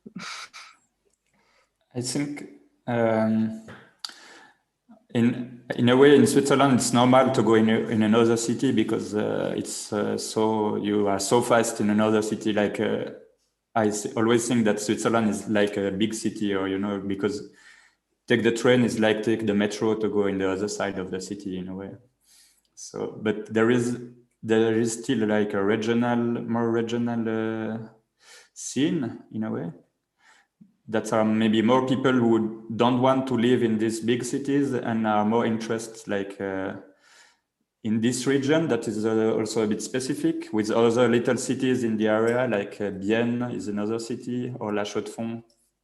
And it's smaller city where there is a scene, and all these kind of artists really recognize them between them. Yeah, they are really, in a way, there is a scene also, but more like smaller city together, linked together in a way. In fact, I think also it's really different than we compare always for the French Swiss. We always compare us to France because it's so near and we talk the same language. And maybe you have a little bit the same problem in Russia, that they're like Moscow and St. Petersburg, it's so big, the polarity is really big. Like in France, it's Paris and the rest of France.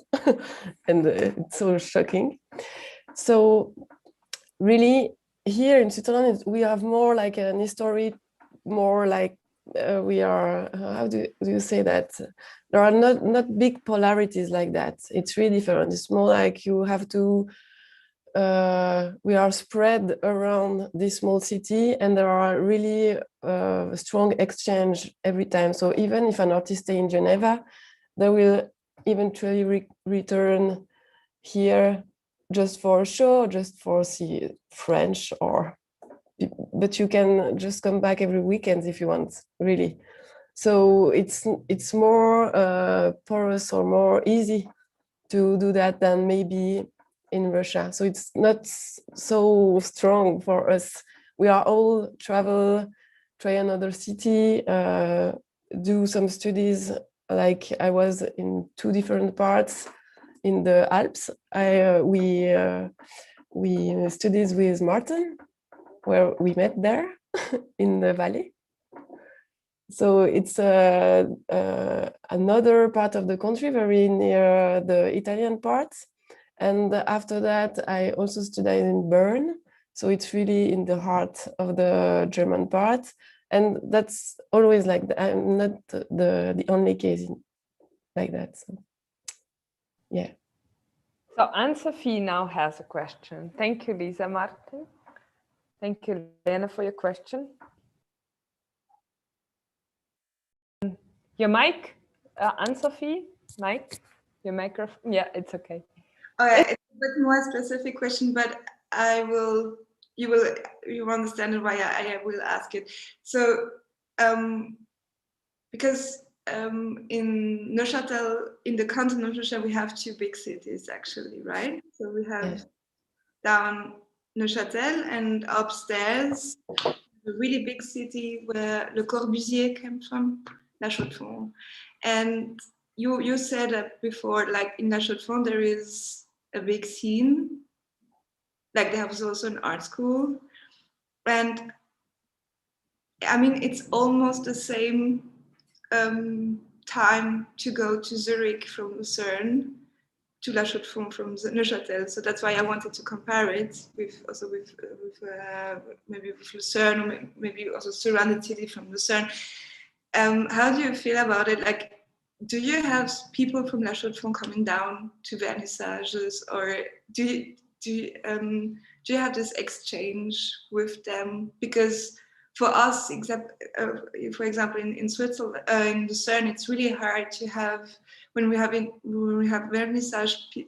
people usually don't come from Zurich or from Zug to see our vernissage, but we go to Zurich to go to see vernissage. So yeah, it's that's why I wanted to ask how it's, because it's the same. It's a bit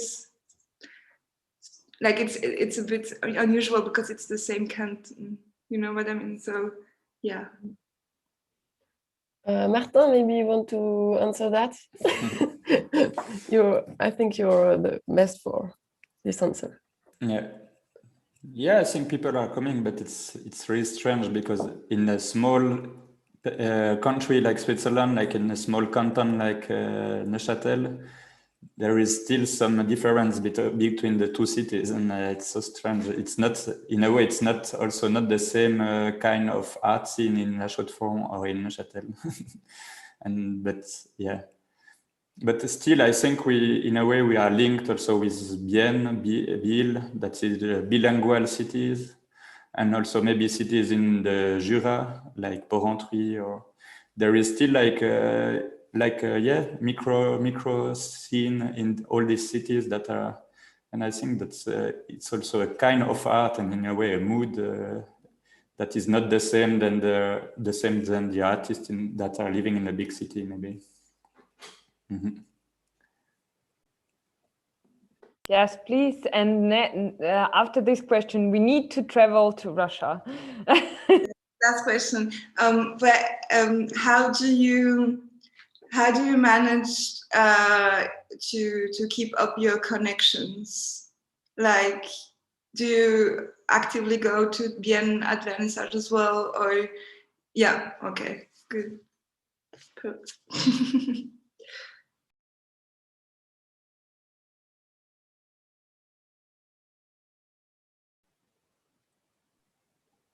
Oh, maybe yes, I can. Sorry. Okay. Yes, we definitely do that. You have to be there so the people remember, and after they come to, hey, hello. Yeah. So that's really how the exchange could just. Well, yeah, that's the only way to make it possible. It's to be there, and then they come, and it's like this. Mm-hmm. So I need to take my moderator role and to ring another bell and to show you where we're going, because it's quite far. It's I tried to ask Google to bring me there with the train. So Google told me it's not possible, that therefore it's 482 hours. Google suggested me to take a car, which would be 30 hours from Neuchâtel to Zheleznogorsk. And we are traveling to the brand new center, which opened, I think, in spring. And yeah, here we are. I give word to Nikolai, and I'm very curious because I left Russia and haven't seen that art center, so I'm really curious. Nikolai, the stage is yours. Да, всем привет, всем привет. Я очень рад. Hi everyone. Hi everyone. I'm honored to talk to you, and indeed, I would like now to share the screen and show you Zheleznogorsk on the map in detail, because there are some particularities.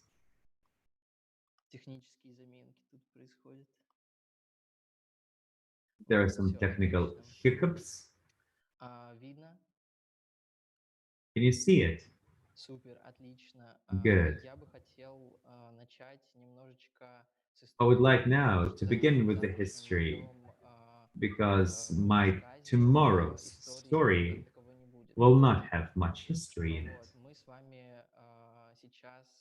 Now we are experiencing an immersion into the magical fairy tale, because Zheleznogorsk indeed is the town of magic, wizardry, and sorcery.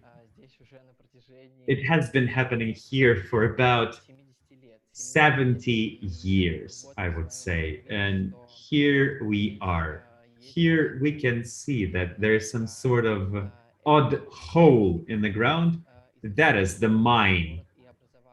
And that is the mine that began the city in 1957, back in the Soviet era. And Lenin said that this should be super energized, and it's about energy. Zheleznogorsk, Železo Zheleznogorsk literally translates as Iron City. Zheleznogorsk, or even Iron Mountain, Iron Mountain. Iron Mountain City, that's what Zheleznogorsk means. So here's what happened and what is happening now in Zheleznogorsk. So it's a relatively young town, and it's pretty small even for Russia.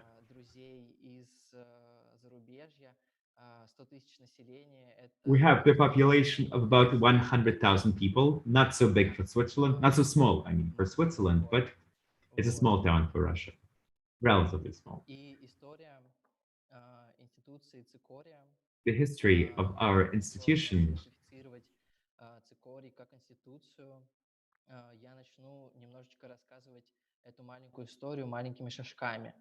the institution is called Shikori or Sikori, as in this piece of plant, Shikori, Sikorium.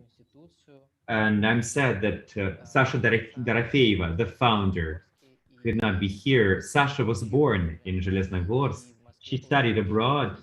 Then she also did her master's in Moscow, and she decided to go back to our town of Zheleznogorsk and establish some sort of a dream come true, make it real. And as we may see today, magically, the dream truly has come true. And I believe that Zheleznogorsk is the place where all of the dreams come true, miraculously. And indeed, I would like to switch a little bit to our website. Our website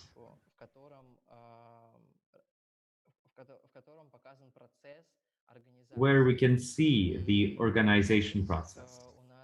Here is our headquarters and the team that has been working and bringing Sikorium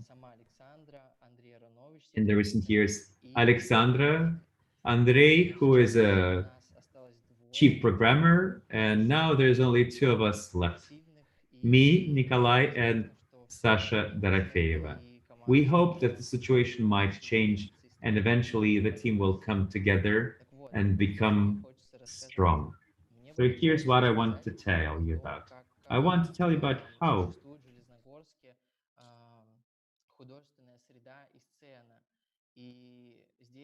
we have been fostering the art scene in Zheleznogorsk. Of course, there's a huge problem with art scene in Zheleznogorsk. People don't care much about contemporary art in Russia, as opposed to Western countries. Specifically, if we talk about such a small town as Zheleznogorsk. But sometimes miracles do happen. Those miracles bring about the art scene. And you would ask me, how can a person create some sort of initiative or self-initiated organization in Zheleznogorsk? Let me tell you simply that this is Zheleznogorsk Biennial, Zheleznogorsk Biennale, which took place in 2018. Sasha Dorofeeva, the founder of our institution, initiated it. She invited all of the regional artists who didn't even have the idea that they could exhibit their works somewhere, because Zheleznogorsk is a small town, so it's a conservative town, and some sort of contemporary initiatives could be suppressed. Therefore, the first Zheleznogorsk Biennale created this leeway into the amazing world of magic that I keep on reiterating. I would also like to tell about Biennale. In 2018, we had it. That was a celebration for the city.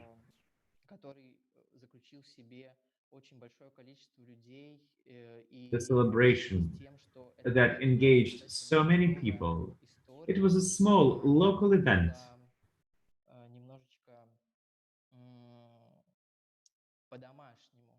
It was sort of a homegrown, cozy event.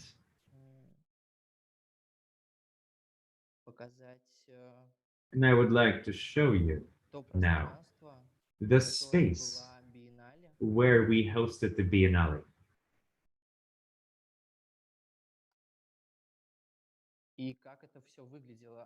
And the way it looked like initially. Can you see it? Do you see the image? Супер, отлично. Great. Да, это то самое первое сообщество художников. That's the first community of artists that, due to some reasons that are hard to understand, still came together, having created the first exhibition. This looked like some sort of party that lasted for 10 days. During the first 5 days, the artists were building the space and installing the objects. Then the party continued. And of course, the public arrived to observe the Biennale. It's interesting to see it as just a phenomenon, because those who experienced the first Biennale of Zheleznogorsk were truly surprised and happy. On the photo here, you can see the guys next to the mine with some champagne. This is the opening day.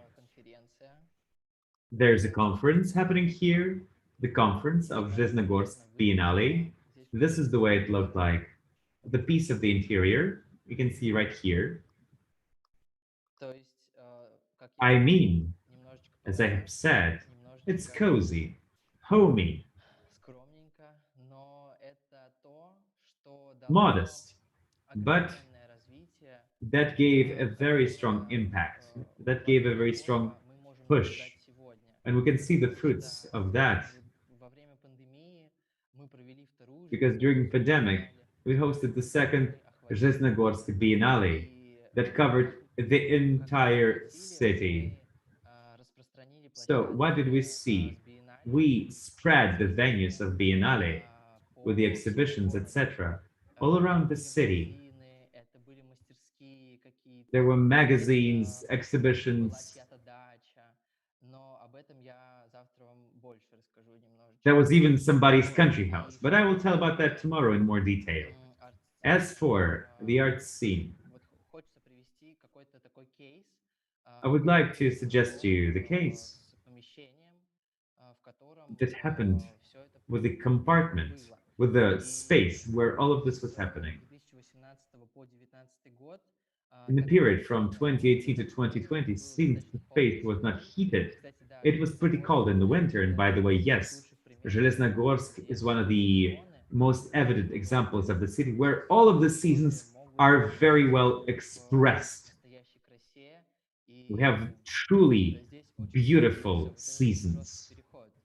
And you can see this harsh difference between the fall, the summer, the winter, the spring. It truly is the spring, the winter, the fall, and the summer. And I would like, right now, yes, the case I'm talking about. When there was winter and the space was pretty cold, we were looking for spaces on this web, on the web, pretty much. There's this web service where they publish rental spaces in Russia called Avito. We were searching spaces there. Let me show you the video documentation that we have installed in this sort of space for rent. Do you see? Супер.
Да, это хочется сказать об этом видеозакреплении, видеодокументации, то, что нам очень важно как команде делать такой продукт, который сделан именно в Железногорске, потому что Железногорск находится в такой географической области Черноземья, где это достаточно самая плодовитая земля по всей России, где очень много растет приятных растений, и здесь в основном большинство людей занимаются земледелием.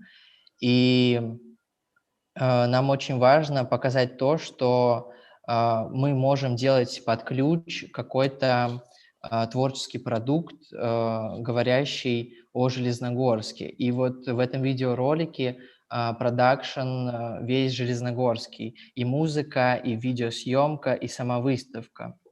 The music, everything. It's important for us to make the project turnkey, to show to the world that we can make production in Железногорск. Another small thing.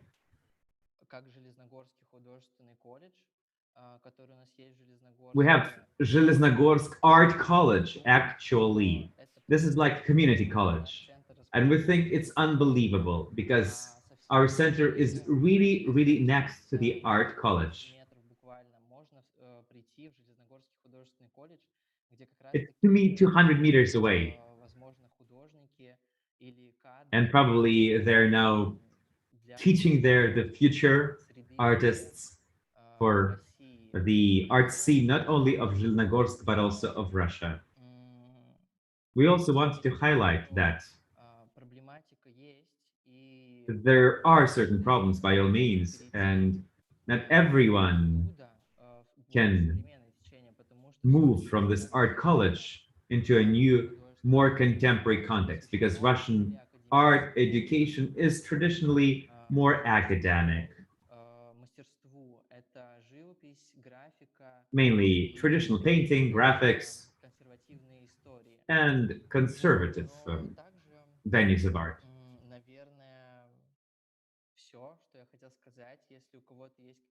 If you have any questions, please do not hesitate to ask, and tomorrow I shall be telling about what our center is doing today, how we survive, and what are our objectives.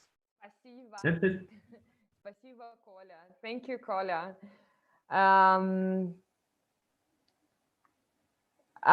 Does anybody have a question?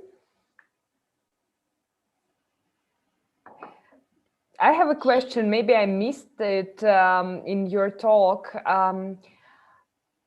Maybe this is a stupid question, but I imagined I am myself being in Железногорsk even a little bit before 2008. How did you find each other there? Where did you meet? I mean, people who are Да, involved. смотри, я постараюсь ответить на этот вопрос. Let me answer the question, yes.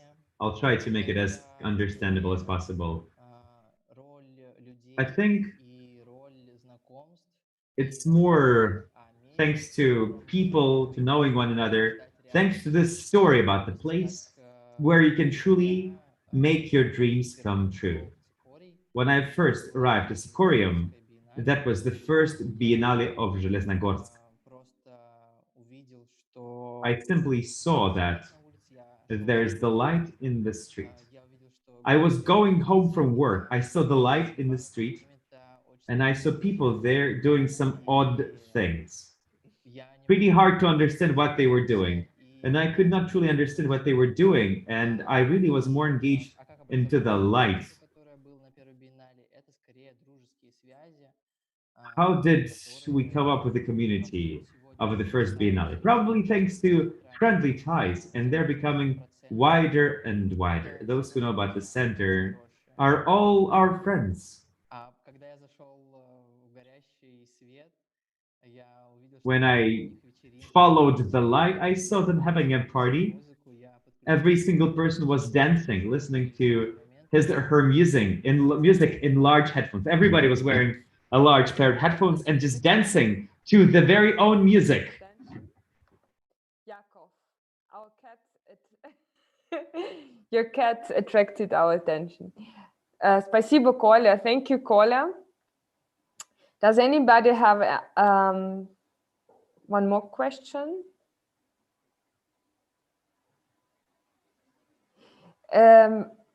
I think maybe it's a more comment or something, a reflection.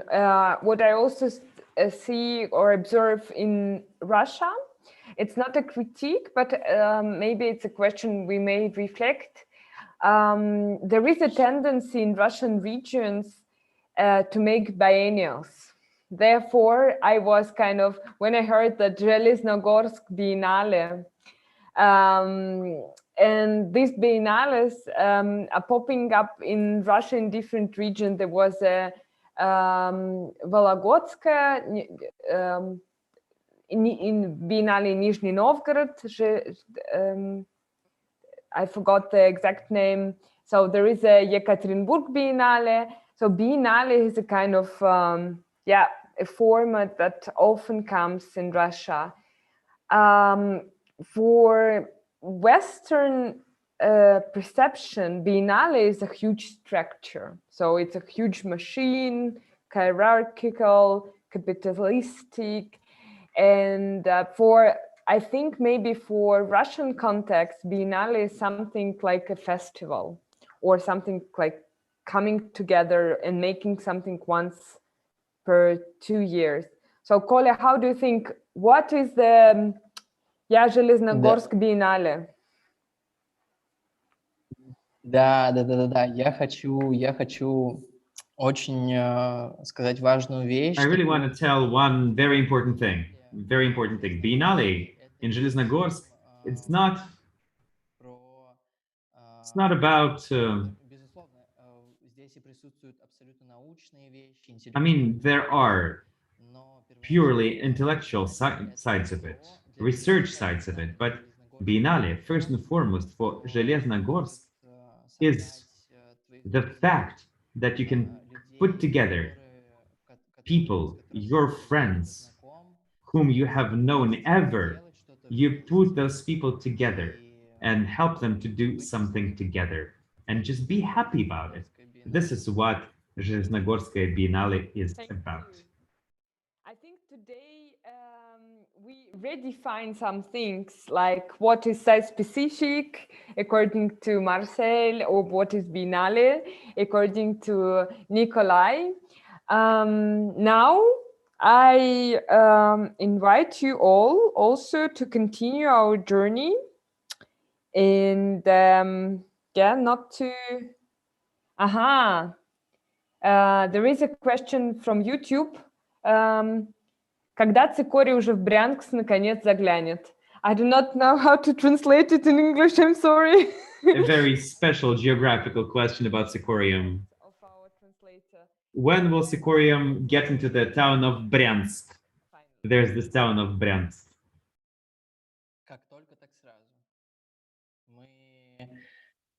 What can I say? As soon as. I mean, we shall do things well, and soon she'll welcome us as guests. But for now, we just Super busy. I'm a little bit too busy. I ring a bell. Lena, that's your door.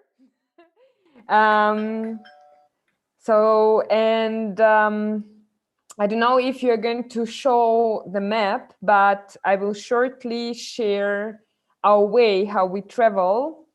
Google told me that there's also no train to come from Zheleznogorsk to Krasnodar, but I think you managed to go to the opening of Tsikori. Am I right? So maybe you share how you got there. Otherwise, we're traveling to south from here. On the car, it's only 12 hours. So very close. Lena, the stage is yours. Thank you, Yulia. I already shown the map, but I think I should do it again. But have you... Вы слышите на заднем плане, Юль, такой звук странный или нет? There's this odd sound in the background. At the background, I see the cat mewing. Немножко секундочку и перейду в другое Give место. me a second. I will move to a different space because this sound will not go away. Community exchange, but it was a nice sound.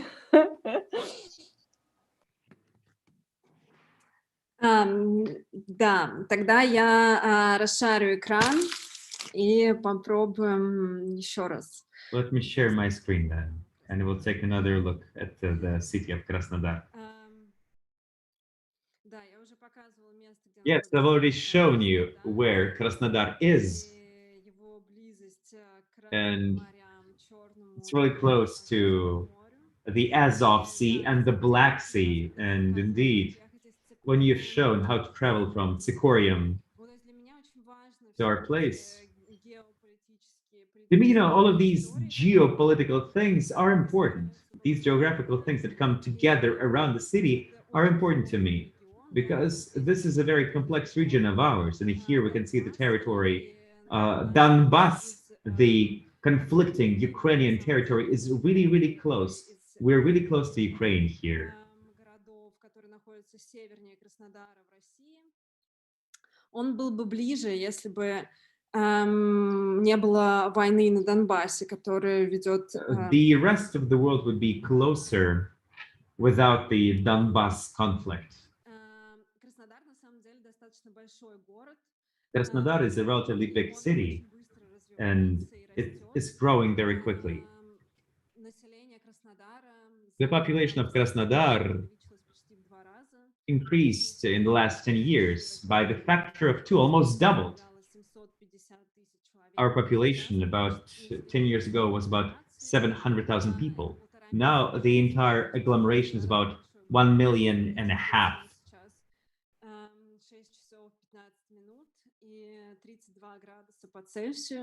So it's 6 o'clock plus 32 Celsius. That is a normal weather for Krasnodar. And Krasnodar is in the region of the Black Sea. Look. Город, потому что Краснодар это как бы такое... Krasnodar is considered to be a relatively conservative city because it's the heart of the life of the Kazakhs. This light infantry, light cavalry, I'm sorry. Kazakhs are the light cavalry of the 19th century, traditional light cavalry, the Kazakhs. But, so let me tell you about the Kazakhs. Krasnodar is right there in the Google search. Here are Kazakhs. Light cavalry. Starting with the end of the 15th century, these people are moving away. These are the peasants that are moving away from their feudals. They create their own free communities in the territory of the south of Russia. Востоке Украины. Or the southeast of Ukraine. Later on, they start serving Russian Empire, becoming this military unit, чем и кем они до сих пор продолжают быть. which they still are. Например, одна из ролей казачества в России. One of the role of the Kazakhs in Russia is breaking down the political meetings. Not so fun, but sure. So, I'd like to tell you about, yes, that's why Krasnodar is seen as a conservative city. But I believe it's not entirely true, because Krasnodar is a big city, puts together a number of identities, and I truly believe that in some ways it can be a city that is even more free than Moscow, just because there is not this keen eye of the government overseeing anything in Krasnodar. I mean, the Kazakhs will come and get you if somebody paid them, otherwise they're not going to do anything. Speaking about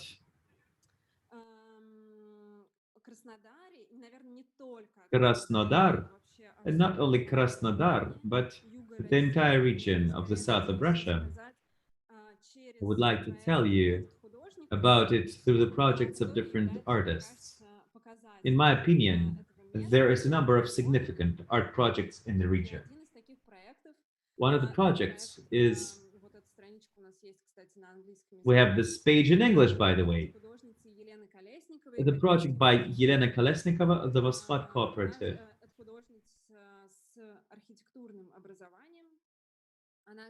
Yelena Kolesnikova is also an architect. She lives and works in the small town of Gelendzhik on the Black Sea, 2 hours drive away from Krasnodar.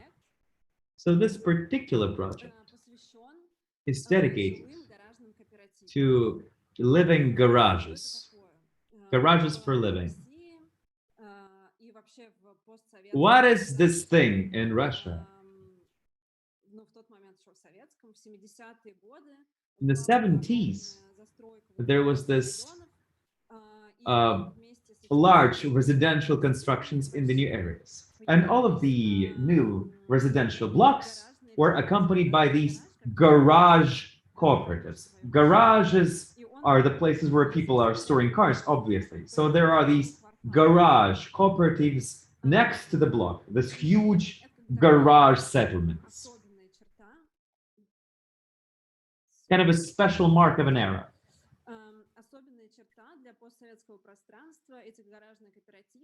Сейчас их просто начинают использовать очень по-разному. Никто уже не хочет оставлять свою машину так. Now people don't want to leave their cars that far from their apartments. So these garages are appropriating new functions. Some people make their workshops. Some people build their just warehouses to drop all of the stuff that is useless in their apartment. People turn their garages in sometimes residential places. People turn their garages into living houses. So here's the sketch. Yelena Kolesnikova decided to build this sort of garage within our Center for Contemporary Art. This was our first project after the quarantine in June 2020. We decided to build this model of the living garage within the space of Typografia, using all of the particular features of these garages, the cheapest construction materials,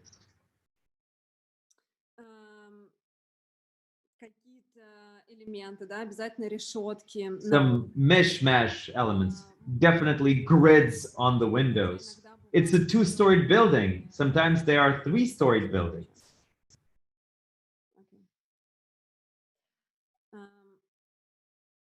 Он недостроен. Это тоже принципиальный момент, потому что эти жилые гаражи, они как бы These buildings are underbuilt, or they're always unfinished. They're never finished. They can always be reconstructed, changed. People who live there never see this living garage as some sort of permanent dwelling. They see it more as something temporary, like they're living there now.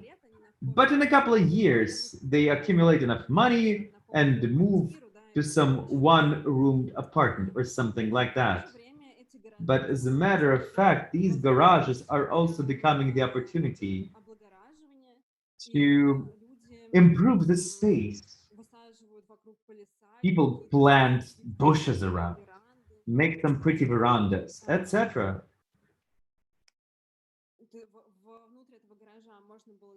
Inside of this garage, it is possible to enter,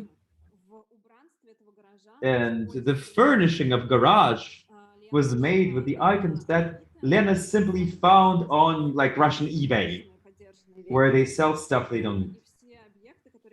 All of the objects that you see here are from the Russian version of eBay, or from our previous exhibition, some banners, etc. You can go to the second floor.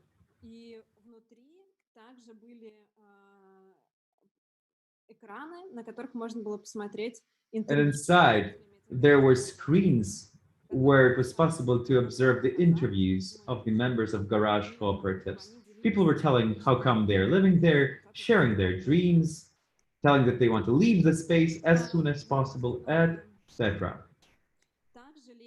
Also, Lena made the drawings, and in these drawings, these are watercolors, architecture sketches, where she was showing the real garages that exist in her town of Gelendzhik, where she lives. She was showing how these garages can look like, how different that they can be, exposing the most tremendous imagination of these garages. She was also doing this pop-up shapes, like pop-up cards, showing one of the streets of these garage cooperatives, because these garages are not standing alone. No, there could be up to 1,000 of these garages next to one another, or several hundreds of garages, one next to the other. The entire streets of these garages. This project is, on the one hand, very local, borrowing local history. On the other hand, it is very well fitting into the global agenda of urbanization, over-urbanization, and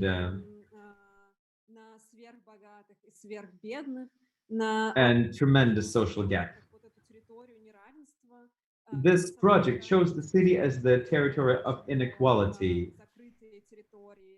where on the one hand there are super rich territories, and on the other hand there are these sort of ghettos.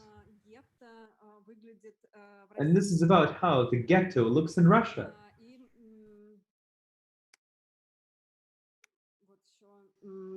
Let me show you a number of photos. Lots of kitties. And the announcements on every garage, there's for sale sign, because everybody wants to sell their garage and just buy better dwelling. This is one project that I wanted to show, and it reflects, in my opinion, the situation in the region.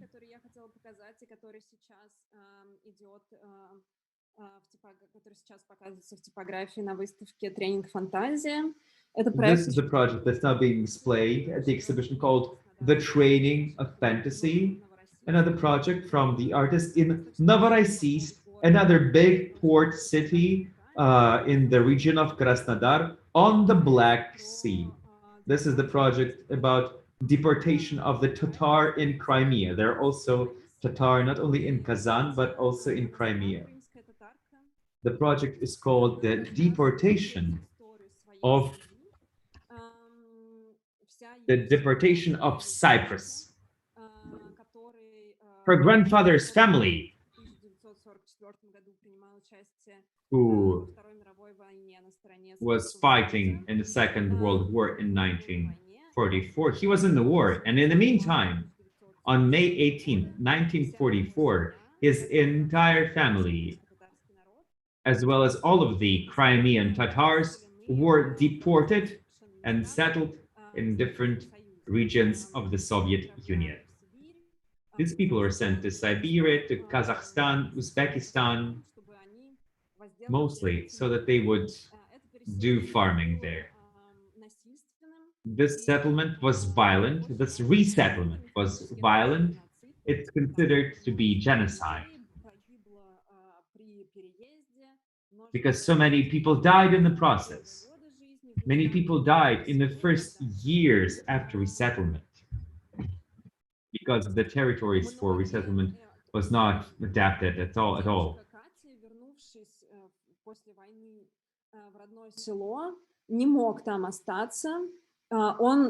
So, this grandfather of Katya, the artist I'm talking about, could not live in the place after he returned.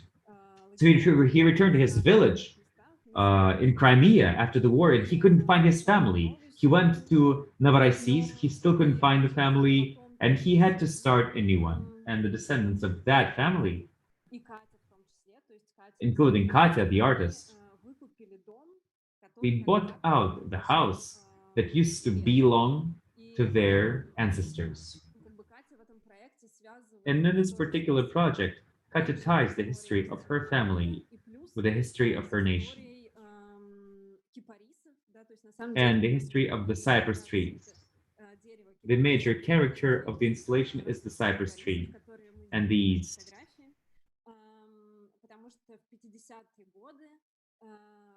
and the sprouts of cypress, because in the 50s, Stalin ordered to cut cypress trees. It's not entirely clear why, but it was just simultaneously with the resettlement of Tatar. All of a sudden, the cypress trees were just the same enemy of the Soviet Union as Crimean Tatars and many other nations that were deported in the Soviet Union. So, Katya puts together these seeds of cypress.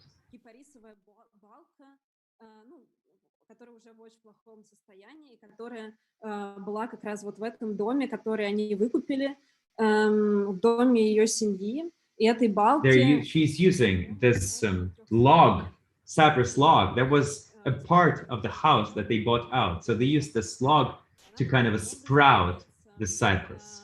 So this is the way she's trying to tell about the story of the nation, personal story, the way it's intertwined with the nature.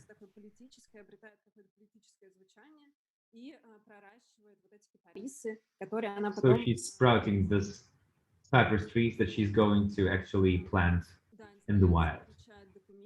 The installation includes documentations, photos, artifacts, and the cypress trees, obviously.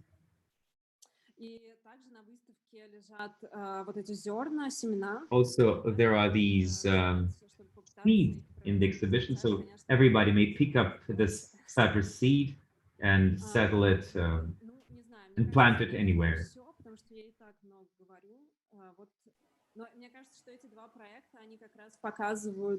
I believe that these two projects show the range of themes around our city. Спасибо, Lena. Thank you, Lena. I like the way you made it like from outside inside. So we are kind of traveling inside Krasnodar, but within typography. Thank you for that. Does anybody have question now?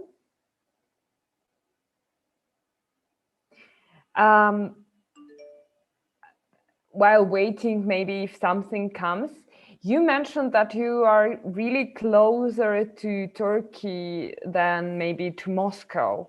And I'm curious if you have any connections, collaborations with that side, with artists from there or something like to generate a bridge between, or did you ever consider that?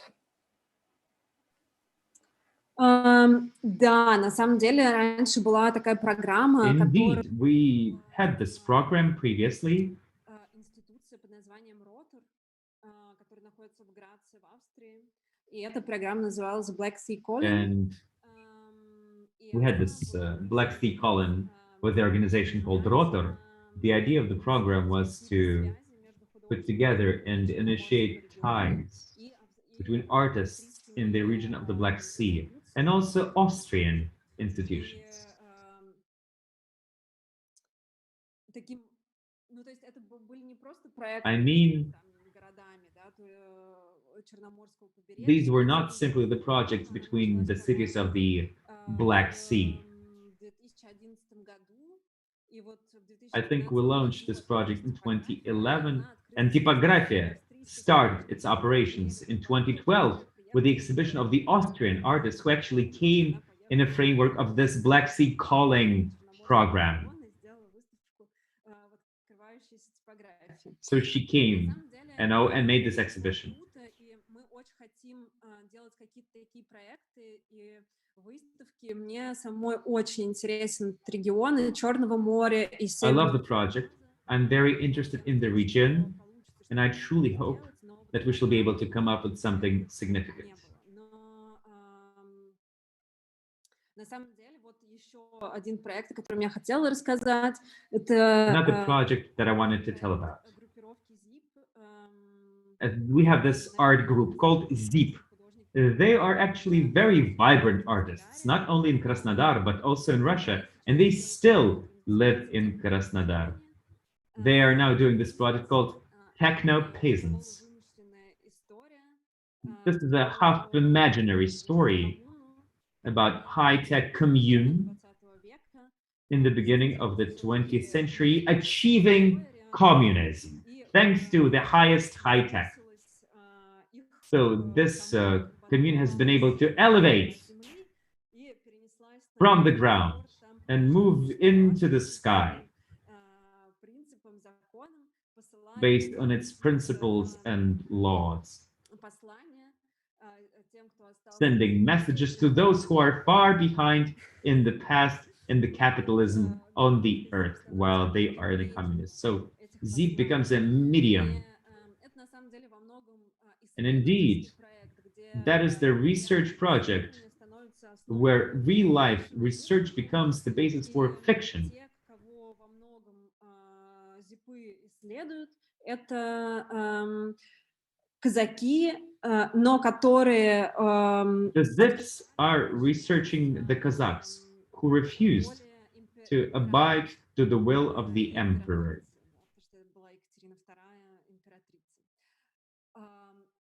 И они ищут их следы, и в какие-то моменты эти казаки, они взаимодействовали с народами. So the ZIP group are looking for the ties of Kazakhs with the nations of the Northern Caucasus. They were even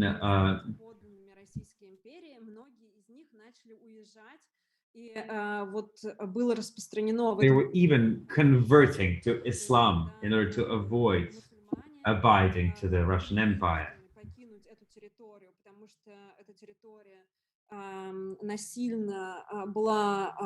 The Muslim eventually had to leave this territory because it was made, this territory was violently converted to Orthodox Christianity. So the Muslim had to move to Turkey, and ZIP in their projects are using folklore eventually, created by the Cossacks who moved to the Turkish cities. Sounds complex, huh? More than complex. Несмотря, I do not know what language already to choose in the end of the day. even though I come from Russia, even though I went to Krasnodar several times, not only once, and got acquainted with different artists and knows it, but it's kind of the history one can dig and dig. And I think it's a great also opportunity to be rooted in a region and to have opportunity to dig that deep, to have to work with all these contexts and layers of this history. Dear all, do you have questions?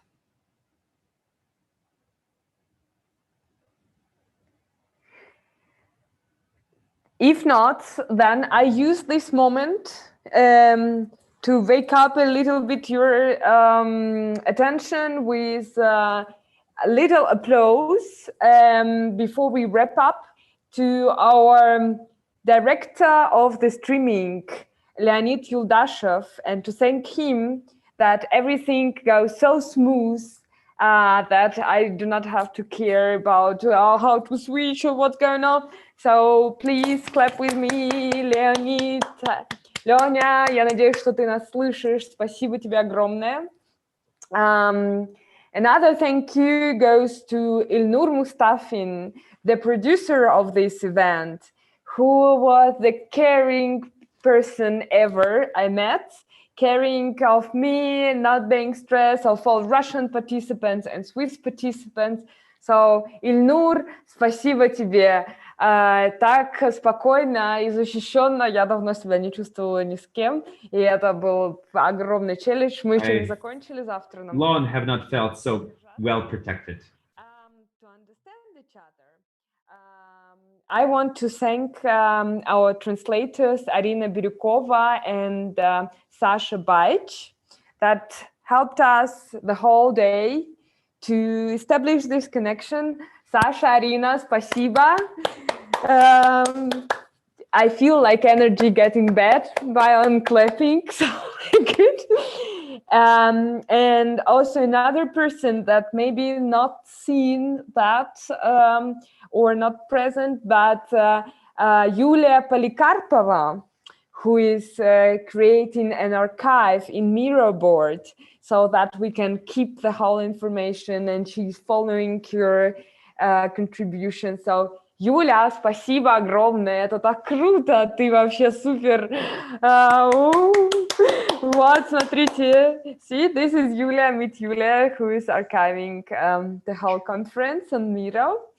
I wish I could... Thank you. And Kirill Maevsky, who initiated this thing and was keeping the energy, I think, more than half year. It was amazing because I heard about this project half a year ago, and it was like a wave. Now we're doing, no, let's shift to summer, and like all these waves, and it was very difficult, and with endurance and stamina, we are here. So thank you. And ProHelvetia that supported us to have it so professionally and to make it possible also to invite different participants. Thank you, ProHelvetia. I hope that someone is following us. Since we are a little bit even ahead of timing, but I suggest us to use this moment and maybe already try to wrap up the day, because I believe that still this Zoom fatigue is slowly coming like a wave. I will share with you our Miro board, and that I really consider as a great instrument. So that's it. So I don't know if everybody or if you were following the day how this Miro board from the empty digital space became this. Thank you, Yulia, once again. I was trying Ilnur and Anne-Sophie, and I don't know who was also contributing. Thank you all. So we started our day with some very important, I think, message that to be friendly is easy, and with some sonoric practices introduced by Lucy, and things that we have all the time. And I think we took it through the whole day, and I didn't feel that we were stressed at any moment, that we had to keep the pace. And then we traveled to Novosibirsk and talked about dynamics and statics, and heard different formats actually, and very diverse understanding of audiences, which is very important, I think. And also we talked about endurance that one has to have, and patience, taking projects not only 48 hours marathon, but 1 year at least, or process-based, project-based. Then we had a pause and traveled to Liechtenstein with Marcel. And residency is not tourism, I liked it. And thinking out of bubble, trying to connect with communities and trying to establish different instruments, how to engage formats, how to keep in a dialogue. Then after Marcel, if I'm not wrong, then we traveled to Krasnodar and talked about self-proclaimed, I liked it, self-proclaimed institution, and touched the problem of dirty cup. I think everybody will remember that, and talked how to create community, not community, collective, I'm sorry.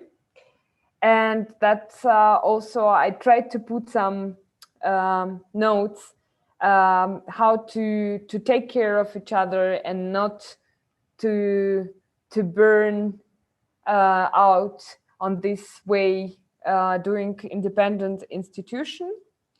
And then we went to Kazan and Smyrna, and really could trace how from very small book formats, like very small idea of a book as a media, Smyrna grew to the very rich and important institution, I think, not only in Kazan, but also in Russia. Having book is an instrument of a dialogue, communication, art piece, and establishing different projects and formats, where book can actually be the medium, telling about mythology or telling about art or philosophy. And we had a pause, and then we started to visit each other in different parts of Switzerland and Russia. First, I introduced Vladivostok, and it's a pity that I had to do that, even though I've been there and know Jana and know a little bit of school. But yeah, we've been at the very edge of Russia, next to Japan, and heard about Vladivostok Art School. Then we took, I don't know, what, a plane, I suppose, and traveled to Lucerne, the rich cultural capital almost of Switzerland, if I may say so, but not only. From Lucerne, it was very easy with the Swiss train to go to Neuchâtel, which is in between languages and cultures. There is also another name of Neuchâtel, Neuburg. And first, as a non-Swiss person, I was confused. I thought there were two cities. From Neuchâtel, which is in Switzerland, we took, I do not know what exactly, maybe a car, but very special car that brought us to Zheleznogorsk, to the city, to the space of miracles and fairy tales coming true. And there we traveled to typography in Krasnodar, with its rich history of Kazakhs and garages and different layers of population. And that was it. I hope you enjoyed our journey. Thank you for sharing time with us today. I'm super happy that we managed to stay the whole day. I believe it's very difficult, and thank you so much to be so involved, engaged with the discussion. I remind you that we continue tomorrow with new institutions and new positions, also from Russia and Switzerland, and new travels. So please keep up and join us. That would be it from my side. Thank you so much, Julia, for making it all for us.